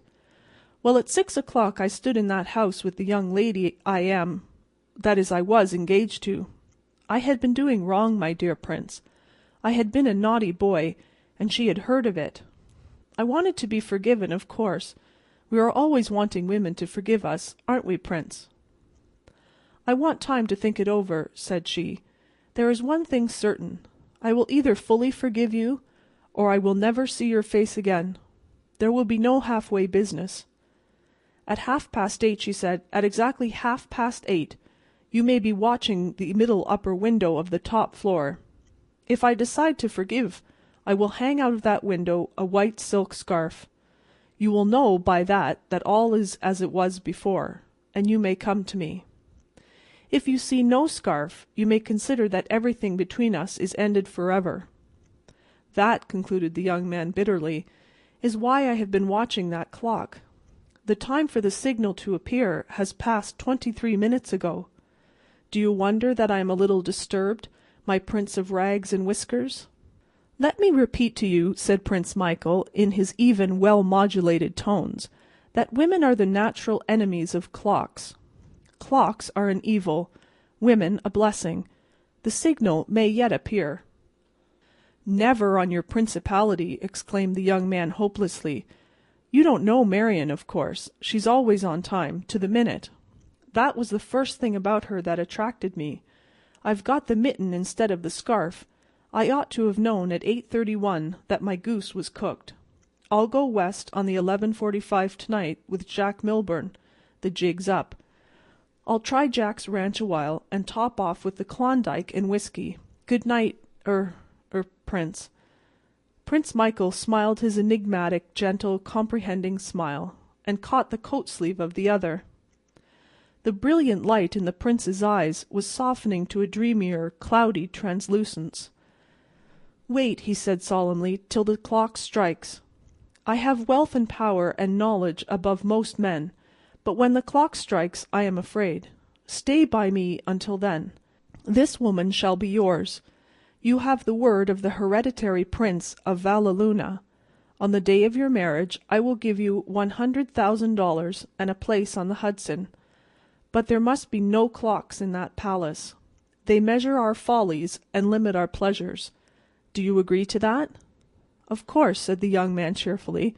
They're a nuisance anyway, always ticking and striking and getting you late for dinner. He glanced again at the clock in the tower. The hands stood at 3 minutes to 9. I think, said Prince Michael, that I will sleep a little. The day has been fatiguing. He stretched himself upon a bench with the manner of one who has slept thus before. You will find me in this park on any evening when the weather is suitable, said the Prince sleepily. Come to me when your marriage day is set, and I will give you a check for the money. Thanks, your Highness, said the young man seriously. It doesn't look as if I would need that palace on the Hudson, but I appreciate your offer just the same. Prince Michael sank into deep slumber. His battered hat rolled from the bench to the ground. The young man lifted it, placed it over the frowsy face, and moved one of the grotesquely relaxed limbs into a more comfortable position. Poor devil, he said, as he drew the tattered clothes closer about the prince's breast. Sonorous and startling came the stroke of 9 from the clock tower. The young man sighed again, turned his face for one last look at the house of his relinquished hopes, and cried aloud profane words of holy rapture. From the middle upper window blossomed in the dusk a wavy, snowy, fluttering, wonderful, divine emblem of forgiveness and promised joy. By came a citizen, rotund, comfortable, home-hurrying, unknowing in the delights of waving silken scarves on the borders of dimly lit parks. "Will you oblige me with the time, sir?" asked the young man. And the citizen, shrewdly conjecturing his watch to be safe, dragged it out and announced, 29½ minutes past 8, sir.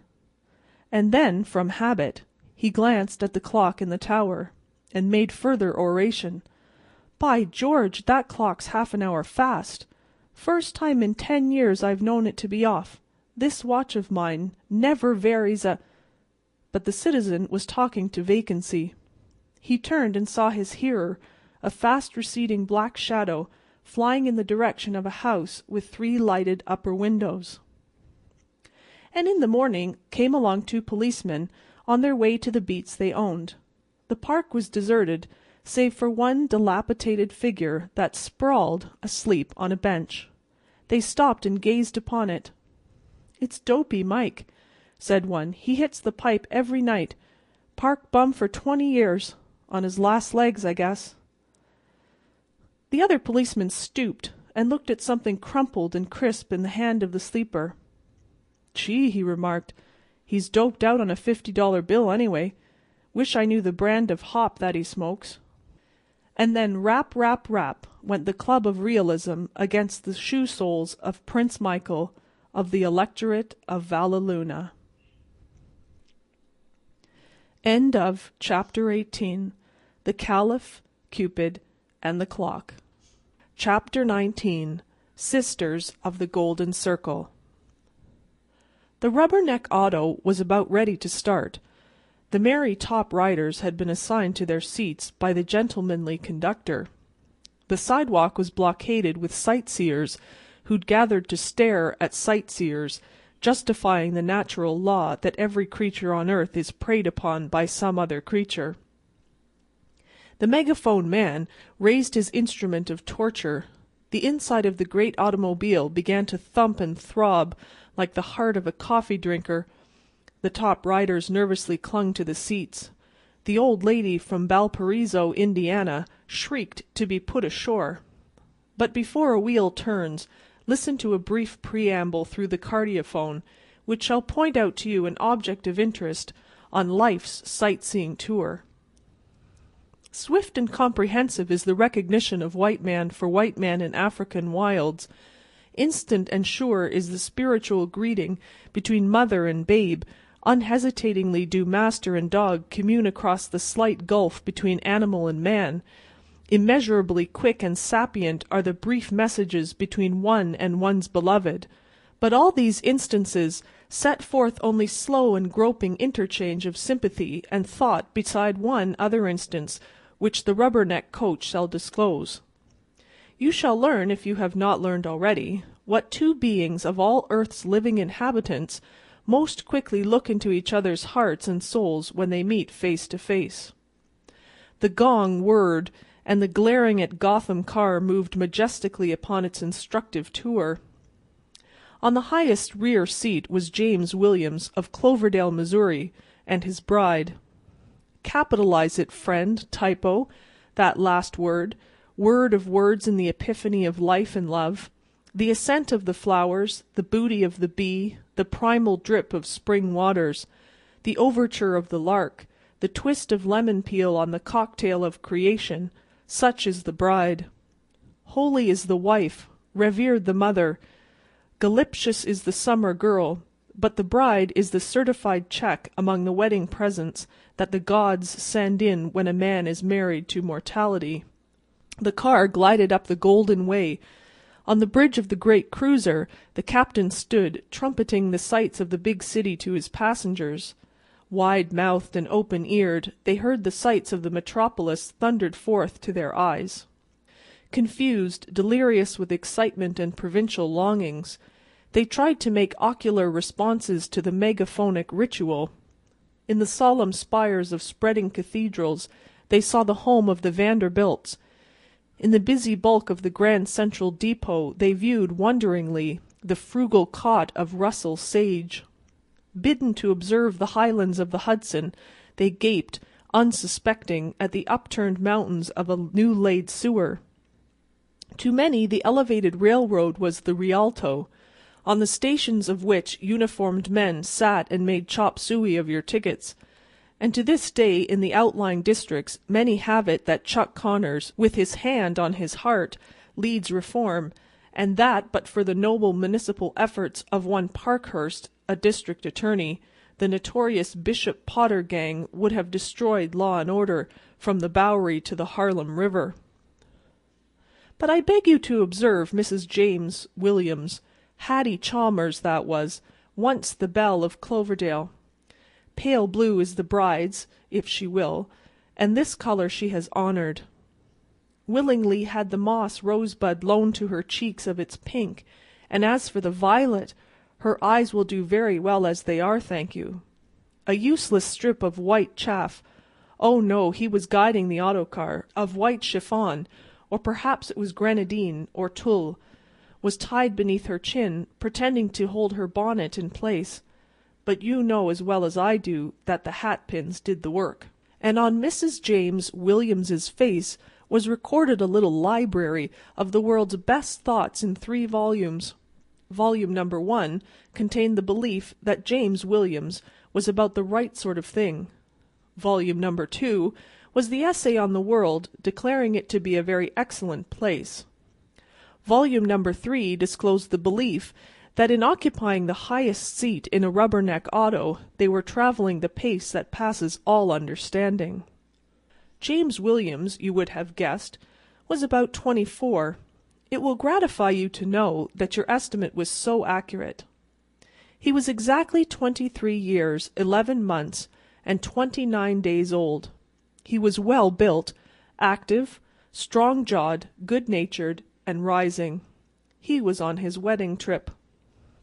Dear kind Fairy, please cut out these orders for money and 40 H.P. touring cars and fame and a new growth of hair and the presidency of the boat club. Instead of any of them, turn backward.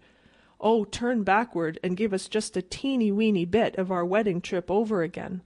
Just an hour, dear Fairy, so we can remember how the grass and the poplar trees looked, and the bow of those bonnet strings tied beneath her chin, even if it was the hat-pins that did the work. Can't do it? Very well. Hurry up with that touring car and the oil stock, then. Just in front of Mrs. James Williams sat a girl in a loose tan jacket and a straw hat adorned with grapes and roses. Only in dreams and milliners' shops do we, alas, gather grapes and roses at one swipe. This girl gazed with large blue eyes, credulous, when the megaphone man roared his doctrine that millionaires were things about which we should be concerned. Between blasts she resorted to Epictetan philosophy in the form of pepsin chewing gum. At this girl's right hand sat a young man about 24. He was well built, active, strong-jawed, and good-natured. But if his description seems to follow that of James Williams, divested of anything Cloverdalian, this man belonged to hard streets and sharp corners. He looked keenly about him, seeming to begrudge the asphalt under the feet of those upon whom he had looked down from his perch. While the megaphone barks at a famous hostelry, let me whisper you through the low-tuned cardiophone to sit tight, for now things are about to happen, and the great city will close over them again as over a scrap of ticker tape floating down from the den of a Broad Street bear. The girl in the tan jacket twisted around to view the pilgrims on the last seat. The other passengers she had absorbed. The seat behind her was her Bluebeard's chamber. Her eyes met those of Mrs. James Williams. Between 2 ticks of a watch they exchanged their life's experiences, histories, hopes, and fancies. And all, mind you, with the eye, before 2 men could have decided whether to draw steel or borrow a match. The bride leaned forward low. She and the girl spoke rapidly together, their tongues moving quickly like those of 2 serpents, a comparison that is not meant to go further. 2 smiles and a dozen nods closed the conference. And now, in the broad, quiet avenue in front of the rubberneck car, a man in dark clothes stood with uplifted hand. From the sidewalk another hurried to join him. The girl in the fruitful hat quickly seized her companion by the arm and whispered in his ear. That young man exhibited proof of ability to act promptly. Crouching low, he slid over the edge of the car, hung lightly for an instant, and then disappeared.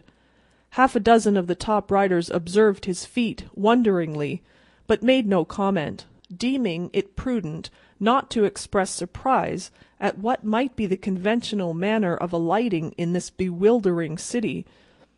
The truant passenger dodged a hansom and then floated past, like a leaf on a stream between a furniture van and a florist's delivery wagon.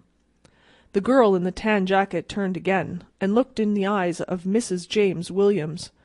Then she faced about and sat still while the rubberneck auto stopped at the flash of the badge under the coat of the plain-clothes man. "What's eatin' you?" demanded the megaphonist, abandoning his professional discourse for pure English. "Keep her at anchor for a minute," ordered the officer. "There's a man on board we want. A Philadelphia burglar called Pinky McGuire. There he is on the back seat. Look out for the side, Donovan." Donovan went to the hind wheel and looked up at James Williams. "Come down, old sport," he said pleasantly. "We've got you. Back to Sleepytown for yours. It ain't a bad idea hidin' on a rubberneck, though. I'll remember that." Softly through the megaphone came the advice of the conductor. "Better stop off, sir, and explain. The car must proceed on its tour." James Williams belonged among the level heads. With necessary slowness he picked his way through the passengers down to the steps at the front of the car. His wife followed, but she first turned her eyes and saw the escaped tourist glide from behind the furniture van and slip behind a tree on the edge of the little park, not 50 feet away. Descended to the ground, James Williams faced his captors with a smile. He was thinking what a good story he would have to tell in Cloverdale about having been mistaken for a burglar. The rubberneck coach lingered out of respect for its patrons. What could be a more interesting sight than this? "My name is James Williams of Cloverdale, Missouri," he said kindly, so that they would not be too greatly mortified. "I have letters here that will show—" "You'll come with us, please," announced the plain-clothesman. "Pinky McGuire's description fits you like flannel washed in hot suds. A detective saw you on the rubberneck up at Central Park and phoned down to take you in. Do your explaining at the station house." James Williams' wife, the bride of 2 weeks, looked him in the face with a strange, soft radiance in her eyes and a flush on her cheeks, looked him in the face and said, "Go with him quietly, Pinky, and maybe it'll be in your favor." And then, as the glaring at Gotham car rolled away, she turned and threw a kiss. His wife threw a kiss at someone high up on the seats of the rubberneck. "Your girl gives you good advice, McGuire," said Donovan. "Come on now." And then madness descended upon and occupied James Williams. He pushed his hat far upon the back of his head. "My wife seems to think I'm a burglar," he said recklessly. "I've never heard of her being crazy, therefore I must be. And if I'm crazy, they can't do anything to me for killing you 2 fools in my madness."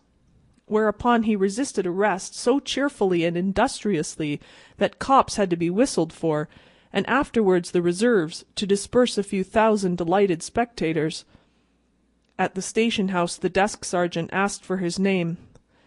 "McDoodle the Pink, or Pinky the Brute, I forget which," was James Williams's answer.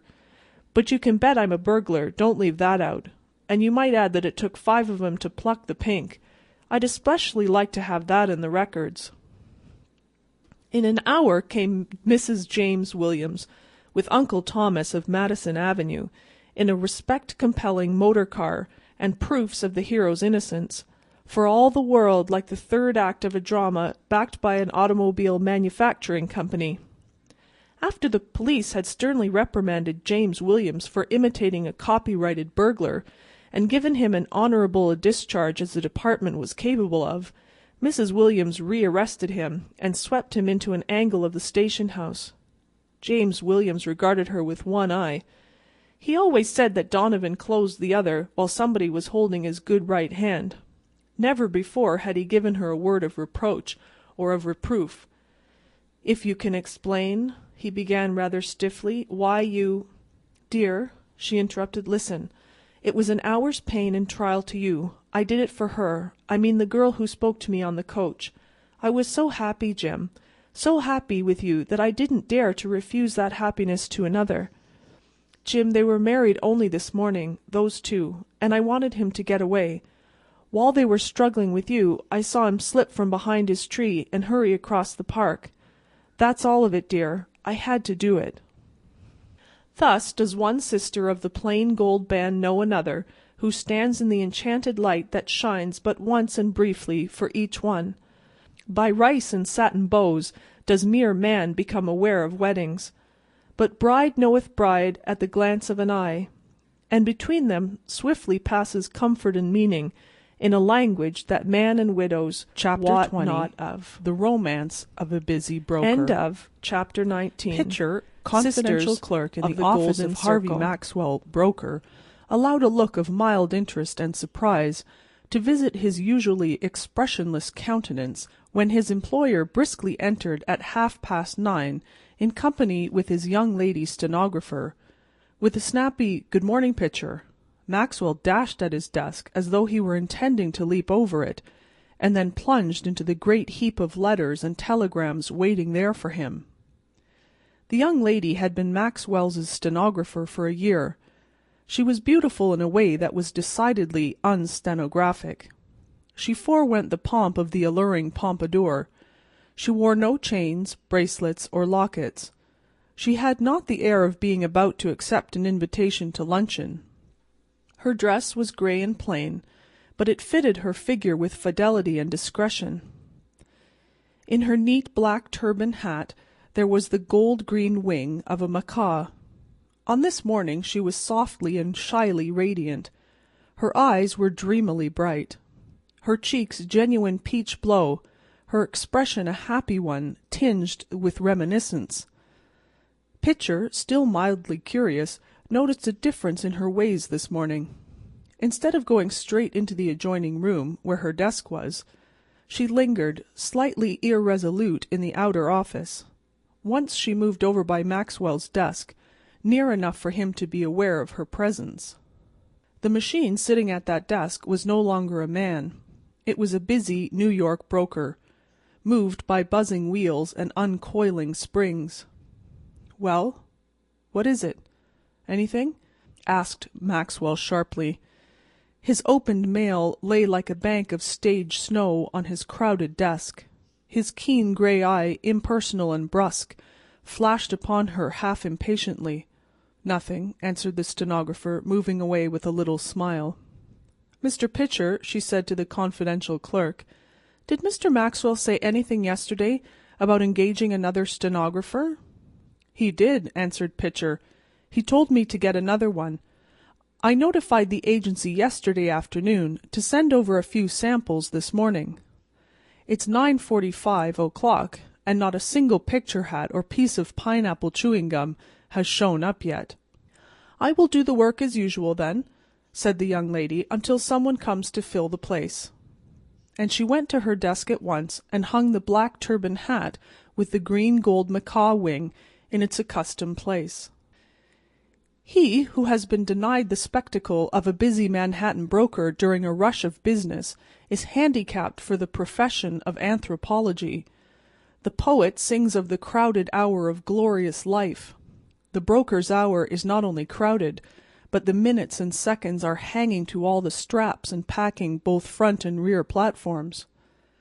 And this day was Harvey Maxwell's busy day. The ticker began to reel out jerkily its fitful coils of tape. The desk telephone had a chronic attack of buzzing. Men began to throng into the office and call at him over the railing, jovially, sharply, viciously, excitedly. Messenger boys ran in and out with messages and telegrams. The clerks in the office jumped about like sailors during a storm. Even Pitcher's face relaxed into something resembling animation. On the Exchange there were hurricanes and landslides and snowstorms and glaciers and volcanoes, and those elemental disturbances were reproduced in miniature in the broker's office. Maxwell shoved his chair against the wall and transacted business after the manner of a toe dancer. He jumped from ticker to phone, from desk to door, with the trained agility of a harlequin. In the midst of this growing and important stress, the broker became suddenly aware of a high-rolled fringe of golden hair under a nodding canopy of velvet and ostrich tips, an imitation sealskin sack, and a string of beads as large as hickory nuts, ending near the floor with a silver heart. There was a self-possessed young lady connected with these accessories, and Pitcher was there to construe her. "Lady from the stenographer's agency to see about the position," said Pitcher. Maxwell turned half around, with his hands full of papers and ticker tape. "What position?" he said with a frown. "Position of stenographer," said Pitcher. "You told me yesterday to call them up and have one sent over this morning." "You are losing your mind, Pitcher," said Maxwell. "Why should I have given you any such instructions? Miss Leslie has given perfect satisfaction during the year she has been here. The place is hers as long as she chooses to retain it. There's no place open here, madam. Countermand that order with the agency, Pitcher, and don't bring any more of 'em in here." The Silver Heart left the office, swinging and banging itself independently against the office furniture as it indignantly departed. Pitcher seized a moment to remark to the bookkeeper that the old man seemed to get more absent-minded and forgetful every day of the world. The rush and pace of business grew fiercer and faster. On the floor they were pounding half a dozen stocks in which Maxwell's customers were heavy investors. Orders to buy and sell were coming and going as swift as the flight of swallows. Some of his own holdings were imperiled, and the man was working like some high-geared, delicate, strong machine, strung to full tension, going at full speed, accurate, never hesitating, with the proper word and decision, and act ready and prompt as clockwork. Stocks and bonds, loans and mortgages, margins and securities. Here was a world of finance, and there was no room in it for the human world or the world of nature. When the luncheon hour drew near, there came a slight lull in the uproar. Maxwell stood by his desk with his hands full of telegrams and memoranda, with a fountain pen over his right ear and his hair hanging in disorderly strings over his forehead. His window was open, for the beloved janitress Spring had turned on a little warmth through the waking registers of the earth, and through the window came a wandering, perhaps a lost odor, a delicate sweet odor of lilac, that fixed the broker for a moment immovable. For this odor belonged to Miss Leslie. It was her own and hers only. The odor brought her vividly, almost tangibly before him. The world of finance dwindled suddenly to a speck, and she was in the next room, 20 steps away. "By George, I'll do it now," said Maxwell half aloud. "I'll ask her now. I wonder I didn't do it long ago." He dashed into the inner office with the haste of a short trying to cover. He charged upon the desk of the stenographer. She looked up at him with a smile. A soft pink crept over her cheek, and her eyes were kind and frank. Maxwell leaned one elbow on her desk. He still clutched fluttering papers with both hands, and the pen was above his ear. "Miss Leslie," he began hurriedly, "I have but a moment to spare. I want to say something in that moment. Will you be my wife? I haven't had time to make love to you in the ordinary way, but I really do love you. Talk quick, please. Those fellows are clubbing the stuffing out of Union Pacific." "Oh, what are you talking about?" exclaimed the young lady. She rose to her feet and gazed upon him round-eyed. "Don't you understand?" said Maxwell restively. "I want you to marry me. I love you, Miss Leslie. I wanted to tell you, and I snatched a minute when things had slackened up a bit. They're calling me for the phone now. Tell 'em to wait a minute, Pitcher. Won't you, Miss Leslie?" The stenographer acted very queerly. At first she seemed overcome with amazement. Then tears flowed from her wondering eyes. Then she smiled sunnily through them, and one of her arms slid tenderly about the broker's neck. "I know now," she said softly. "It's this old business that has driven everything else out of your head for the first time. I was frightened at first. Don't you remember, Harvey? We were married last evening at 8 o'clock in the little church around the corner." End of The Romance of a Busy Broker. Chapter 21. After 20 Years. The policeman on the beat moved up the avenue impressively. The impressiveness was habitual and not for show, for spectators were few. The time was barely 10 o'clock at night, but chilly gusts of wind, with a taste of rain in them, had well-nigh depeopled the streets. Trying doors as he went, twirling his club with many intricate and artful movements, turning now and then to cast his watchful eye adown the Pacific thoroughfare, The officer, with his stalwart form and slight swagger, made a fine picture of a guardian of the peace. The vicinity was one that kept early hours. Now and then you might see the lights of a cigar store or of an all-night lunch counter, but the majority of the doors belonged to business places that had long since been closed. When about midway of a certain block the policeman suddenly slowed his walk. In the doorway of a darkened hardware store a man leaned, with an unlighted cigar in his mouth. As the policeman walked up to him, the man spoke up quickly. "It's all right, officer," he said reassuringly. "I'm just waiting for a friend. It's an appointment made 20 years ago. Sounds a little funny to you, doesn't it? Well, I'll explain if you'd like to make certain it's all straight. About that long ago there used to be a restaurant where this store stands, Big Joe Brady's restaurant. Until 5 years ago," said the policeman. "It was torn down then." The man in the doorway struck a match and lit his cigar. The light showed a pale, square-jawed face with keen eyes, and a little white scar near his right eyebrow. His scarf pin was a large diamond, oddly set. 20 years ago tonight," said the man, "I dined here at Big Joe Brady's with Jimmy Wells, my best chum, and the finest chap in the world. He and I were raised here in New York, just like two brothers together. I was 18 and Jimmy was 20. The next morning I was to start for the West to make my fortune.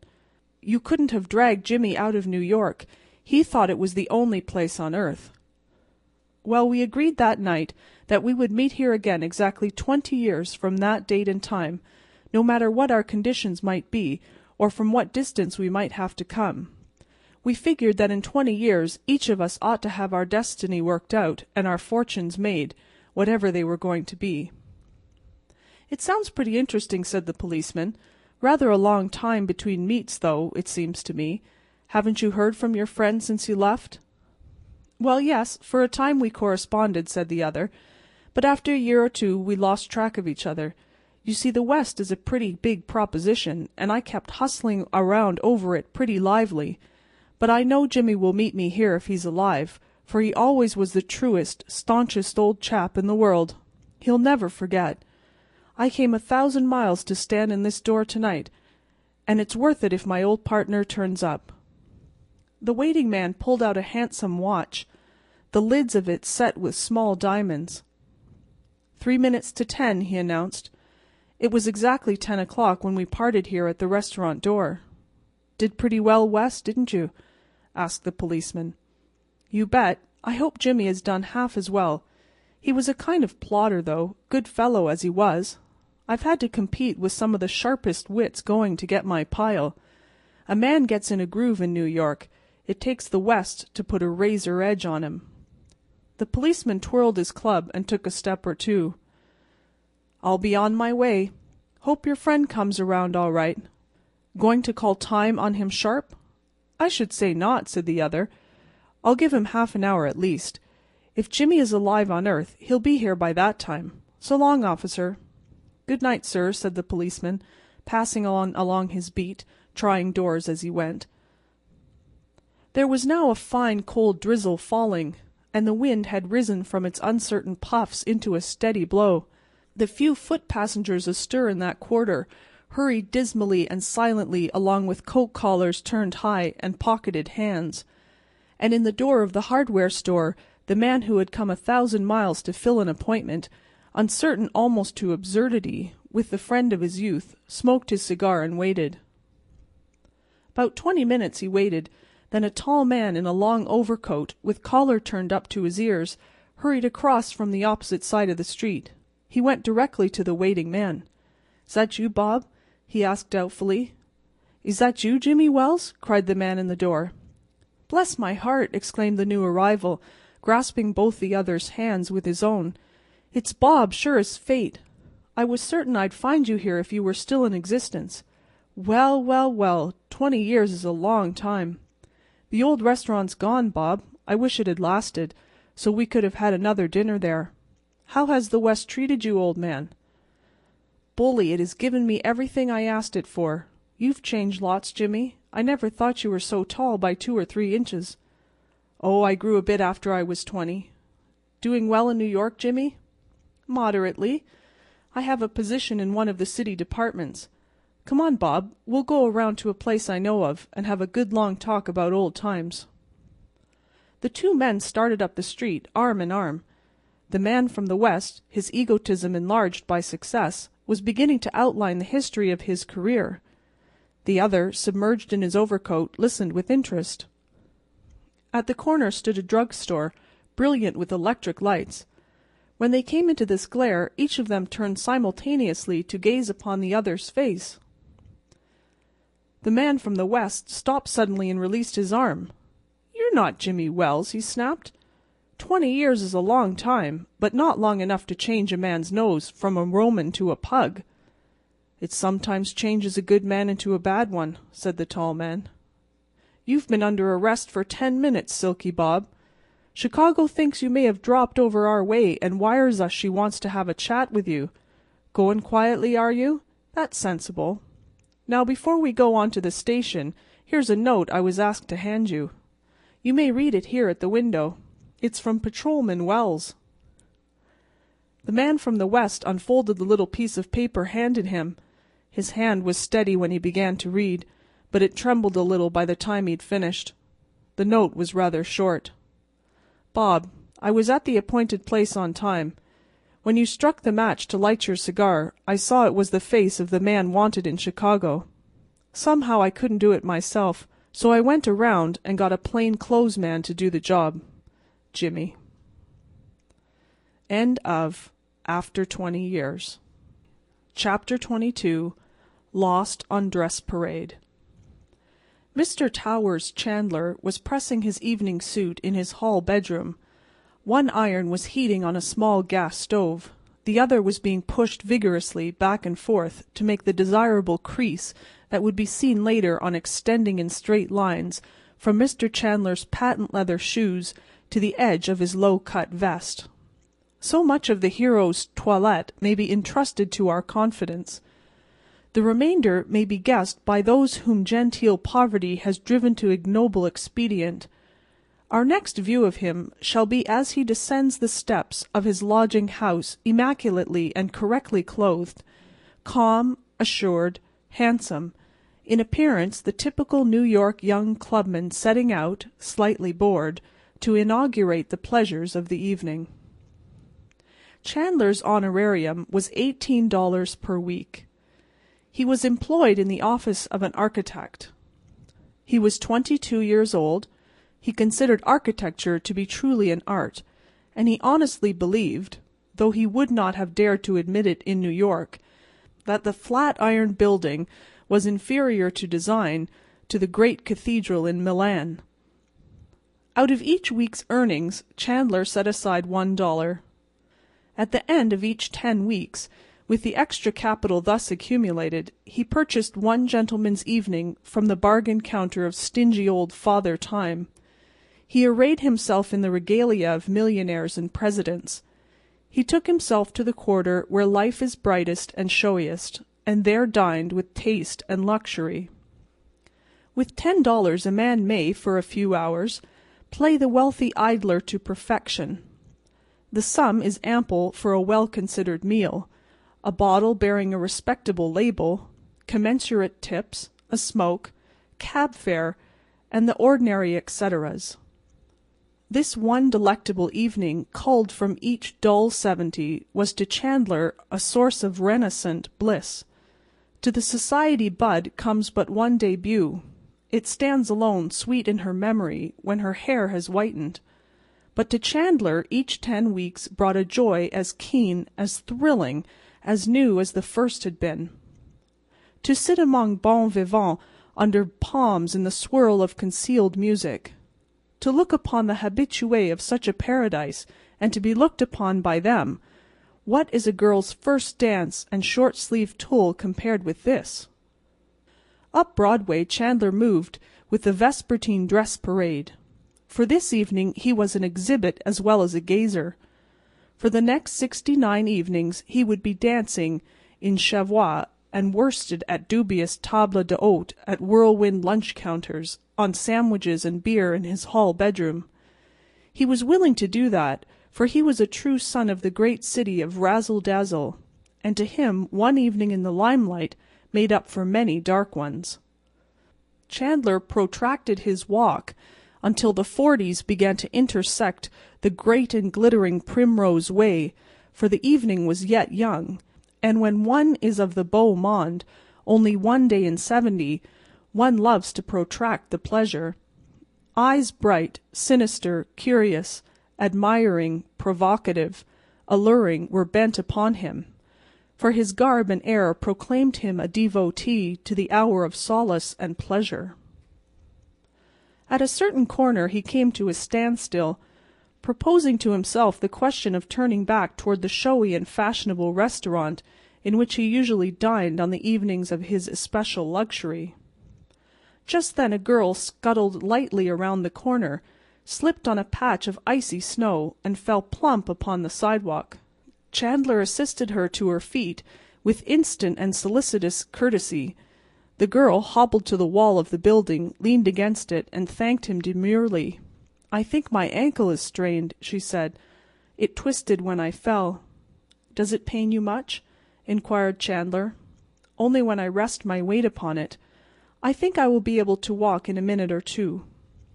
"If I can be of any further service," suggested the young man, "I will call a cab or—" "Thank you," said the girl, softly but heartily. "I am sure you need not trouble yourself any further. It was so awkward of me. And my shoe heels are horridly common sense. I can't blame them at all." Chandler looked at the girl and found her swiftly drawing his interest. She was pretty in a refined way, and her eye was both merry and kind. She was inexpensively clothed in a plain black dress that suggested a sort of uniform such as shop girls wear. Her glossy dark brown hair showed its coils beneath a cheap hat of black straw, whose only ornament was a velvet ribbon and bow. She could have posed as a model for the self-respecting working girl of the best type. A sudden idea came into the head of the young architect.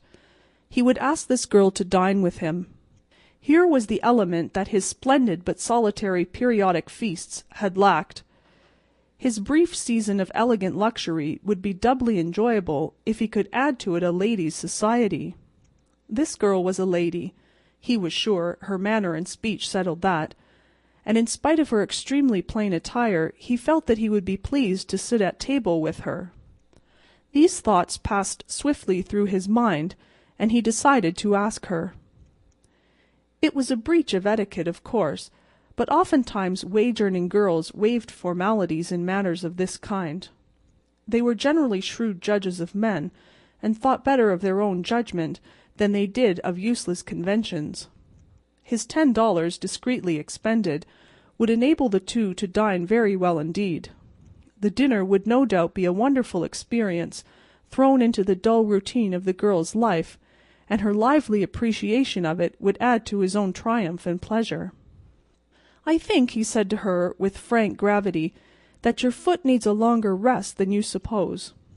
Now I'm going to suggest a way in which you can give it that, and at the same time do me a favor. I was on my way to dine all by my lonely self when you came tumbling around the corner.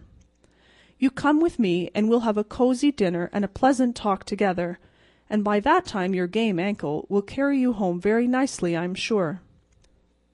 The girl looked quickly into Chandler's clear, pleasant countenance.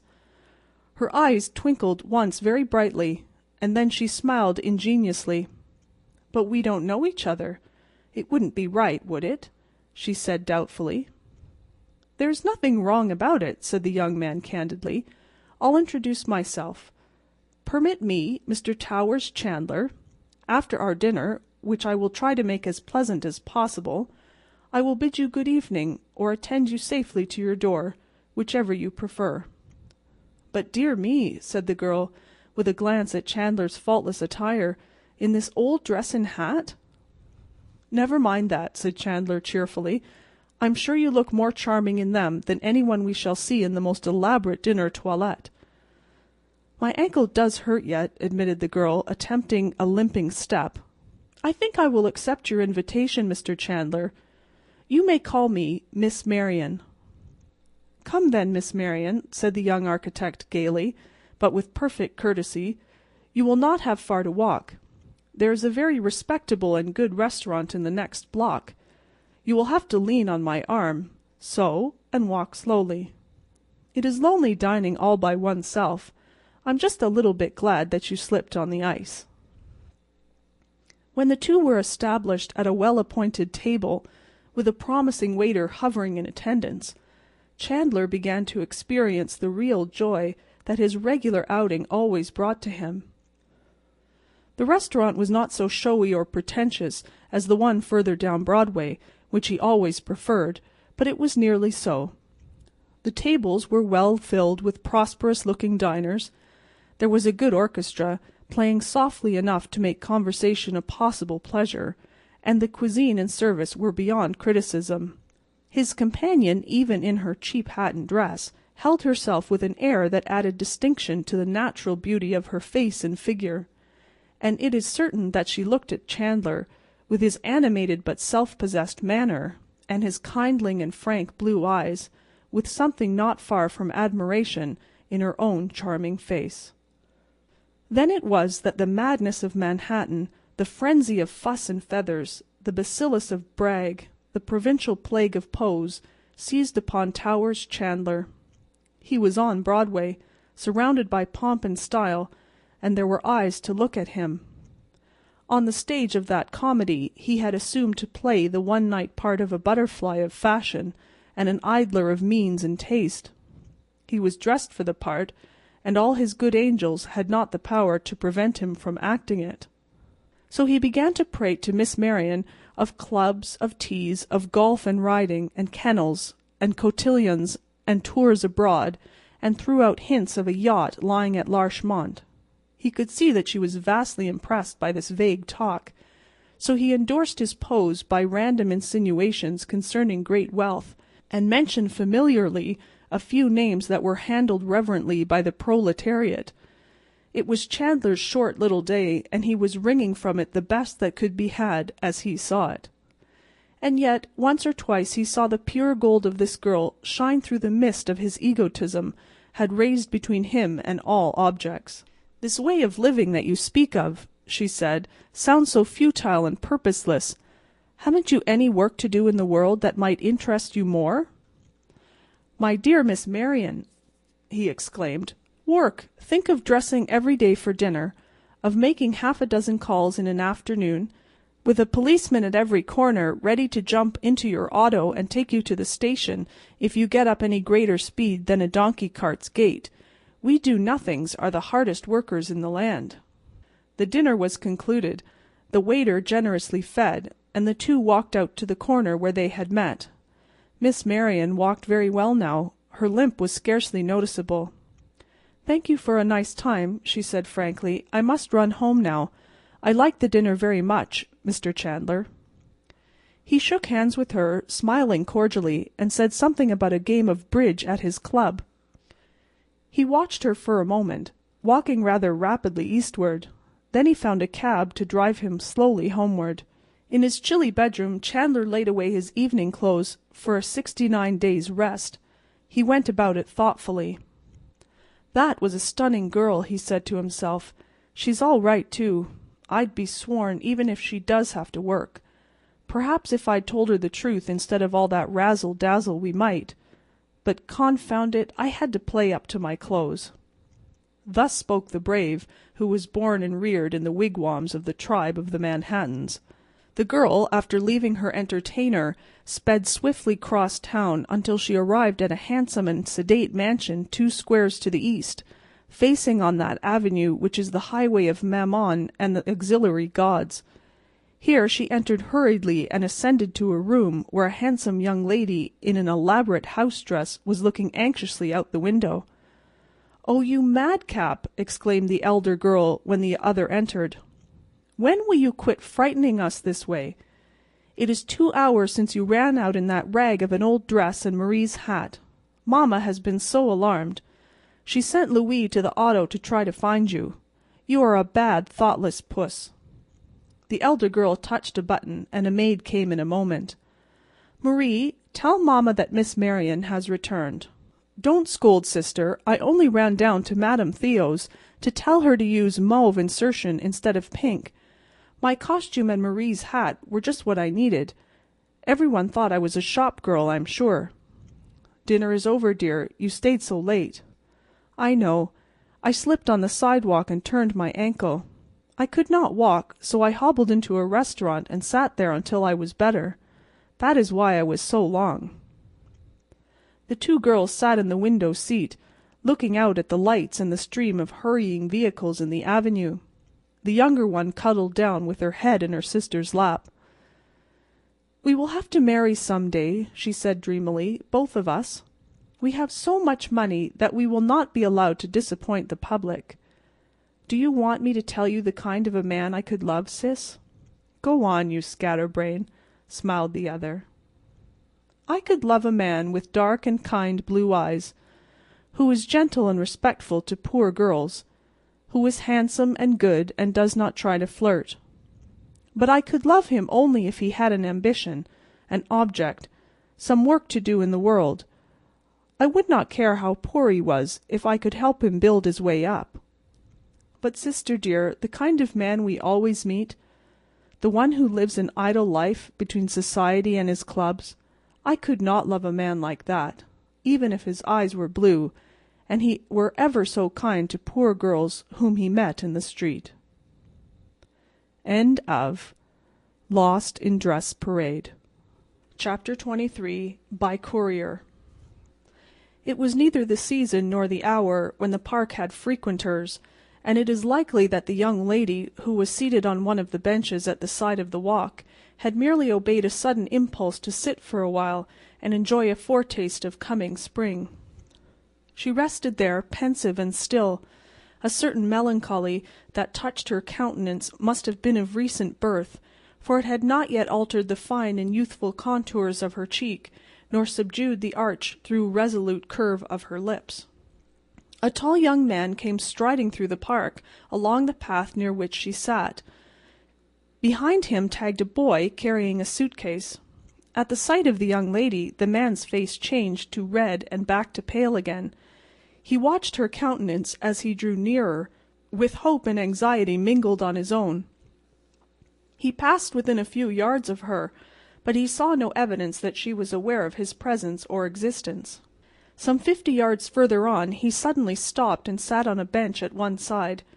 The boy dropped the suitcase and stared at him with wondering, shrewd eyes. The young man took out his handkerchief and wiped his brow. It was a good handkerchief, a good brow, and the young man was good to look at. He said to the boy, I want you to take a message to that young lady on that bench. Tell her I am on my way to the station, to leave for San Francisco, where I shall join that Alaska moose-hunting expedition. Tell her that, since she has commanded me neither to speak nor to write to her, I take this means of making one last appeal to her sense of justice, for the sake of what has been. Tell her that to condemn and discard one who has not deserved such treatment, without giving him her reasons or a chance to explain, is contrary to her nature as I believe it to be. Tell her that I have thus, to a certain degree, disobeyed her injunctions, in the hope that she may yet be inclined to see justice done. Go and tell her that. The young man dropped a $50 into the boy's hand. The boy looked at him for a moment with bright, canny eyes, out of a dirty, intelligent face, and then set off at a run. He approached the lady on the bench a little doubtfully, but unembarrassed. He touched the brim of the old plaid bicycle cap perched on the back of his head. The lady looked at him coolly, without prejudice or favor. Lady, he said, dat gent on the oder bench sent a young song and dance by me. If yer don't know de guy and he's tryin' to do de Johnny act, say de word, and I'll call a cop in 3 minutes. If yer does know him and he's on de square, why I speel yer de bunch of hot air he sent yer. The young lady betrayed a faint interest. A song and dance, she said, in a deliberate street voice that seemed to clothe her words in a diaphanous garment of impalpable irony. A new idea in the troubadour line, I suppose. I used to know the gentleman who sent you, so I think it will hardly be necessary to call the police. You may execute your song and dance, but do not sing too loudly. It is a little early yet for open-air vaudeville, and we might attract attention." "Ah," said the boy with a shrug down the length of him, "yer know what I mean, lady. 'Tain't a turn, it's wind. He told me to tell yer he's got his collars and cuffs and dat grip for a scoot clean out to Frisco, then he's goin' to shoot snowbirds into Klondike. He says yer told him not to send round no more pink notes nor come hangin' over de garden gate, and he takes dis means of puttin' yer wise. He says you referred him out like a has-been, and never give him no chance to kick at de decision. He says yer swiped him, and never said why."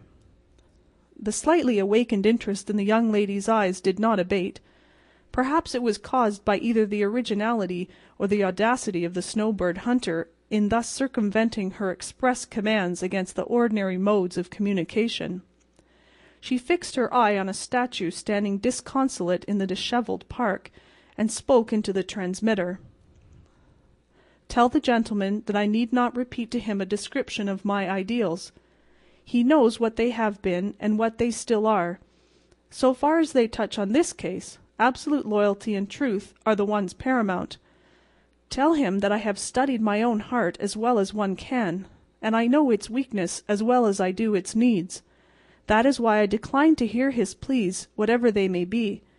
I did not condemn him through hearsay or doubtful evidence, and that is why I made no charge. But, since he persists in hearing what he already well knows, you may convey the matter. Tell him that I entered the conservatory that evening from the rear to cut a rose for my mother. Tell him I saw him and Miss Ashburton beneath the pink oleander. The tableau was pretty, but the pose and juxtaposition were too eloquent and evident to require explanation. I left the conservatory, and at the same time the rose and my ideal. You may carry that song and dance to your impresario." "I'm shy on one word, lady. Jux. Put me wise on dat, will ye?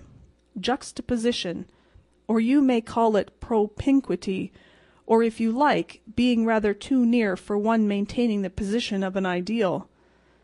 The gravel spun from beneath the boy's feet. He stood by the other bench. The man's eyes interrogated him hungrily. The boy's were shining with the impersonal zeal of the translator. "The lady says that she's onto de fact de gals is dead easy when a feller comes spielin' ghost stories and tryin' to make up, and that's why she won't listen to no soft soap.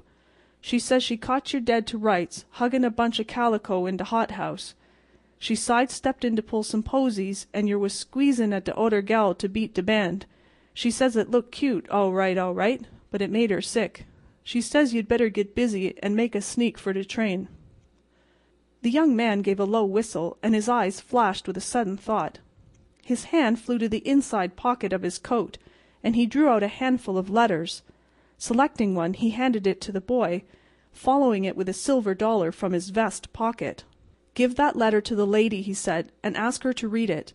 Tell her that it should explain the situation. Tell her that, if she had mingled a little trust with her conception of the ideal, much heartache might have been avoided. Tell her that the loyalty she prizes so much has never wavered. Tell her I am waiting for an answer."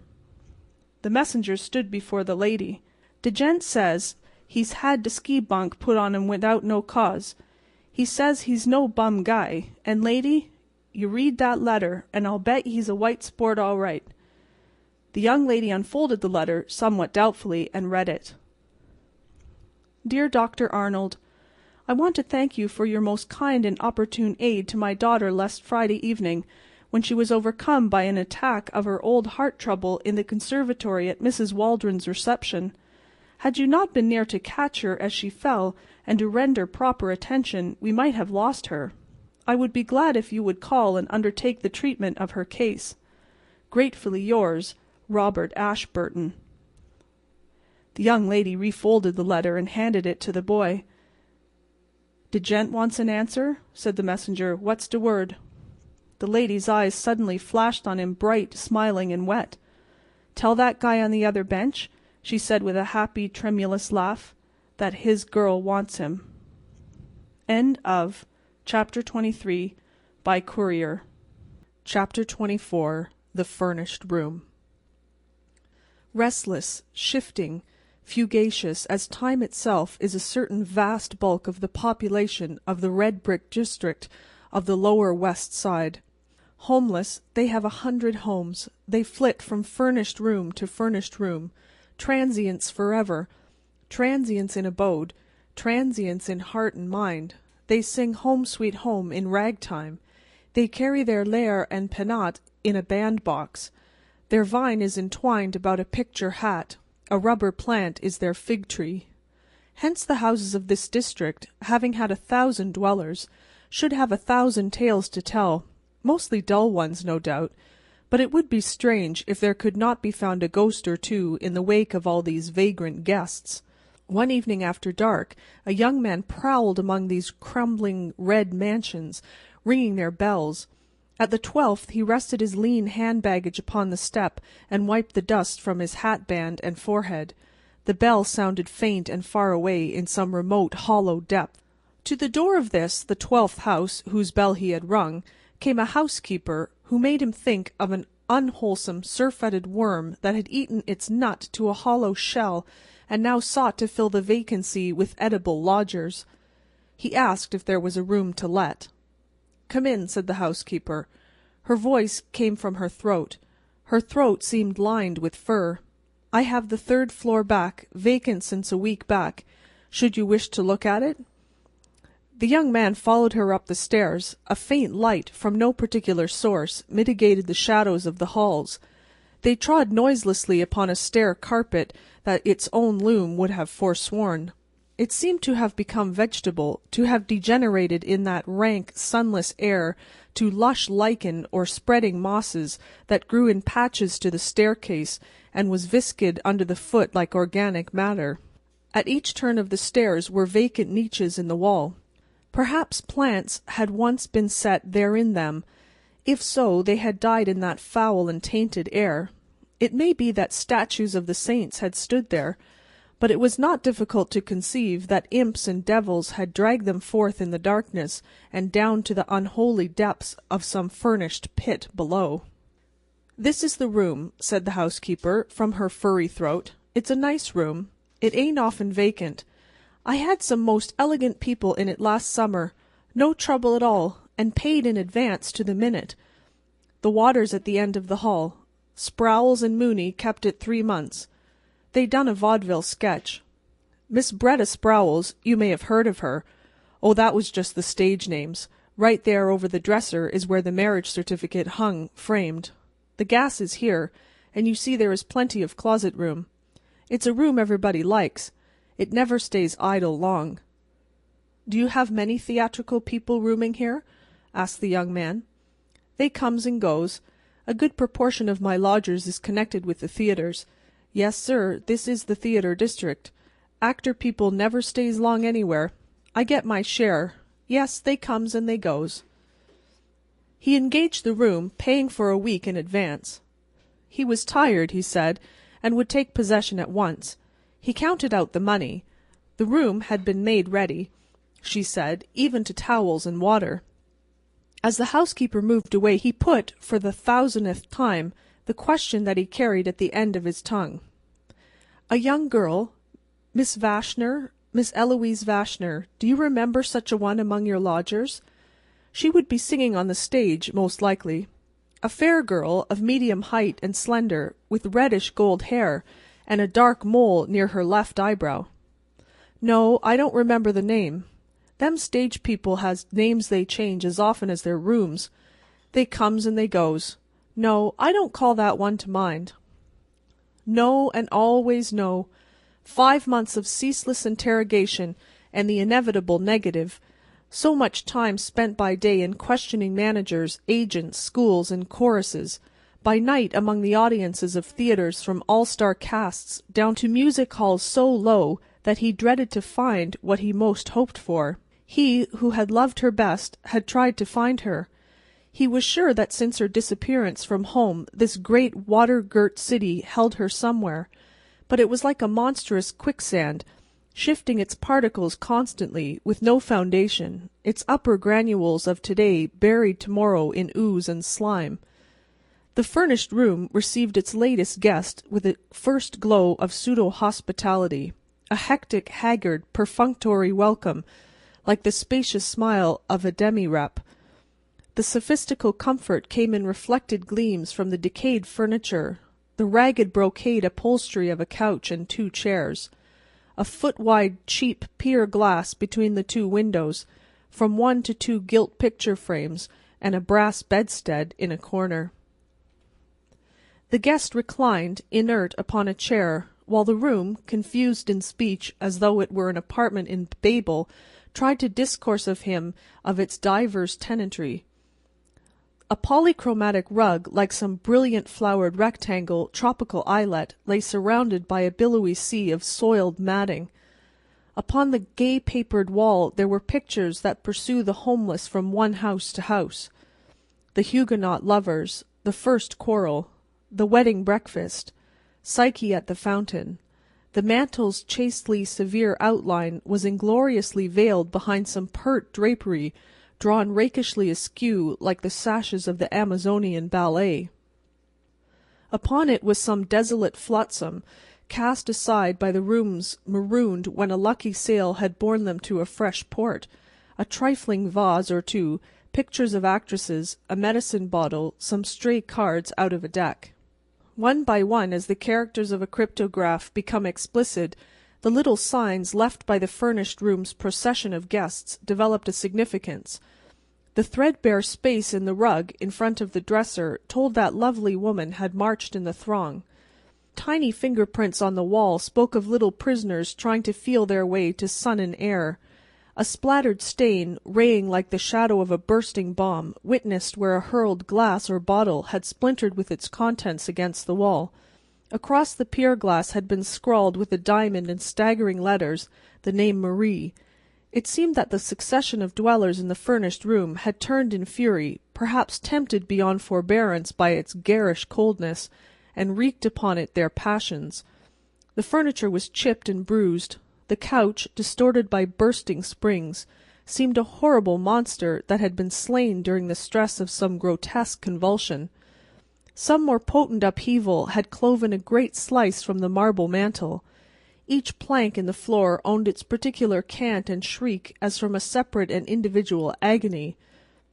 It seemed incredible that all this malice and injury had been wrought upon the room by those who had called it for a time their home. And yet it may have been the cheated home instinct surviving blindly, the resentful rage at false household gods that had kindled their wrath. A hut that is our own we can sweep and adorn and cherish. The young tenant in the chair allowed these thoughts to file, soft-shod, through his mind, while there drifted into the room furnished sounds and furnished scents. He heard in one room a tittering and incontinent slack laughter, in others the monologue of a scold, the rattling of dice, a lullaby, and one crying dully, above him a banjo tinkled with spirit. Doors banged somewhere. The elevated trains roared intermittently.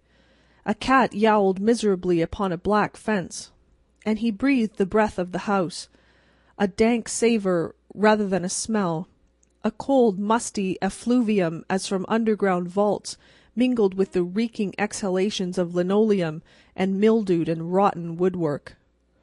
Then suddenly, as he rested there, the room was filled with the strong, sweet odour of mignonette.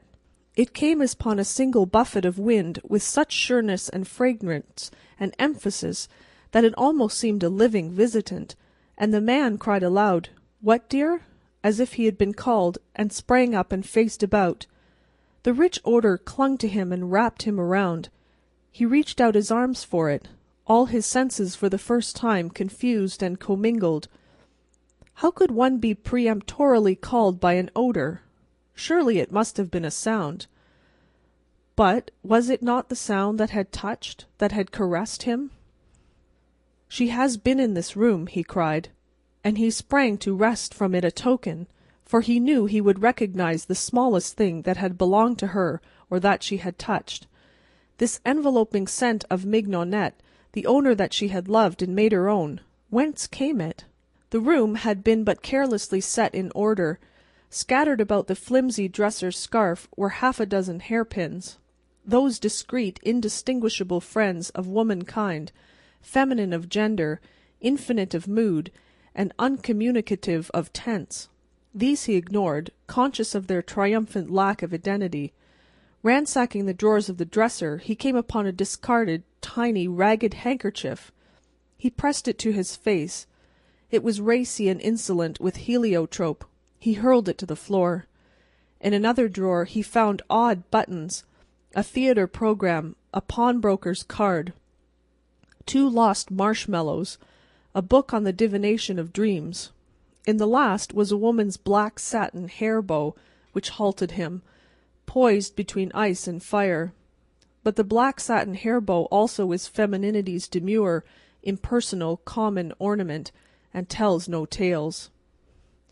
Then he traversed the room like a hound on the scent, skimming the walls, considering the corners of the bulging matting on his hands and knees, rummaging mantel and tables, the curtains and hangings, the drunken cabinet in the corner, for a visible sign, unable to perceive that she was there beside, around, against, within, above him, clinging to him, wooing him, calling him so poignantly through the finer senses that even his grosser ones became cognizant of the call. Once again he answered loudly, "Yes, dear," and turned, wild-eyed, to gaze on vacancy, for he could not yet discern form and colour and love and outstretched arms in the odour of mignonette. O God, whence that odour? And since when have odours had a voice to call? Thus he groped. He burrowed in crevices and corners, and found corks and cigarettes.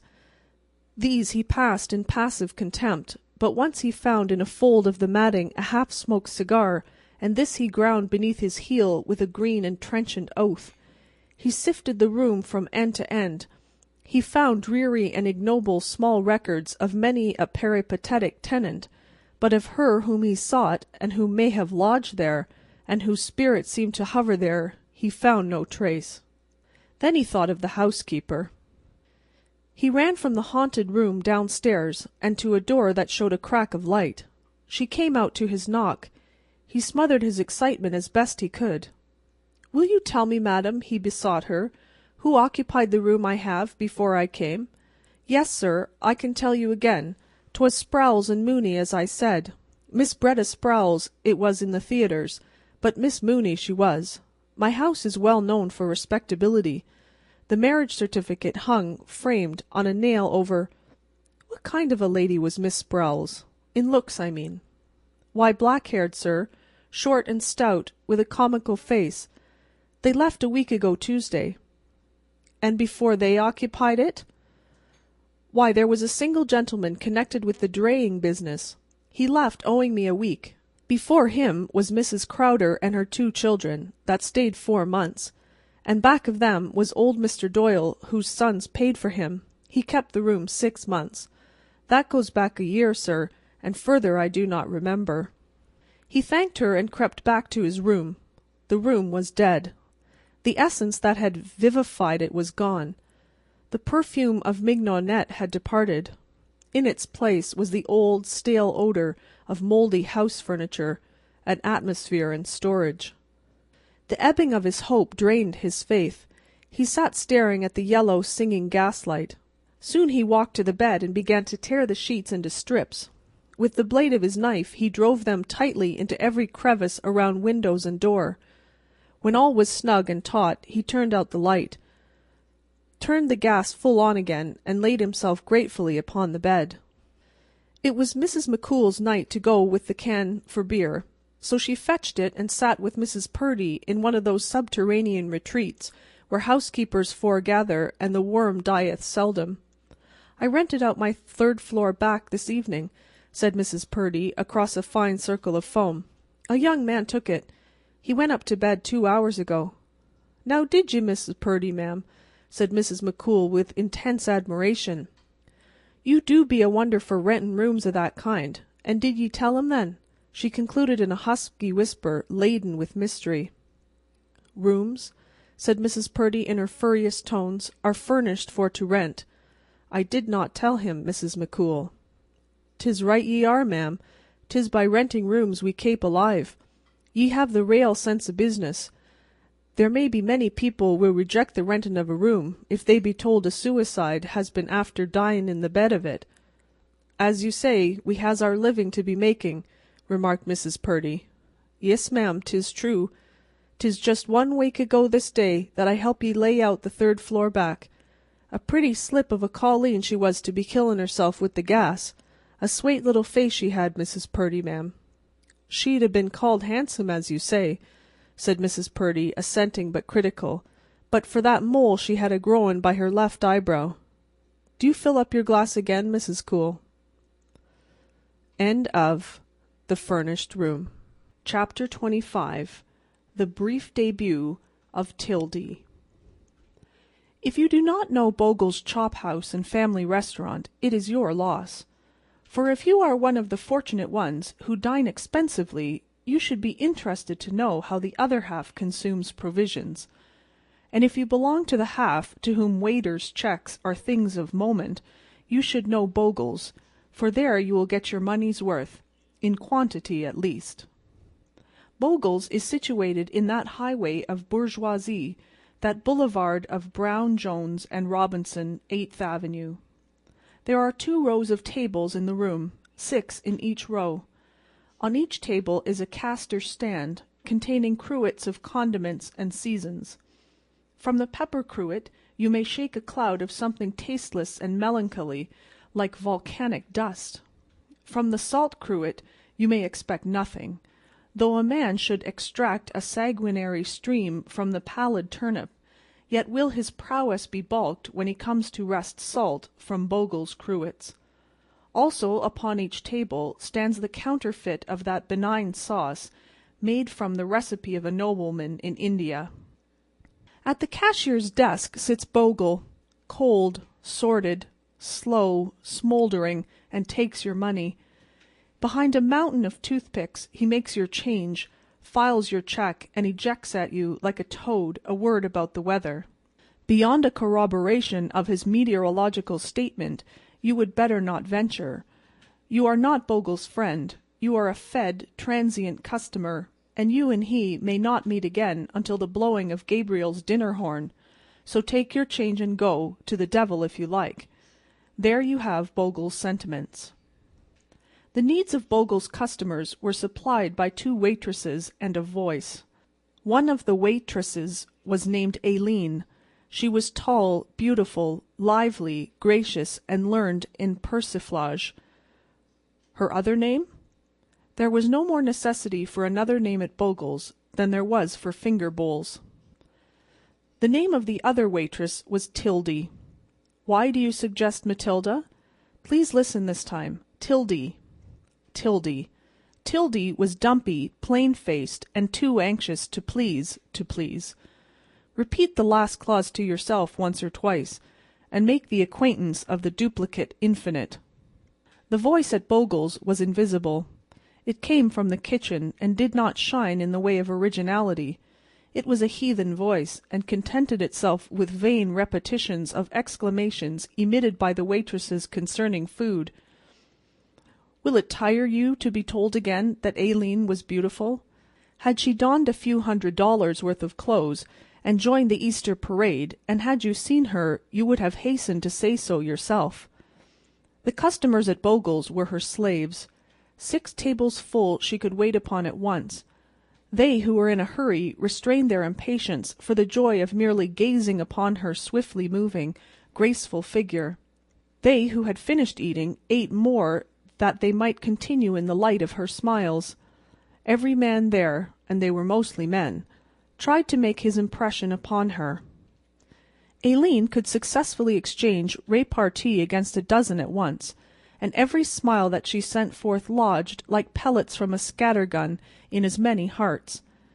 And all this while she could be performing astounding feats with orders of pork and beans, pot roasts, ham and sausage and the wheats, and any quantity of things on the iron and in the pan, and straight up and on the side. With all this feasting and flirting and merry exchange of wit, Bogle's came mighty near being a salon, with Aileen for its Madame Récamier. If the transients were entranced by the fascinating Aileen, the regulars were her adorers. There was much rivalry among many of the steady customers. Aileen could have had an engagement every evening. At least twice a week someone took her to a theatre or to a dance. One stout gentleman whom she and Tildy had privately christened the Hog presented her with a turquoise ring. Another one, known as Freshy, who rode on the Traction Company's repair wagon, was going to give her a poodle as soon as his brother got the hauling contract in the 9th. And the man who always ate spare ribs and spinach and said he was a stockbroker asked her to go to Parsifal with him. "I don't know where this place is," said Aileen while talking it over with Tildy, "but the wedding ring's got to be on before I put a stitch into a traveling dress. Ain't that right? Well, I guess. But Tildy—" In steaming, chattering, cabbage-scented Bogle's there was almost a heart tragedy. Tildy, with the blunt nose, the hay-colored hair, the freckled skin, the bag-o'-meal figure, had never had an admirer. Not a man followed her with his eyes when she went to and fro in the restaurant, save now and then when they glared with the beast hunger for food. None of them bantered her gaily to coquettish interchanges of wit. None of them loudly jollied her of mornings as they did Aileen, accusing her when the eggs were slow in coming of late hours in the company of envied swains. No one had ever given her a turquoise ring or invited her upon a voyage to mysterious, distant Parsifal. Tildy was a good waitress, and the men tolerated her. They who sat at her table spoke to her briefly with quotations from the bill of fare, and then raised their voices in honeyed and otherwise flavored accents, eloquently addressed to the fair Aileen.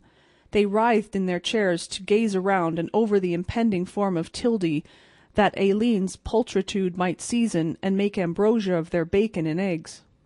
And Tildy was content to be the unwooed drudge if Aileen could receive the flattery and the homage. The blunt nose was loyal to the short Grecian. She was Aileen's friend, and she was glad to see her rule hearts and wean the attention of men from smoking pot pie and lemon meringue. But deep below our freckles and hay-colored hair, the unhandsomest of us dream of a prince or a princess, not vicarious, but coming to us alone. There was a morning when Aileen tripped into work with a slightly bruised eye, and Tildy's solicitude had almost enough to heal any optic. "Fresh guy," explained Aileen, "last night as I was going home at 23rd and 6th. Sashayed up, so he did, and made a break. I turned him down cold, and he made a sneak, but followed me down to 18th and tried his hot air again. Gee, but I slapped him with a good one side of the face. Then he give me that eye. Does it look real awful, Till? I should hate that Mr. Nicholson should see it when he comes in for his tea and toast at 10. Tildy listened to the adventure with breathless admiration. No man had ever tried to follow her. She was safe abroad at any hour of the 24. What bliss it must have been to have had a man follow one and black one's eye for love. Among the customers at Bogle's was a young man named Cedars, who worked in a laundry office. Mr. Cedars was thin and had light hair, and appeared to have been recently rough-dried and starched. He was too diffident to aspire to Aileen's notice, so he usually sat at one of Tildy's tables, where he devoted himself to silence and boiled weak fish. One day, when Mr. Cedars came in to dinner, he had been drinking beer. There were only 2 or 3 customers in the restaurant. When Mr. Cedars had finished his weak fish, he got up, put his arm around Tildy's waist, kissed her loudly and impudently, walked out upon the street, snapped his fingers in the direction of the laundry, and hied himself to play pennies in the slot machines at the amusement arcade. For a few moments Tildy stood petrified. Then she was aware of Aileen shaking at her an arch forefinger and saying, "Why, Till, you naughty girl, ain't you gettin' to be awful, Miss Sly Boots? First thing I know you'll be stealing some of my fellows. I must keep an eye on you, my lady." Another thing dawned upon Tildy's recovering wits. In a moment she had advanced from a hopeless, lowly admirer to be an Eve sister of the potent Aileen. She herself was now a man-charmer, a mark for Cupid, a Sabine who must be coy when the Romans were at their banquet boards. Men had performed for her a miraculous piece of one-day laundry work. He had taken the sackcloth of her uncomeliness and washed, dried, starched, and ironed it, and returned it to her sheer embroidered lawn, the robe of Venus herself. The freckles on Tildy's cheeks merged into a rosy flush. Now both Circe and Psyche peeped from her brightened eye. Not even Aileen herself had been publicly embraced and kissed in the restaurant. Tildy could not keep the delightful secret. When trade was slack, she went and stood at Bogle's desk. Her eyes were shining. She tried not to let her words sound proud and boastful. "A gentleman insulted me today," she said. "He hugged me around the waist and kissed me." "That's so," said Bogle, cracking open his business armor. "After this week you get $1 a week more." At the next regular meal, when Tildy set food before customers with whom she had acquaintance, she said to each of them modestly, as one whose merit needed no bolstering, "A gentleman insulted me today in the restaurant. He put his arm around my waist and kissed me." The diners accepted the revelation in various ways, some incredulously, some with congratulations. Others turned upon her the stream of badinage that had hitherto been directed at Aileen alone, and Tildy's heart swelled in her bosom, for she saw at last the towers of romance rise above the horizon of the gray plain in which she had for so long travelled. For 2 days Mr. Cedars came not again. During that time Tildy established herself firmly as a woman to be wooed. She bought ribbons and arranged her hair like Aileen's, and tightened her waist 2 inches. She had a thrilling but delightful fear that Mr. Cedars would rush in suddenly and shoot her with a pistol. He must have loved her desperately, and impulsive lovers are always blindly jealous. Even Aileen had not been shot at with a pistol. And then Tildy rather hoped that he would not shoot at her, for she was always loyal to Aileen, and did not want to overshadow her friend. At 4 o'clock on the afternoon of the 3rd day Mr. Cedars came in. There were no customers at the tables. At the back end of the restaurant Tildy was refilling the mustard pots, and Aileen was quartering pies. Mr. Cedars walked back to where they stood. Tildy looked up and saw him, gasped, and pressed the mustard spoon against her heart. A red hair bow was in her hair. She wore Venus's 8th Avenue badge, the blue bead necklace with the swinging silver symbolic heart. Mr. Cedars was flushed and embarrassed. He plunged one hand into his hip pocket and the other into a fresh pumpkin pie. "Miss Tildy," said he, "I want to apologize for what I done the other evenin'. Tell you the truth, I was pretty well tanked up, or I wouldn't have done it. I wouldn't do no lady that-a-way when I was sober. So I hope, Miss Tildy, you'll accept my 'pology, and believe that I wouldn't have done it if I'd known what I was doin' and hadn't have been drunk." With this handsome plea Mr. Cedars backed away and departed, feeling that reparation had been made. But behind the convenient screen Tildy had thrown herself flat upon a table among the butter chips and the coffee cups and was sobbing her heart out and back again to the gray plain wherein travel they with blunt noses and hay-colored hair. From her knot she had torn the red hair-bow and cast it upon the floor. Cedars she despised utterly.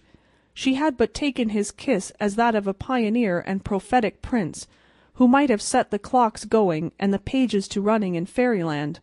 But the kiss had been made maudlin and unmeant. The court had not stirred at the false alarm. She must forevermore remain the Sleeping Beauty. Yet all was not lost.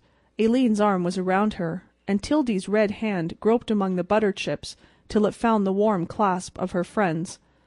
"Don't you fret, Till," said Aileen, who did not understand entirely. "That turnip-faced little clothespin of a Cedars ain't worth it. He ain't anything of a gentleman, or he wouldn't ever have apologized." End of The Brief Debut of Tildy. Thank you for listening to Narrated Books. If you enjoyed this audiobook, hit like and subscribe for more amazing stories. What book should we narrate next? Let us know in the comments.